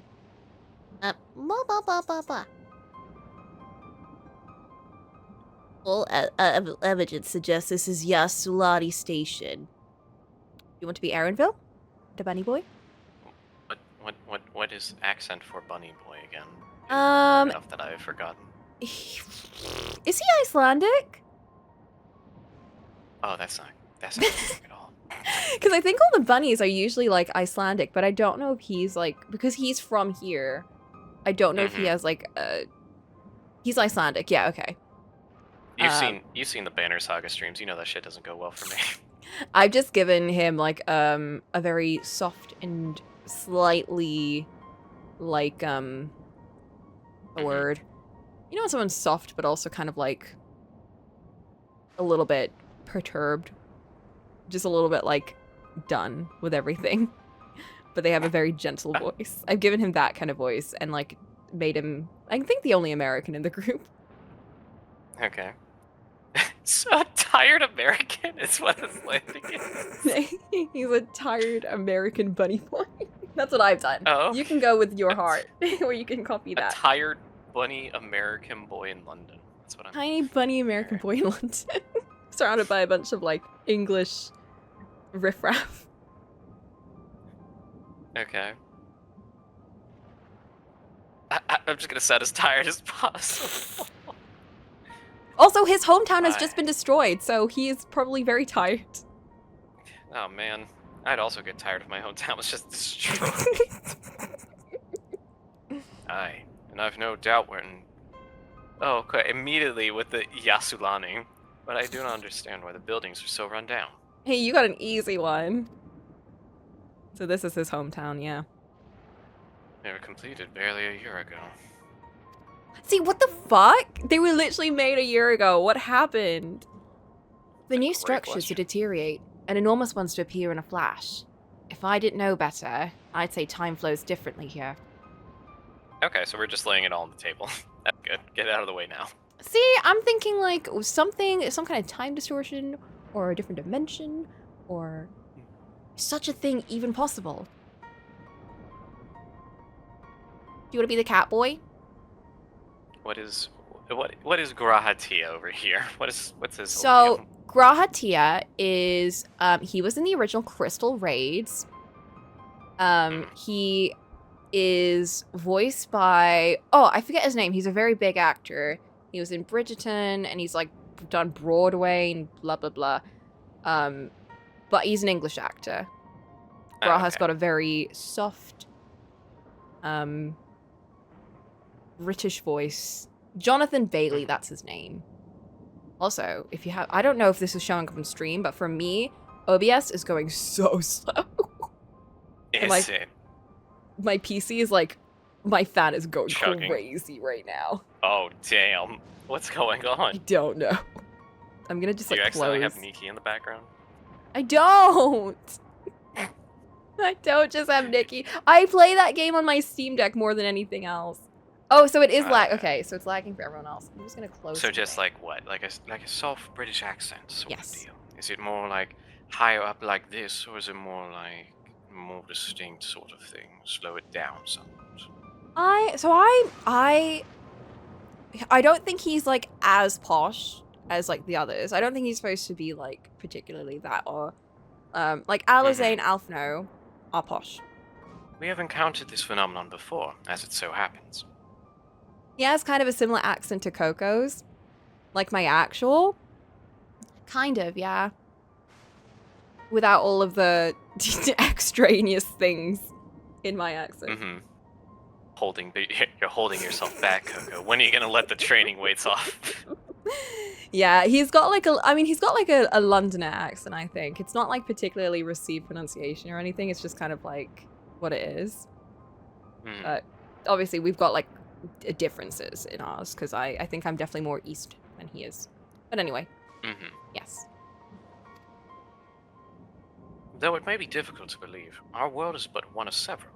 In some respects, they are similar to one another, but in others, wholly different. We call them reflections. Simply put, the rift between dimensions causes time to flow at a different pace in each world. While hours pass in one, years may have come and gone in another. It's true, actually. I remember that happened when we went to Novrent, which is the alternate dimension version of this place.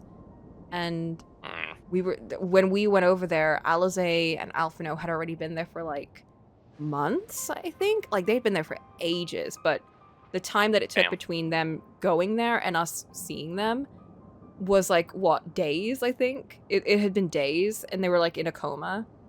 And by the time we got there, it had been months or like an entire year or something, right? Yeah, and then Thancred went there first, so Thancred was there for 5 years, which is crazy. I think the twins were there for the least amount of time, but it was still like months. Think of all the character progression that happened off screen. No, Boop, it was actually it was legitimately my favorite moment in the game because so much had happened to all these characters and we were not there for it. And we got to kind of learn a whole new bunch of things about them, what they were up to, and it was not a nice place that they went to. It was like it was not a nice, the planet was like dying and there was a lot of political things going on. There's always, but it was like particularly bad. It was like quite horrific. Like the twins in particular experienced quite a lot of horrific things. And I just thought it was like really well done. I thought it was really interesting to kind of like be put in like a whole new situation. You don't know anyone, you don't know anything, everything works differently, and you're just piecing everything together. It was a fun little mystery, I think. Okay. But yeah. Unironically, a lot of character progression did happen off screen, but you do get to see it happen in real time as well. But anyway. If this is Yasulani, then we should still be the source. The flow of time should be synchronized. I'm not sure I follow all this talk of reflections and dimensions. But if Erenville says this is Yasulani, then it must be. Your village is a little further along, right? He's just a bit tired. Erenville!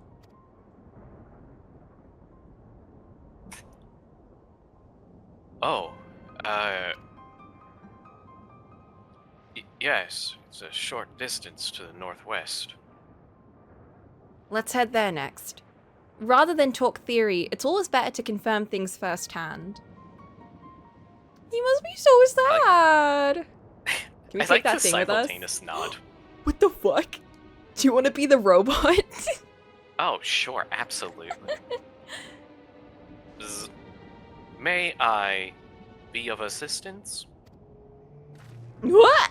It's still functioning? Oh my god, best friend? It doesn't seem to be hostile, at least. Perhaps we can ask it some questions. Can you tell us where we are?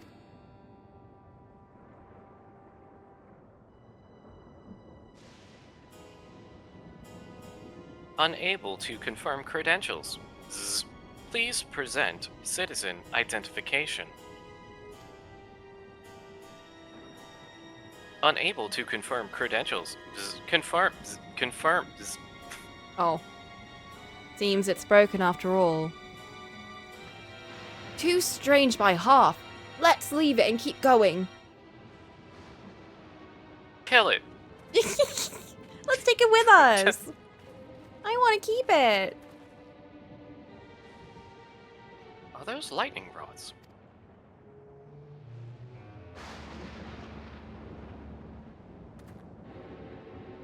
Would you accompany me for a moment? There's something I wish to investigate.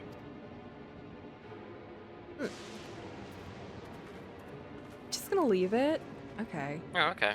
Alright. We're leaving it to become a boss later on, don't worry. Oh, it's just got a little head down. Don't the capybara. Capybara. Capybara. What? Wait, I'm gonna one-up you.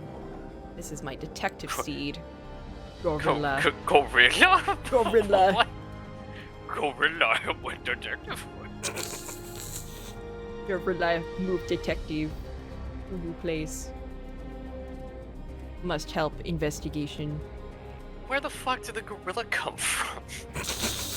Don't worry about it. Where is he? Oh. Alright, fine. There he goes. Look there. The lightning appears to be drawn to those pole-shaped structures over yonder. The design suggests there's some manner of lightning rod. Let's go and take a closer look.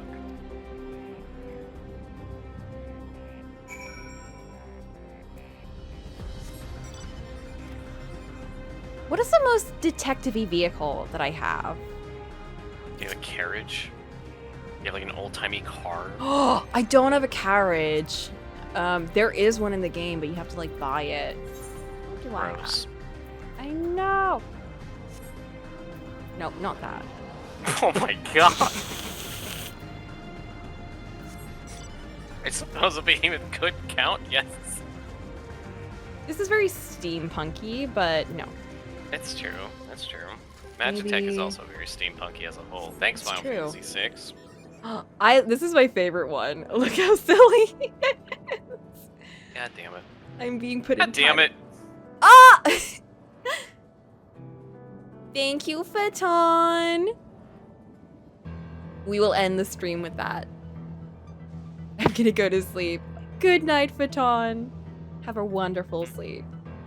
Yeah, enjoy your sleep. I hope you have nightmares. I hope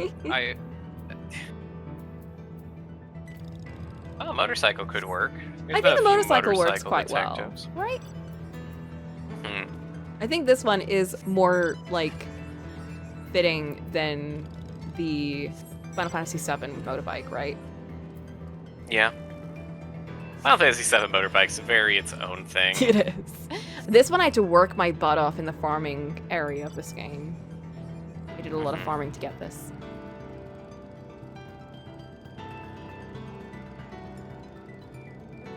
I love that I'm in the most steampunk place ever. And not steampunk place. What's Sorry, more I'm in the most not steampunk. The most techno place ever, and I am in my steampunk bit. Look, as someone who suffered through Dimension W, there's nothing cooler than someone who sticks to old style things as opposed to conforming to new technologies. Right? Because that's very much so what it is. Its music is re- interesting. It's like that. It's like No Gun Life, which is also a very fun one if you haven't seen that one. No gun life. I've not. Yeah. It's like it's just a world where they've given people, I don't know, they've essentially given robots sentience, but it's a very special kind of noir where it's like we've put inanimate objects through like PTSD. Oh. So it's like the main Oh, the character one is with a gun literally for the just- head? Is that it? Yeah, he's just a big buff dude, but he has a gun for a head. And it's Yes, like, I think I remember. I didn't watch it, but I remember seeing it. Everyone talking about it. It's really fun. I really enjoyed it. It's not the most consistent show. It definitely has its flaws, but I thought it was charming enough. Anyways, this material appears to be the same as that was used in the mechanical soldiers and warships. On closer inspection, it appears to bear fine etchings, rather reminiscent of arcane runes. These, I suspect, they're not merely decorative. I would posit it's used to harness lightning as a source of energy. Quite impressive technology. I'll share this observation with you, Stola. For a blessing, this dome doesn't appear to have interfered with Link. Thanks for accompanying me. Let's head to the village and find the others. Why don't we harvest lightning? Organs. Electricity? Oh. Why, man? Why don't we harvest organs more? Man, that's what I've been saying.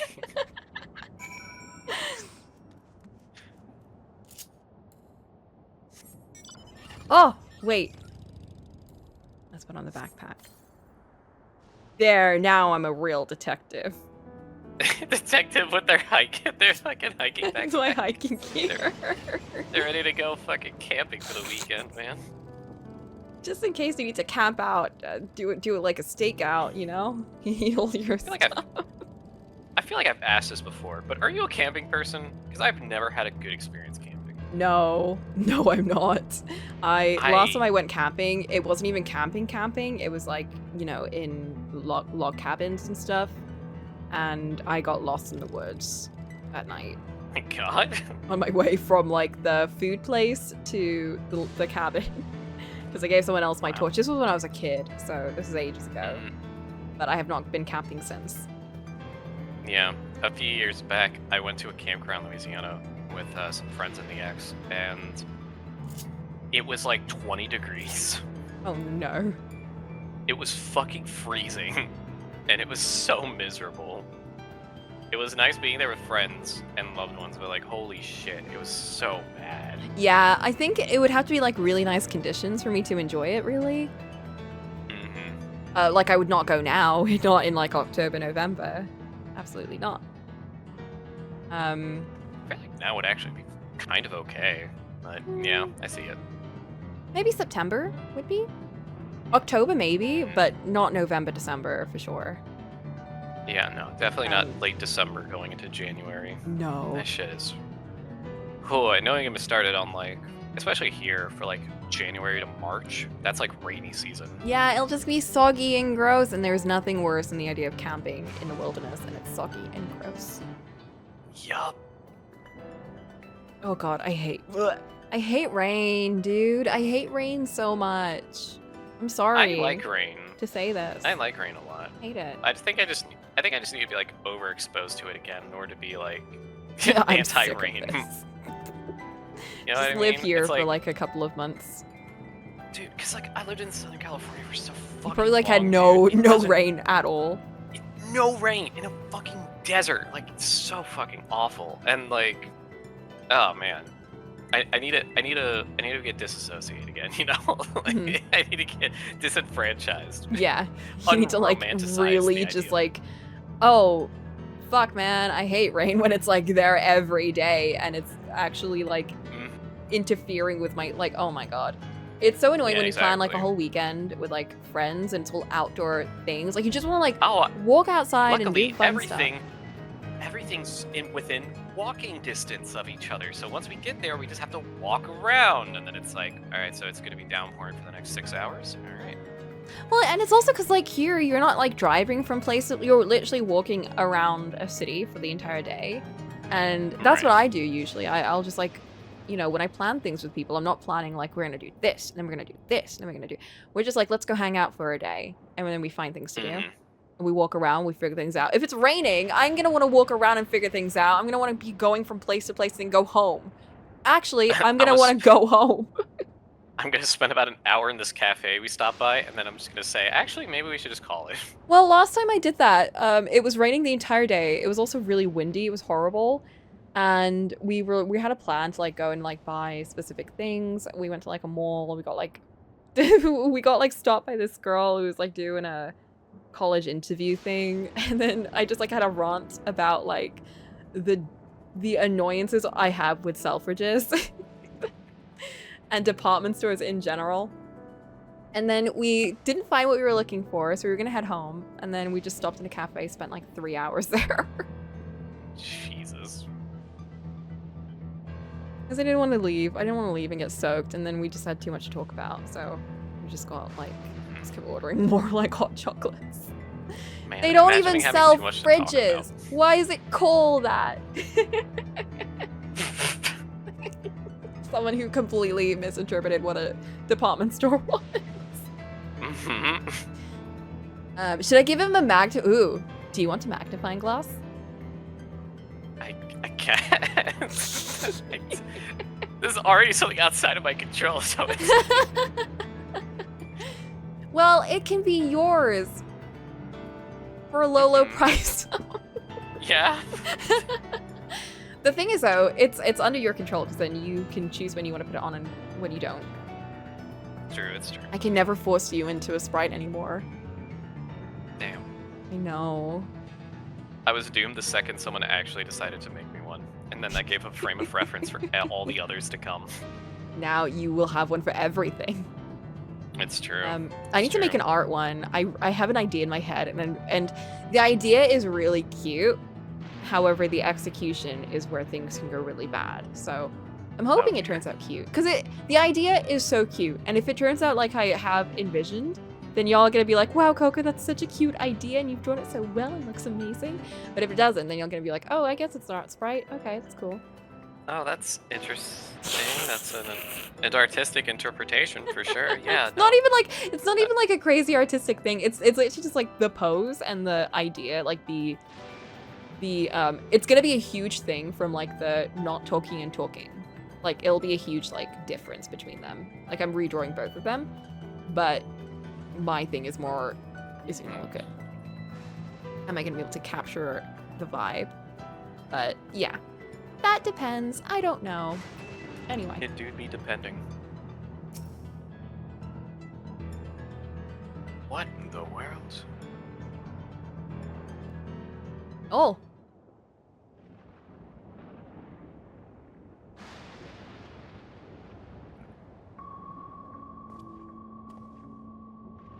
Theme of mystery. Ooh.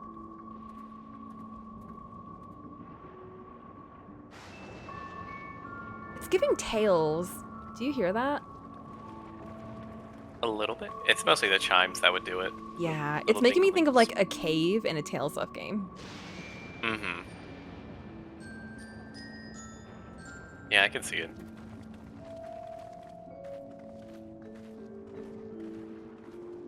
What the fuck happened? It's really We been love like the clay rock houses. My home. It's in ruins. But why? What happened here? oh, his home. My goodness. And where is everyone? I had a look in a few of the other houses, but they had clearly been abandoned. Damn it all. None of this makes sense. You're telling me. Right. Excuse me? Are you looking for No. someone? Child? Wait! Oh, she was in the we've seen her for a second. Yeah, she was in the crowd? Yeah. She's been in the yeah, crowd, you were there. You right? saw that too. Yeah, she was in the crowd. It's because she's like very clearly important person, like energy, and it's like, will we know anything about her? No, not until the game decides. I apologize for giving you a fright. However, I did have reason to keep to the shadows. Huh? In that outfit? Sorolja How are has you told subtle me at a all? great deal about you. Zoralja? Sorolja? Greetings, and welcome to the realm of Alexandria. Okay. I am Sphene, the Queen of Reason. What the fuck? Oh, and then we hit the. Queen This of jolly Reason? music. This is some Kingdom Hearts fucking If you ass are the music Queen here. of Reason, is there perhaps a... A king of confusion? Yeah. Yes, if you mean to ask if there is a King of Resolve. Zorulja holds that title, and together do we reign. What? Then you are both behind the attack on Tulihiola. Get her! Just kill her ass right now. And I doubt you're here to offer us a warm reception. Yeah, I'm I here to doubted be a she free was. stage you boss have fight. it all wrong. I am not come to fight. Yeah, well, you're clearly working with him, so I don't know if I like Zorulja you. rules alongside me, but that is a matter of expedience. In truth, we are at odds, he and I. Huh? Those are most kings and queens. You gave him the It is power, at though. considerable risk to myself and my people that I come before you to beg your aid. I think it was her voice that ushered him into the Golden Gate in the first place. Our aid. I'll admit I cannot imagine King Zorolja is keen to share and share alike. But if what you say is true, you're still the queen.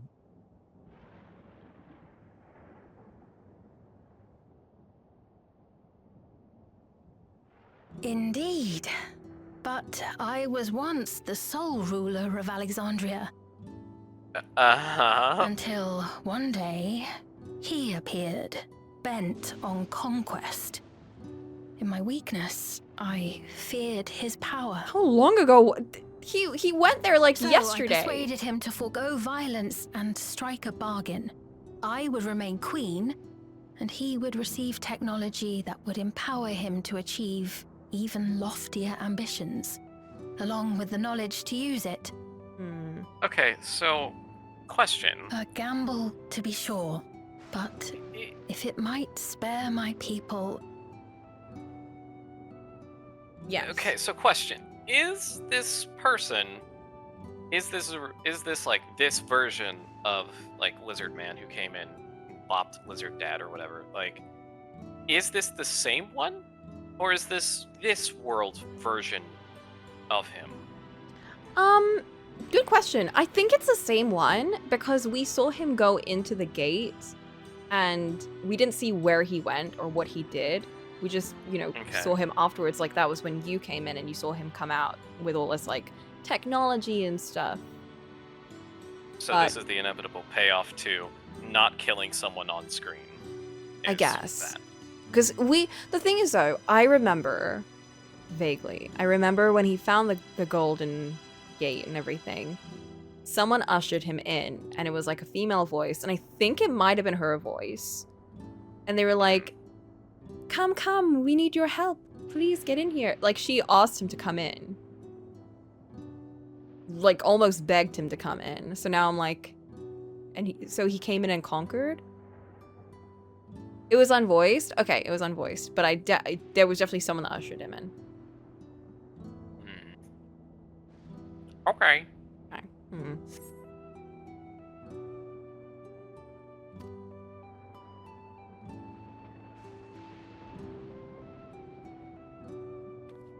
If I may, the dome surrounding these lands was erected but recently. How is it he was able to not only invade, but instate a new system of leadership in a mere matter of days? It's been years.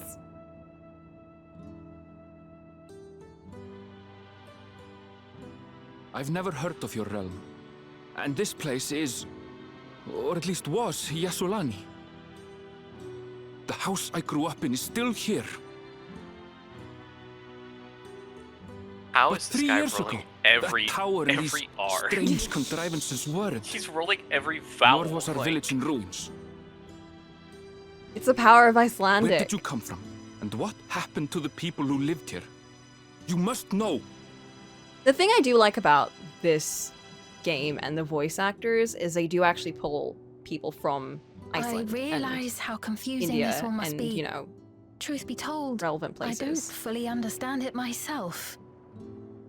I mean, I can hear the diversity. What I can say is Like, they that won't have people one pretend day, and people make from up your accents. Tuliolol suddenly appeared here in Alexandria. Or perhaps it was we who found ourselves in Tuliolol. Like, you didn't see it, but in the Shadowbringers expansion, there were a bunch of fairies, and the fairies were all Scottish. That sounds like hell. It was incredible. They had the deepest, like, visceral Scottish accents I've ever heard. They didn't make them pretty and flouncy. They gave them, like, guttural Scottish accents. It was amazing. That sounds like I would not be able to understand a single thing they were saying. It was so cute because it was like these tiny little, lovely little, dainty little fairies, and then you hear them speak and they have like the most, like, think Brave. Like, they have like the most guttural voices and it was great. It was just like so much personality was added to them just from that alone. Mm-hmm. And it fit the characters because like the fairies are obviously like, silly and mischievous, but then also very dominant in what they want to do and say. So it matched quite well. Little trickster creatures. Until but recently, we were completely unaware of events taking place beyond the barrier surrounding What is our that realm. outfit? Why does she have like a tie attached to like a collar and then there's nothing else? Does this not remind you of the Crystal Tower? This is futuristic How sci-fi. after the 8th Umbral Calamity, we devised a means to transport the Spire across time and space from the source unto the first. That's where he was from. Granted, this is on a much larger scale, if that is indeed what has happened. Not only the people and structures, but also the surrounding environment. Regardless, the people of Lakeland perceived the arrival of the Crystal Tower much as the Queen describes her own experience. Sudden and inexplicable. Well then, you appear to have a better grasp of our circumstances than we do. Indeed, more than I dared hope. Are you? In which case, a closer examination of the effects of this phenomenon may afford us more insights. Allow me to take you to the outskirts. I don't know if I trust this girl. A number of We the met you Shatona live for, there like- as well. Perhaps your acquaintances are among them. She just met us Literally and one immediately started like conversation. dumping all of this on us, and now she's Hold like, on. okay, come with me. If we accept, there's no This guarantee is the thing, we're not too. walking into a trap. It's just that, like, I don't know, man. Every time But if we're to defeat Zoraija, we need there's to understand how royalty he grew so in strong. a Final Fantasy game, there's like a Besides- 50-50 toss if you can actually trust him or not. Exactly. And if So and it's like, even if you can, they're gonna be the most like they'll drag you along to like whatever whims they have, and especially if they're like one of those like Final Fantasy lady types. They're they drag you along with their whims, and then you find out later on that like, oh, I need you to find this person. Why is that? Oh, because they wronged me. Oh, well, that sounds like a good enough reason for me. And then you find them. The person goes, oh, I see. You're still doing her bidding, is it? She didn't tell you the full story. You're like, full story? What could that mean? He's like, she didn't tell you. She actually crushes puppy skulls for a living. She's just like, it was a phase, and I'm out of that phase. I'm a better person than I was back then. And he was like, that was 2 months ago. And then it's like, oh, wow. Well, I'm too deep in it now, and I Well, kind of want your too loot, late. so... sorry, man. And then he has to do something that automatically justifies making him the villain. So yeah, it's just like, exactly. And then you go, okay, well, I guess he sucked too, so. dude, my favorite is like doing the fucking Dragon Age 2 thing, where it's like, oh, so the head Inquisitor wants blood mages, does she? Then I'll do blood magic on a massive scale. Oh my god. What the fuck are we doing? Ain't no way I could ever have gone with Anders after that. Like, this boy trying to make the worst case for mages he possibly could have. Guys, we deserve better, and better looks like this. Kills families and children. It's like you're making Guys. a terrible example for all the other blood mages who actually want positive change. But the whole game was very like anti-blood mages or mages, and It's true. It's true.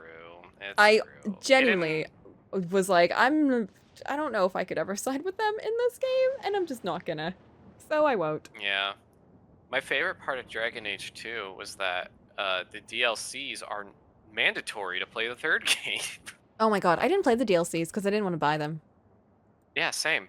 And guess what? The main villain for the DLCs is the main villain in 3. Just cause. That's... Just cause. It's very annoying. Oh my god. Oh my god! I love how you have a more high definition magnifying glass than I do. Pants. Enhance. Save. Put that on right now. Give me a second. It takes like 2.5 seconds, and you've only given me 1. It takes at least 2 seconds, and you've given me At least 2. a quarter Yeah, of exactly. a second. Exactly. Put that on Where is right it? now. Put that for speaking. Then we put the other one for inactive. I did it backwards again. Son of a bitch. It's fine. Click on that. Scroll down. Click on that. Scroll down. And then click on that. Okay. And then we save it. And then we set it. Whee! Amazing. Yes. Are Oh, we it's happy? very, very Poirot. There we go. Are you happy now? Yes, I'm so happy.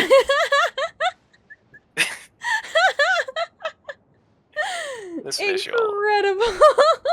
This visual is insane. I love it because it's like you have you are the Poirot to my Sherlock, which makes no sense. Oh, you actually...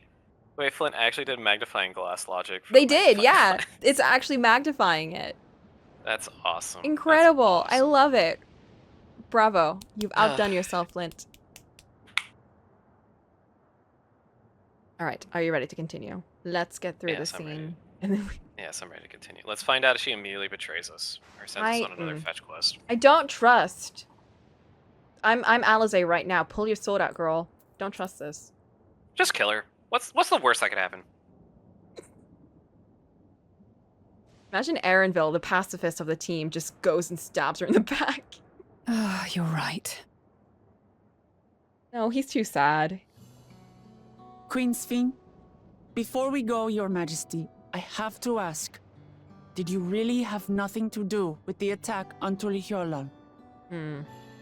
What the fuck is that town? Noble Wooklamart, shall we dispense with the formalities? Like, what the fuck? I'll was not that deny town? the soldiers and airships that attacked your people are products of Alexandria. But it was Zeralja, not we, who fashioned them into weapons of war and laid siege to Tuliolal. My thing is, she doesn't really So look that he alone sad is to blame. about all of this. I think it's crazy that we're doing soul blade shit. I may not have prosecuted this war, but I nevertheless bear responsibility for it. She just came in here Which so chipper, and I'm just like, even if you weren't involved in it, Perhaps. I'm just like, wouldn't you be a little bit I like know more next to empathetic? nothing about you, let alone Dude, what what you've the been fuck? through. You're giving her a lot of So benefit by all of the means, doubt. Yeah, It's I time would- It's okay to be I irrational. think we'll learn a lot from meeting more We people. need a Stinian in this group. He's a pointy dragoon who hates everyone. Wonderful. If you would follow me. Dead. No, he dragoon jumped out. I thought the whole point was that he died at the end. Nah, he's fine. Okay, whatever then. What will you say? Isn't it odd for the queen to be walking around? Yeah. Isn't it weird that you're just like walking around, just like a normal person, like a peasant? Very peasant-like of you. You gotta give us like villager ramble Is from that like Animal Crossing. concern or suspicion? If things should take a turn for the worse, might I call upon your aid? You Fuck you. really freak me out. I don't like you. I'm not listening to you. Fuck. Get away from me. Fuck you. You are a trickster god in disguise. jest, of You course. are a Right? greater But deity. you do strike me as the most capable here. You have the most untrustworthy face I've ever seen. You have the most rug pull design I've ever seen in my life. Like, if anything, it's gonna be more of a testament if she is just pure-hearted and just gets fucking offed at like the end point. And she's like, I really was just trying to help. And just we're like, was- fuck I you, was- bitch. It's like she's what? actually done nothing wrong. Yeah, she's actually just trying her best. She's actually just trying to fix everything, and this is her coping mechanism to like laugh through it and like have a smile, but she's really miserable. It's like someone going through an abusive relationship. They're just like, No. "Ah, it just looks bad. It's not actually that bad." No. Oh no. I feel bad. She's with her abusive lizard husband. No. It's I okay. wouldn't. One of the heads loves her. The other one doesn't. No, he's only a one-headed one. No! It's only hate, Boop. It's only hate. hate. Damn. Think about wife. That's why we like the other one, whatever his name is. That yeah, the other guy Badaljaja. who got fucking killed. No, he's alive. Galiljaja is the Oh, he is dad. al- Then Oh, okay. the other one is the one that was evil, but now he's good because we helped him fix his hometown and their penchant for. Because someone had to get character development during that. Exactly. Someone had to get character development, and it turned out to be him, and I love him. And he's my favorite.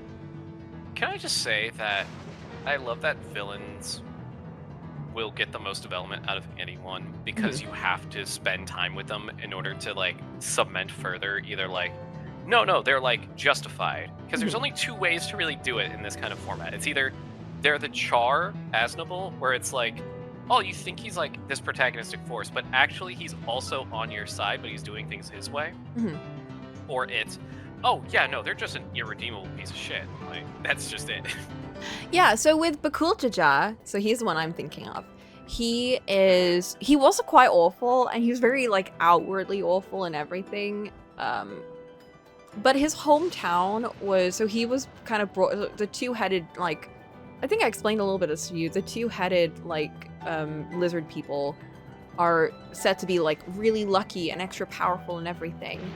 So they would kill all the babies that weren't two-headed.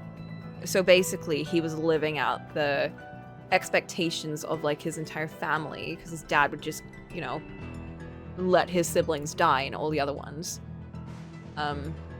So a lot of, like, the reason why he really wanted to win, him and his other head, I guess they're two people, I don't know, is because if they die, if they, like, fail, it just means more kids will be put through the same cycle as them. So it was like, it wasn't to justify his actions, but it explained a lot. And also, I just thought it was, like, really, that whole section was just really, really nicely done. And they didn't kill them, though. The eugenics program they had in place just had a high miscarriage rate.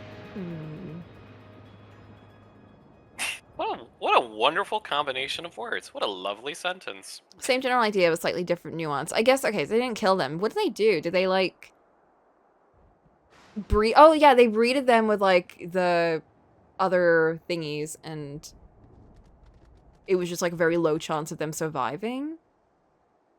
I guess It's one of the strongest ones. Yes. It's one of the strongest ones, that's all. It's just not that bad. Yeah, it's just eugenics. Just a eugenics program. It's just eugenics. Alright, yeah, that's a little different than I remembered. That's, I guess, it's still bad. It's not great. But at least it's not them throwing them off a cliff. Guess the Mishima way of raising your kids is a little bit more preferable than straight up eugenics, but here we are. Not Mishima! Yep. That was the Mishima Zaibatsu in Tekken. Heihachi would just toss his kids off a cliff and just be like, if you're really my kid, you'll climb out of that cliff and you'll come back and whoop my ass. Well, if you're not, then you've just killed a child. Well, it's fine, because the only kids that he's had, you know, they did it. Oh, that's lucky. Yeah, one of them came out and became the new antagonist. The other one is the son of that son and came out as the protagonist. You know, I would also roll out as an antagonist if someone did that to me, to be honest. Yeah, it's one of two ways, really. It's either, I'm gonna spend the rest of my life getting payback and fuck everyone else, they don't know the shit I've been through, or it's, you know what, life really is beautiful, and I want to preserve that for everyone. There's really only two ways to go. Exactly. Okay, we're gonna get hit with another ad, however, I need to read Blood of Hercules. Do we have to? Yes. Like, is there like a devil deal I can make to, like, prolong this?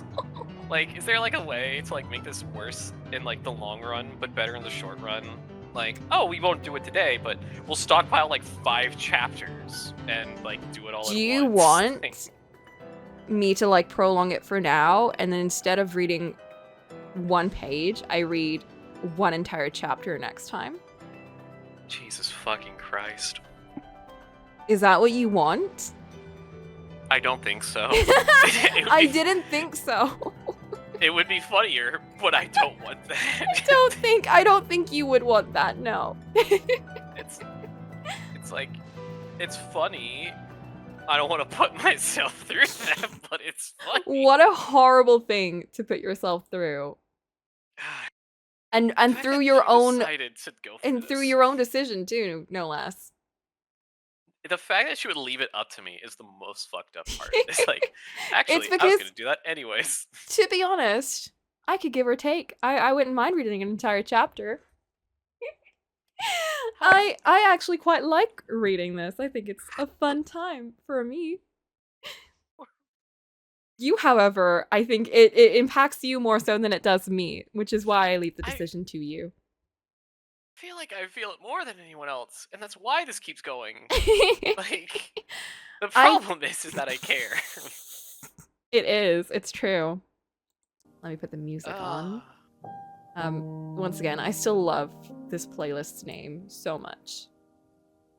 Oh yeah, the one you found a few days back. I saw it and I just thought, how fitting for this book. Let me go ahead and swap here. let me swap to the Merriam Boopster. Yay! Boop's got his Now we dictionary both have out. books. Amazing. The over the dialogue box there. Okay. Chapter 11. Hell. We're back in Alexis. Yeah, it's what I'm feeling. Breaks over. The general's voice ripped through the library like a nuclear bomb.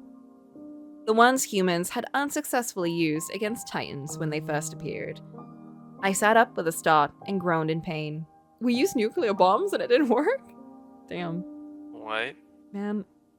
Give up at that point. I would just be like, yeah, just kill me. It's fine. Yeah, I'm sorry. There's no coming back from that. That's insane. It felt like I'd been asleep. But no, it's fine because Petro and Achilles, the boy with the muzzle, can get rid of a Titan. But not a nuclear bomb. That's nuts. That's crazy. It felt like I'd been asleep for mere seconds. 10 more minutes, Nyx grumbled as she tightened around my neck. I rubbed at my groggy eyes and moaned louder as I stood up. Every muscle in my leg screamed with pain. Each step forward was agony, and I wanted to collapse. I wobbled off the settee and face-planted into a bookshelf. Great, now inanimate furniture's trying to off me. My right eye was blurry with exhaustion. My field of vision was 35% at best, and my face throbbed where I'd slammed into the bookcase. Form a line, initiates. Judging from the sleepy groans of the other initiates, I wasn't the only one suffering. Of course, General Cleandro decided it was the right time to launch into an unhinged rant about the importance of mental toughness and being gritty. His hawk bobbed up and down on his shoulder like it was agreeing. Birds are the worst. The hawk let out a screech, and Nyx hissed. General Cleandro went on and on about being strong. Personally, I prefer to be mentally weak. It made life more interesting. Will I kill myself today dramatically, or barely survive? Every day was a new mystery. I didn't remember walking back into the classroom, but suddenly I was seated in my same spot on the cold rocks, shivering and humming to myself. General Cleandro was seated at the front of the classroom, with his demonic bird on his shoulder. Professor Pine drew equations on the board, with his raven staring at us as he taught. Pythagorean. Numbers blurred together, and my usually neat handwriting was illegible as I haphazardly scratched out notes. At some point, class ended and Professor Augustus entered to teach Discipline and Power. Sorry, D and P. Coco loped in behind him, clapping his little black hands together like he was excited. Just remember the visual. Poco is a little raccoon that is on Augustus's shoulder all the time. A little raccoon clapping its hands. Raccoon clapping. Professor Augustus spoke slowly. There are some different rules that govern the lives of mutts and heirs. And this is especially true when it comes to females, since they are so rare. For example, a female mutt may participate in the crucible. He looked at me pointedly, black eyes glinting fiercely. But, he continued, for an heiress to do so would be the highest dishonor, and if she survived, which would be highly unlikely, due to her genteel upbringing, extreme methods would be taken, like an arranged marriage, to save her honor. His eyes were full of disgust. He's trying to shame me in front of everyone. Blankly, I stared back. I had no honor. I'd stolen everything I owned, lived in a cardboard box for years. Showered in sinks all wintered, when the well water was too cold. Okay, you're a survivor. Shut the fuck up for 2 seconds. Jesus Christ, girl. And that is 1 page. You did it, Boop. You made it through. Fucking hell, I hate this girl. I hate this girl. And then we got a Charon chapter, and I hate him more. Like, Yeah, you really have to take the lesser of the two evils in these situations. I hate that. I hate that. It's like, do you want to eat rat poison or do you want to take cyanide? It's like, well, one's gonna kill me quickly. The other one, it's gonna suck, but I might live. Yeah, I think for me, I don't know what it is about Shadow Daddy characters, but I have a visceral dislike of them. I do not like them at all. And as difficult as the main character can be, I would rather listen to her whine about really dumb things than have to be in the head of like a Shadow Daddy character. I just can't. I can't do it. So, I've talked about this before, but like growing up, there was a fantasy series that I really, really liked, and it was called the Bartimus trilogy. Mm-hmm. Because it followed this djinn called Bartimus, and the whole concept was like people would summon creatures in order to do their bidding, fulfill a contract, and that was it. It's like, I summon a creature, I want you to do this task, go do it. And then they would either get the task done, or they would get vanquished by another being, or like another person with power, like pretty straightforward stuff. And it would swap between these two perspectives of Bartimus and Matthias? I think it was Matthias. He was like this young kid who just really fucking wanted this shit to work, and everything he did in the first book was for vengeance, and in order to get back to where he was in society. Like, he wanted to move up the social ladder. And so in the first book, he was like this scruffy kid, and he just only thought of like getting revenge and all this shit. And so when the first book concluded, he got back to where he was and more. So in the second book onwards, it's like you're watching, like, I don't know, like, I don't know how else to say it other than like your unemployed friend getting a government job and like falling into that kind of behavior where it's like, at first they were like, oh yeah, dude, like absolutely, like do whatever you want. And then it just quickly became like, you know what? These people are actually wasting a lot of space and time. Oh my god. They could just put that effort elsewhere. And it's like, holy shit, you've morals, changed. ethics, yes, like, all of it out the window. And it ends up reflecting the djinn, who before was like someone who was kind of like a relatively low-key powerful figure that like kind of fell between the wayside of like the really big names, but was still someone who has accomplished a lot. Like, you watch him go from like this cocky guy who's had like all this time to harness his power to, by the third book, he's so weak and shitty that he's now being summoned by another person in between being summoned by like Nathaniel, and he's so worn thin that he can barely do anything. And it's like, I don't know. I think it's such a good example of how to like show escalation and burnout in a series. Anyways, here we're just saying fuck it, like fuck you and fuck everyone else.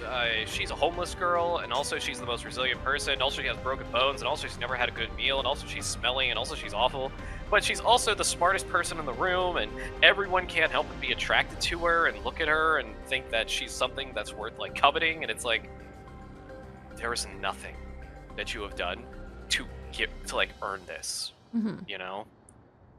Simply listing of shit you've been through is not enough. The reader has to go through it, relate, and feel bad for, and experience that pain and trauma with you. You have not gotten that. All you've done is tell us what you've been through. See, Shut not to the bring fuck up. things back to the Cruel Prince. However, I think that story handled giving us a reason to identify with a character who is, for the most part, a little bit psychotic, a little bit unhinged, in a way that you don't usually expect from a main character, especially because she's very, what's the word? She's very, you get where she's coming from. Every decision she makes is not necessarily the best decision. In fact, sometimes it is the worst decision. However, when you're reading it, you're like, that is the only option she had, clearly. Like, that is the only option she had. Then you go back, or you think about it for a couple of seconds, or like, you know, you're far flung in the future and you're reading back on it, or you're just thinking back on it, and you're like, wait a minute, that was really dumb. Why did we do that? Why was that our choice? And it's like, you know how she got there, and you know why she got there. And from the experiences that she's had before, you know why she made that choice, even if it was the dumbest choice, or even just like not the best choice in that scenario. So you kind of get where she's coming from. And also, she doesn't hate everyone and everything. So it's like, when she has to make a bad decision, she'll feel bad for it, you know? Like, she'll be very upfront about that. But she'll still do something that's like horrendous, like, you know? And it's a character who is brought up by a commander, like a general, who has grown up with this mentality of it's kill or be killed, but also loves her dad, who's not her real dad. He killed her real dad and her mom in front of her, but she loves him.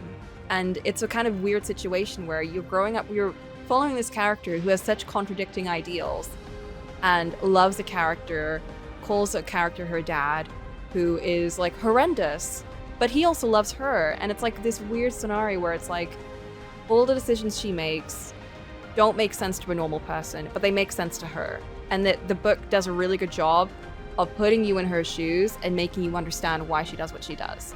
This book is kind of like making you feel bad about everything that she's gone through, but it's more like really like trauma, dumping it all in one page and then just reinforcing it, just saying, remember when we did that? Remember when our brother died? Remember when we had to like get beat up by our parents? Remember when we lost our eye?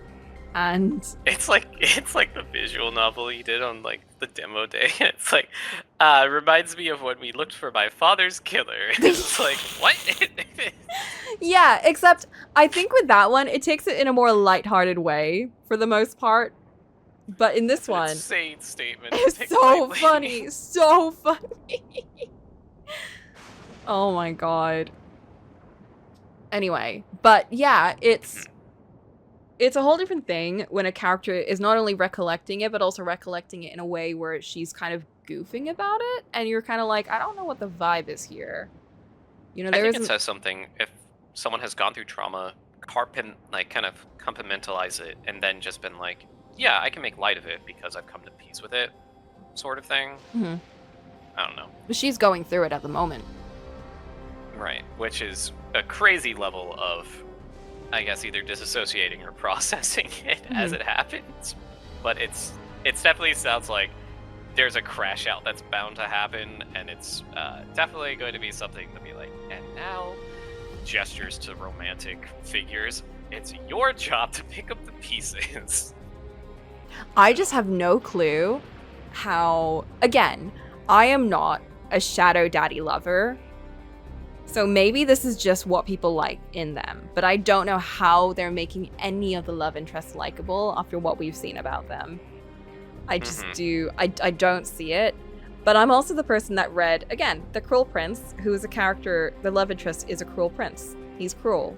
He's an awful person. And I spent most of the entire first book not liking him. And then I realized that actually he's the least cruel character in this book, and our character is way worse than him. And he actually is very different from what we knew. And I don't think that's the case here. Because we only knew about him from the main character's perspective, and she warps, that's another thing about her, she warps things out of control in her head to the point where you believe everything that she's saying and why she's doing things, but then you don't realize that, oh, we're reading this from her perspective. She's gonna be a little bit paranoid and also just like have a lot of hatred for different people. And we're gonna think, I feel like... Yeah. No, I'm sorry. You're in the middle of it. Oh, no. So it's like you see it in that perspective, but when you... And it's funny because like that was a third-person book, but you still see a lot of things from her perspective. But in this one, it's like you are directly seeing everything that these guys are doing, and yes, they are being cruel for no reason, and they are being like awful, and it's just like they're just being huge dicks, and I just don't like them at all. I don't understand how this book is going to do the face turn for any of these characters in regards to it. Because it's like, they're all assholes. How the fuck are you gonna make me care and cheer for them when they're like, actually, I've always thought you were kind of cute, and you made my PP hard that one time? Like, what the fuck are you guys on about? I don't Like, know. there's no one to cheer for. It's one thing if it's like an enemies to lovers, but it's another thing if the enemy is just like unlikable completely. Like, you gotta make your enemy interesting and fun or like likable in some way. Nuance goes a long way. Because you can have two characters that despise each other, but you can still individually like those characters and think, ooh, wouldn't it be fun to pair them up, even if they have no love for each other, no like for each other. In fact, that's more interesting. I feel like in this one it's strange because they clearly hate her, but Karen is like, right. There's something about her though. Let me attempt to bring it back to like what we're doing right now in Final Fantasy, and that's there was a moment where Final Fantasy Origins kind of clicked for me. It was a very subtle moment, but I couldn't help but bring attention to it because of the lack of characterization that was happening up to that point in the game, in which Jack is going through a level with some characters, and someone makes like a comment, and they're just like, "Oh yeah, sorry, Jack, I'll do better." And he's like, "What? Why are you apologizing?" He's like, "I just don't want to get yelled at because like I know you have high expectations." He's like, "Okay, I know I look upset all the time, but that's just the way my face is. I'm actually really happy and proud of all the progress you guys have made, like all around." And it's just like, boom. It's just one moment of like honest invulnerableness that makes you go, wait a minute, this guy isn't just like saying fuck that and then putting Linkin Park in his fucking earpods and walking away from a conversation. Like, in that one brief instance, we opened up the possibility that this could be a character with nuance to him. And it's just like, it completely just blew the doors open for every other instance where he interacts with characters. He actually has like an existing history with these guys. And like, oh, he has friends, and this is just how he talks to them and stuff like that. Like, it really goes a long way to either purposefully perceive a character as shallow, only to show off what they really have later on in a brief instance and hint towards there's more, over playing your whole hand and just fucking bullshit.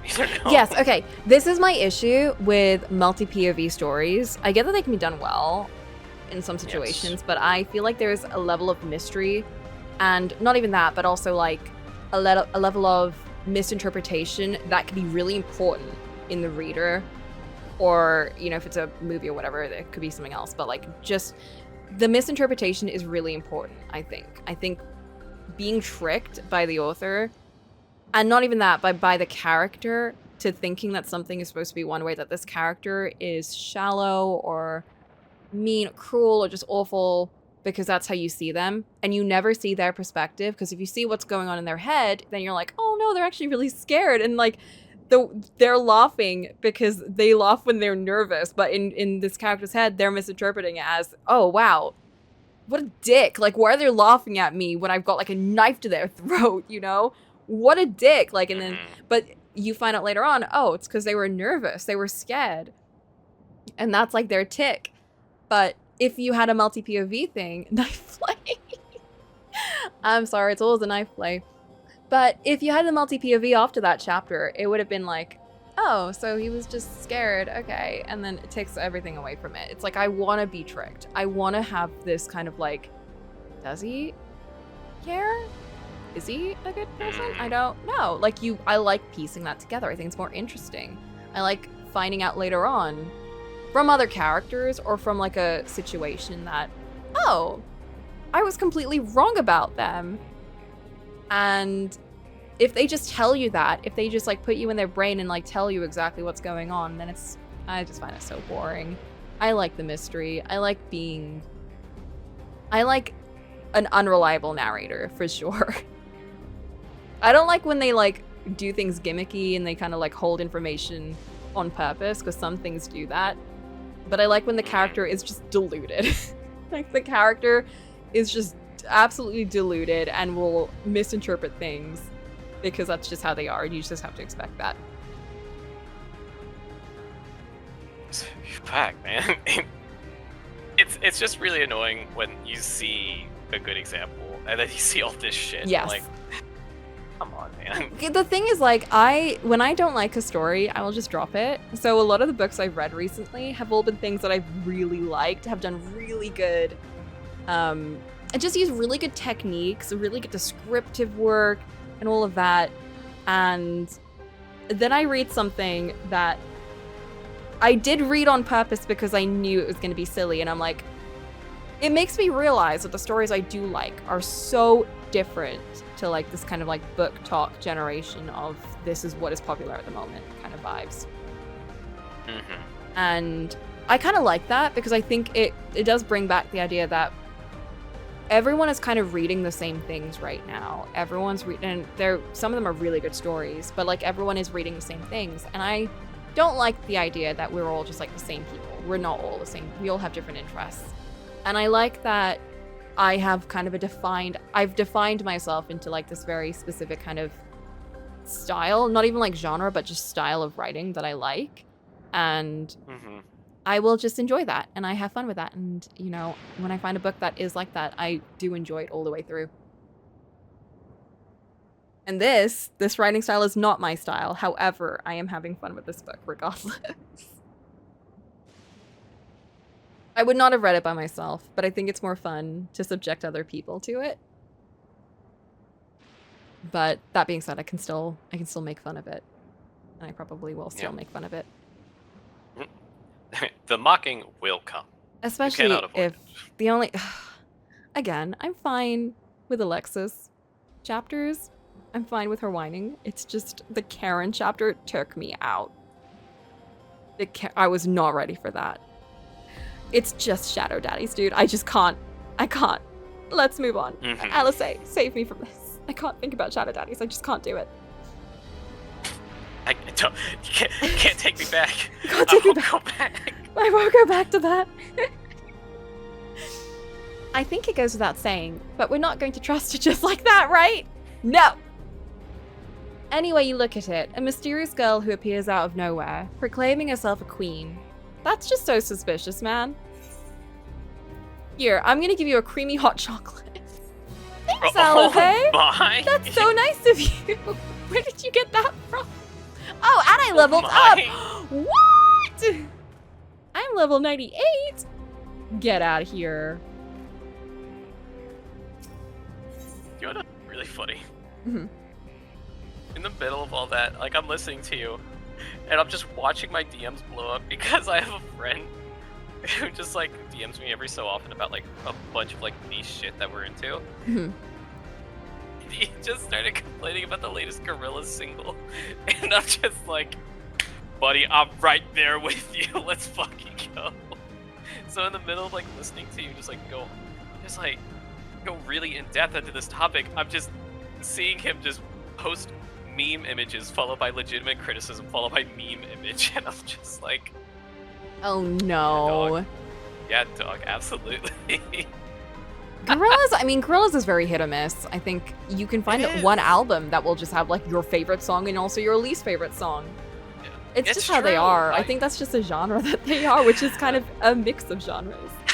I would just argue their first two studio albums, are the most like digestible. I would also argue for Plastic Island. I was gonna say Plastic Island is probably my favorite album of theirs.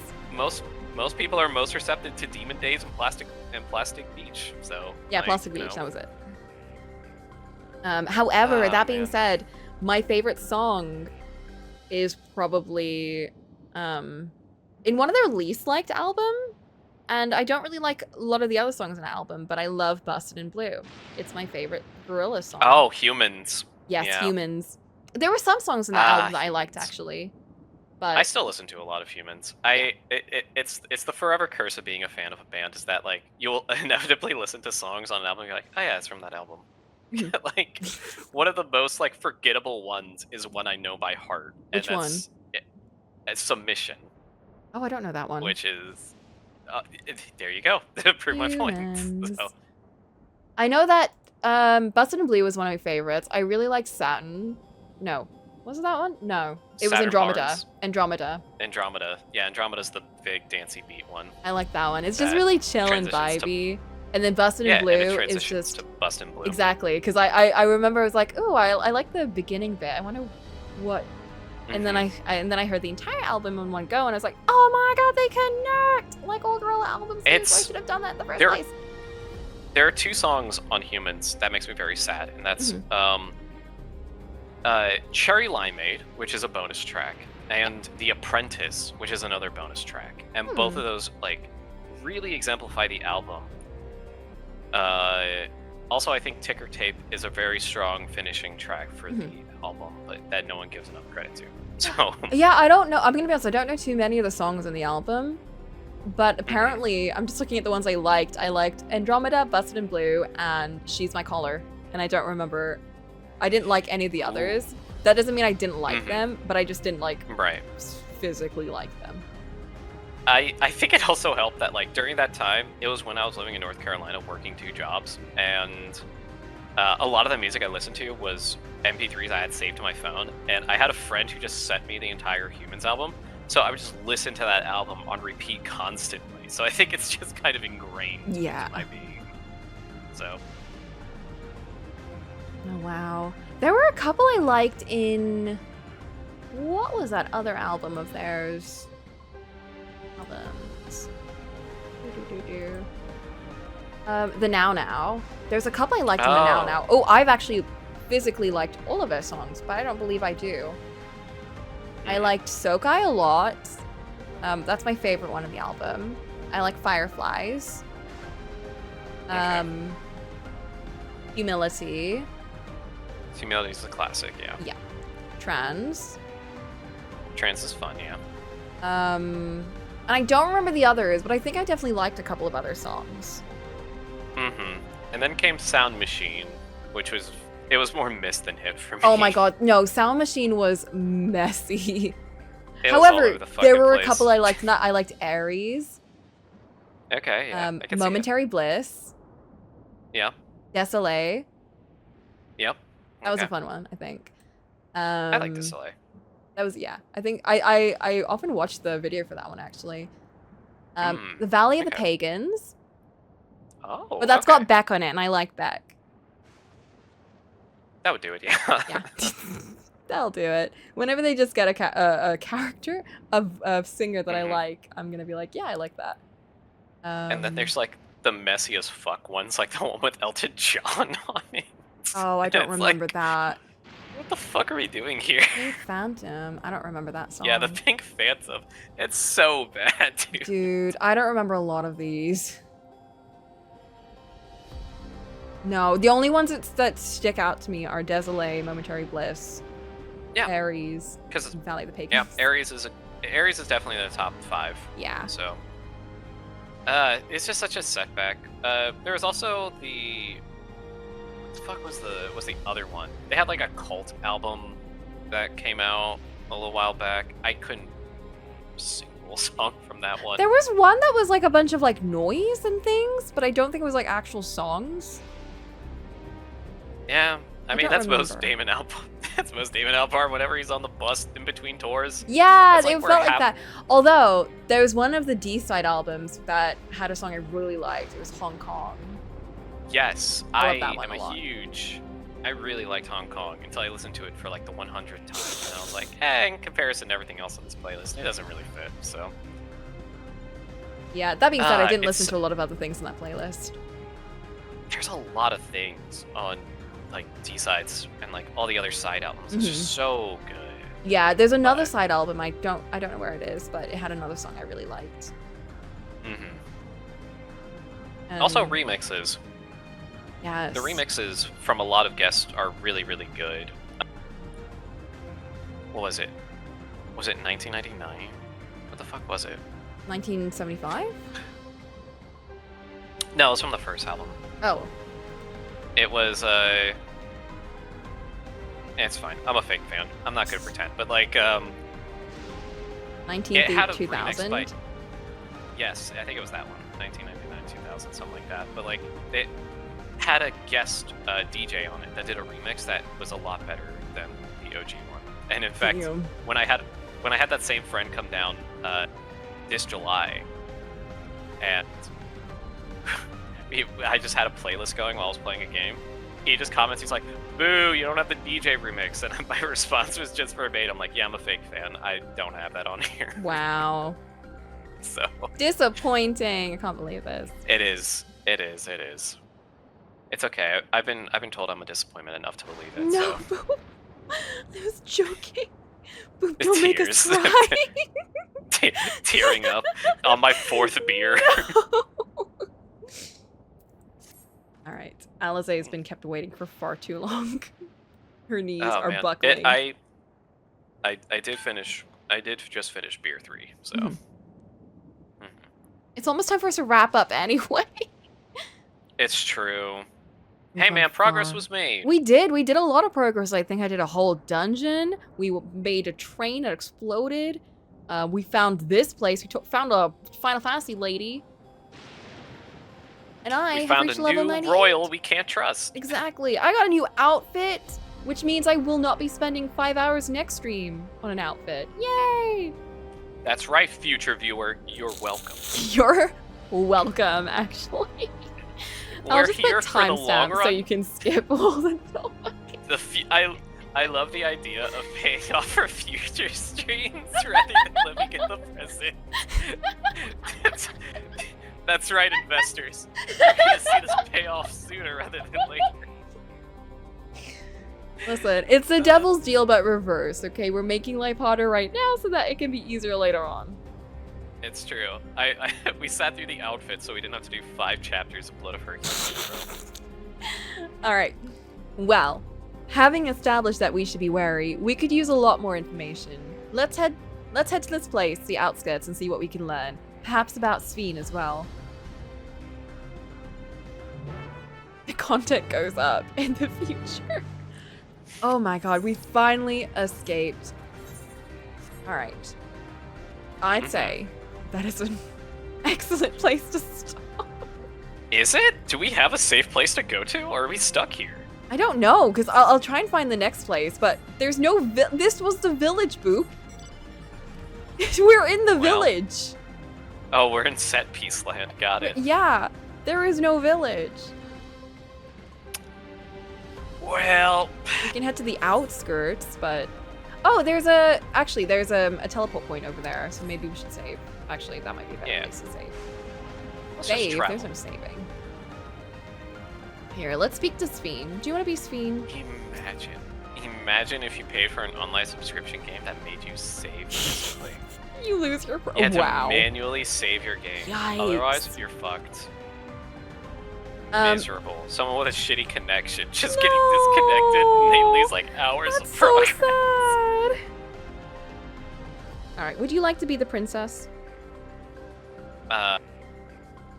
Sure. Yay! I guess. I'm not gonna do her accent. I'm gonna do like something really stupid instead. So like. Okay. There you go.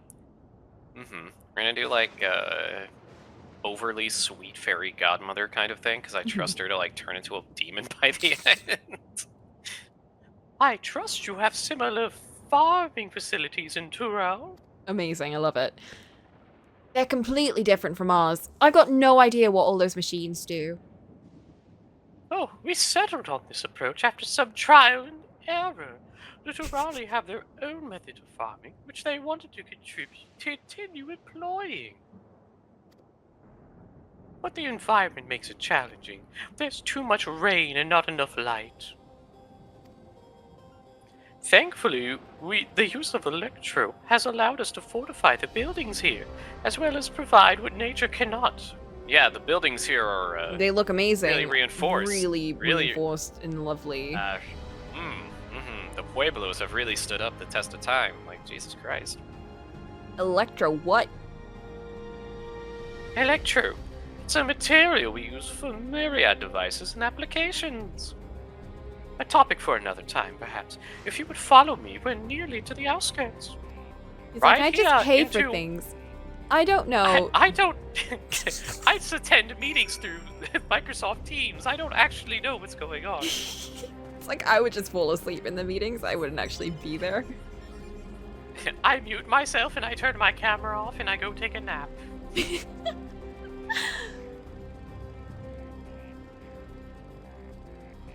Imagine. I like the idea of you putting, I like the idea of you, like, burning fuel and fucking up the atmosphere while riding a motorcycle. Yes. Well, the exhaust on Just this the- is terrible. Oh, it has to be.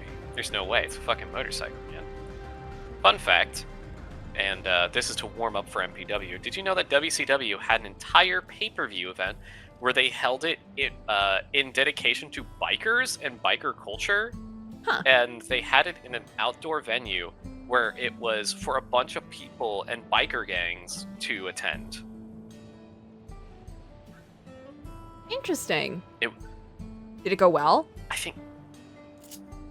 I mean, people attended it, but, like, imagine, like, you're trying to watch something, and you know how, like, you would get annoyed if someone has, like, an air horn during an event? Mm-hmm. And, like, imagine that, but it's dudes on motorcycles going, brum, brum, brum, like, in the middle Oh my of matches. god. Because they had people on motorcycles in the section where people would be standing to attend a match normally. Oh my god, It was no. It was crazy loud. The people were, like, really, like, raucous, which I guess is kind of what you want for a wrestling show. You want the audience to be engaged and, like, yelling shit. But, like, man, it was very funny. I'll give it that much. It was very funny. Well, they made an impression at least. It's true. There it goes. Don't ask where I parked it. You never have to pay for parking. Mm-hmm. Here we are. Though you'll doubtless find much of what you see in Alexandria strange, the traditional agriculture practiced in this village at least should be familiar. Ah, yes, I've played Stardew Valley and Harvest Moon.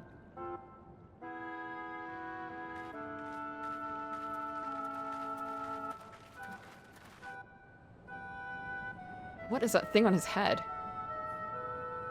His ears? Queen's Fiend? No! What business brings her here, I wonder? What? What the fuck? What voice is that? The queen has What come! on earth? What is this? Time for me to be culturally and self-sensitive? Too late! Oopsies. No! You look well, Paquine. I converse with all the And people who are I poor see and you've destitute. already taken to your new Oh my god, position. they're all like Guaranteed fake automatons. votes in the next election. When she introduced herself as queen, I was expecting someone colder. Honestly, she reminds me of you, Lamachi. Why are you green? That's what I'm It's saying, only dude. natural for a ruler to love her people. Yeah, okay. And I should like to know them as best I can. Even the most trifling details. Okay, cool. So your council runs the The more country. you come to Got know it. them, the more you Understood. grow to love them. Who they are and what they've built. So, I don't know That's what it it. is. Beautifully put. I don't know what it is, but when Cocolamoco does stuff like this, it feels trustworthy, and I And charming. believe her, and charming and endearing. When she does it, I don't know. It's off-putting, it's worrying, it's concerning. I'm suspicious. Well, okay. Here's the thing. Did we start off with the other character Yes. showing that? And how did we introduce this character? Oh yeah, she's shadily sitting That's in, true. like, in crowds and stuff. Like, there is nothing she's done to give us a reason to trust her. That's true. That's true. And now we're being thrust into this scene where everyone's going, "Oh my god, it's the queen! It's the queen! I love the queen! What Queen. what an amazing lady! What a wonderful lady!" And everyone's like, "Oh," and the queen's like, "Oh, how are your bunions? Did you get those taken care of? Oh, I remember them being awful. Oh, how's your, I don't know, how's your mortgage going? I heard you had to remortgage the house. You gotcha pulls. That was fucked up." Like, it's so strange the way they're choosing to portray her as like so outspokenly good out the get-go. Yeah, and all they all got things in their head, so make me think. Why don't you have that thing in your head, huh? Why do they have things in their head? It's very funny. It's like we've gotten so far in this MMO where we've seen characters from all walks of life approach from all different narrative perspectives, and then it feels like we're just going backwards to like, hello, you can trust me. Yeah. And it's like, surprise, I'm actually killing you. Using That's what I think. Sword. I mean, I'm ready to be wrong. I've always said this. I'm welcome. I actually like welcome the idea of being wrong to things because that means I get to actually learn and expand my perspective on things. But like, holy shit, dude! Please, I want to be wrong so bad about this one. I kind of want it to be right. I kind of want her to be the most awful person in the world. I want it to be worse than Zeralja. I'm Sephiroth too! I want Zeralja to actually be nice compared to her. I was actually under the influence of my bitch wife. I didn't want to be evil. It's like, oh, okay, sure, dude. How's your gaping hemorrhoids?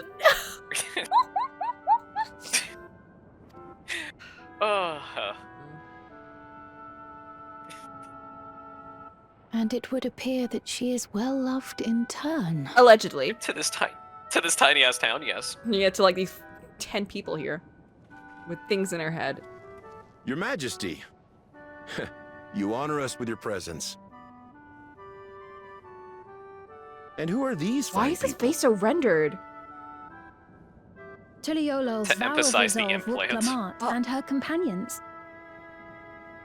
They come from beyond the barrier, but you needn't worry.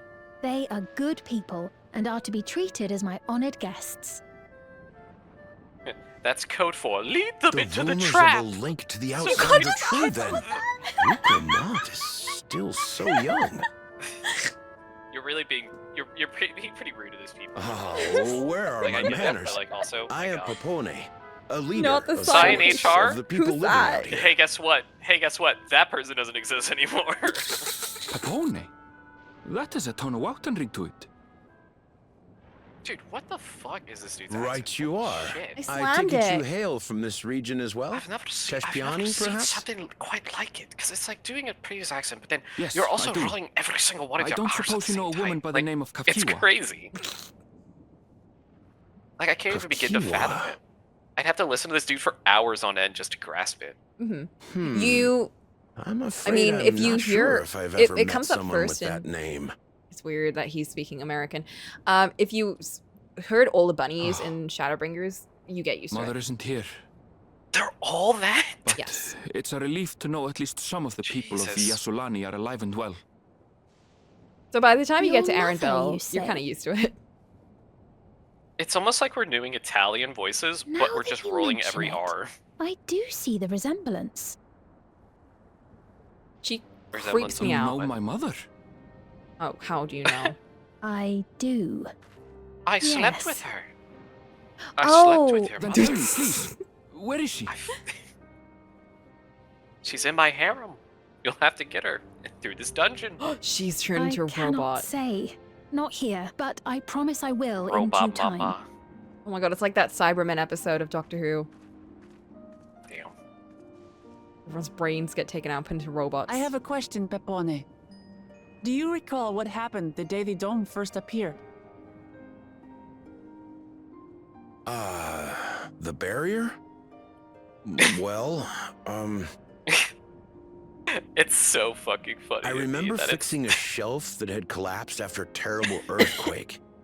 Then the ground began to tremble. There was a brilliant flash of light. And then... Forgive me, my recollection of it all is rather poor. It's like showing a map you of the needn't world. push yourself, Popone.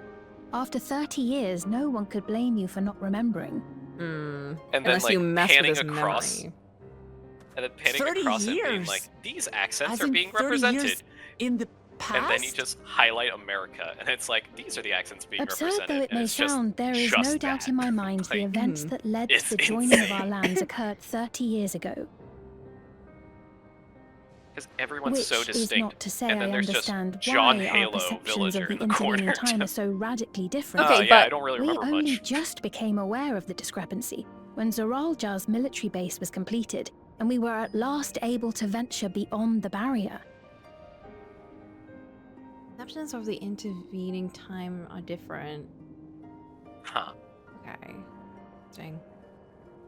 I was gonna say, it's so distinct for me because throughout the entire game up until this point, there weren't really any I don't remember there being any American voices.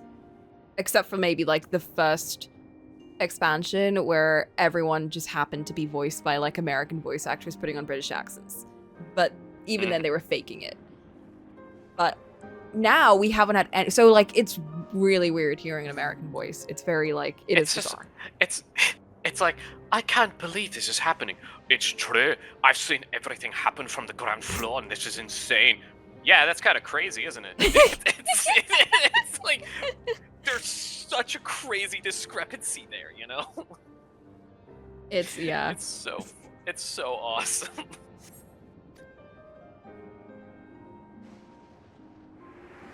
Oh. This guy. I believed you long dead. To have the chance to kill you myself is an unforeseen blessing. This guy. Oh yeah, he had the thing on his head. That's why it was familiar. He also had the Years. implant on the side of his head.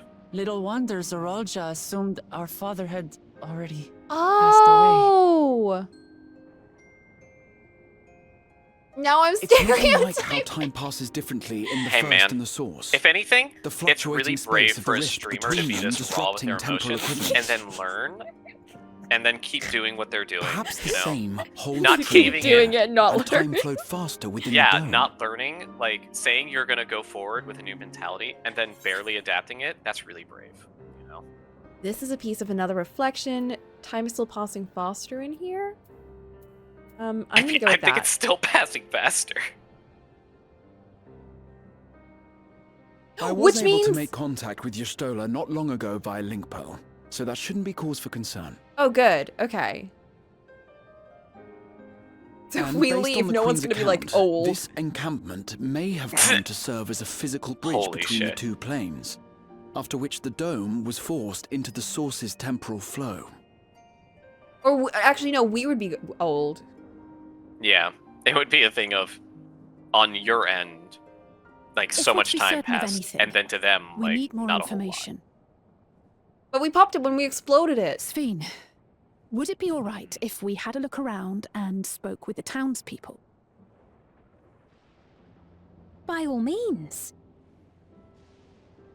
Yes, talk to them about Time my to see what we political can see of standpoint. Alexandria, then. No, that would be so sad if he became an adult and Alcé is like a baby. That'd be funny. No, that'd be so sad And because its he grew people. up and she's I still may like yet find familiar faces It among would the be survivors from perfect. Yasolani. like they need to like grow up together. He would mock her height. Even if I don't understand It's true. half The of shoe's it, on the other foot now. I would learn more. He'd of hold this her up by the place rat before tail we and she'd be like confront Zoralja. trying to take a swing at him. Oh my god. Perhaps you'd Fuck care no. to see how we make our living. Though we How have do you always make your prided living? ourselves on the use of traditional tonal I can't get over the farming render methods, face. the use of electro-fueled technologies Everyone has else led is to like so countless smooth. agricultural innovations. What's with his yee ass haircut? Like, why does he have like the side shave? Like, Ma'am, what's he doing? please. It's You default needn't hair number trouble 3. yourself. Bro. It's no trouble Default at to all. who? And I promise not to cause any default manner of hairstyles. distraction. You can have that hair if you Reassuring wanted. words, I could have that hair if I or wanted. they would be had I I not don't want heard to, them countless times before. Would you get this hair in real Very life? well, but do be careful. No. If I agreed to get the Of haircut course. with you, would you get that in I real shall life? proceed with the utmost care. Do I get paid? Uh, Now then, we'll get if you someone two else would to follow pay me, for it, yeah. we can begin the tour.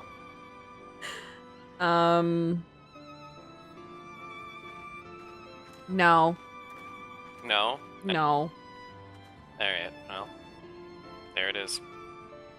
I can't say that I trust her yet. I hate these filthy but I trust that rendies. her affection for these people is genuine. And that's enough for me. Not making up a slur for rendered faces. Let's fucking go. If there's not enough slurs in the world, we have to come up with our own. Why are we making up slurs on my channel? Let's fucking go. If you're a Rendy, get out. You have to leave through the back of the building because we don't want you coming in through the front. Like, no. You're gonna make everyone uncomfortable. That's like, wild. We tolerate you. We'll service you, sure, but like, we're not gonna want to be seeing, like, we don't want you scaring people on the way in, you know? So like, get out. I cultivated this. Separate bathrooms for Rendies. Let's go. We have to go the full 9 yards. No. What are You these can't even trees? ride like public transport without hearing someone mumble something under their breath as soon as you step on. If you don't feel legitimately scared for your life when you leave the house, are you really a Rendy in this world, you know? Like, just saying. You have to set your settings to low before entering this chat. Yeah, exactly. You have to match everyone else. If you're a modern day face render and you don't look like a PS1 render, you're just not gonna be welcomed. Like, I'm sorry, that's just how it works. You get kicked out by Flint himself. Mm-hmm. David Cage, you'll love making a game about this. Buddy. The David Cage game. He needs to find another person to sexually harass by getting naked renders of No.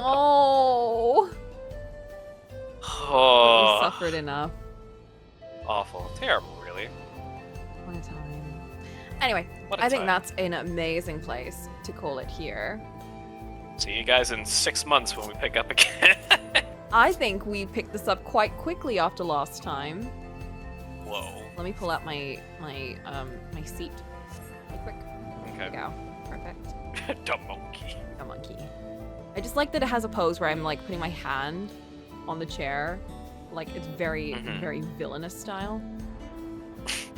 Mm-hmm. I wish you had a Would you want bowler your character hat. to be? Oh. Ooh. That'd be funny. That would be great. That would be amazing.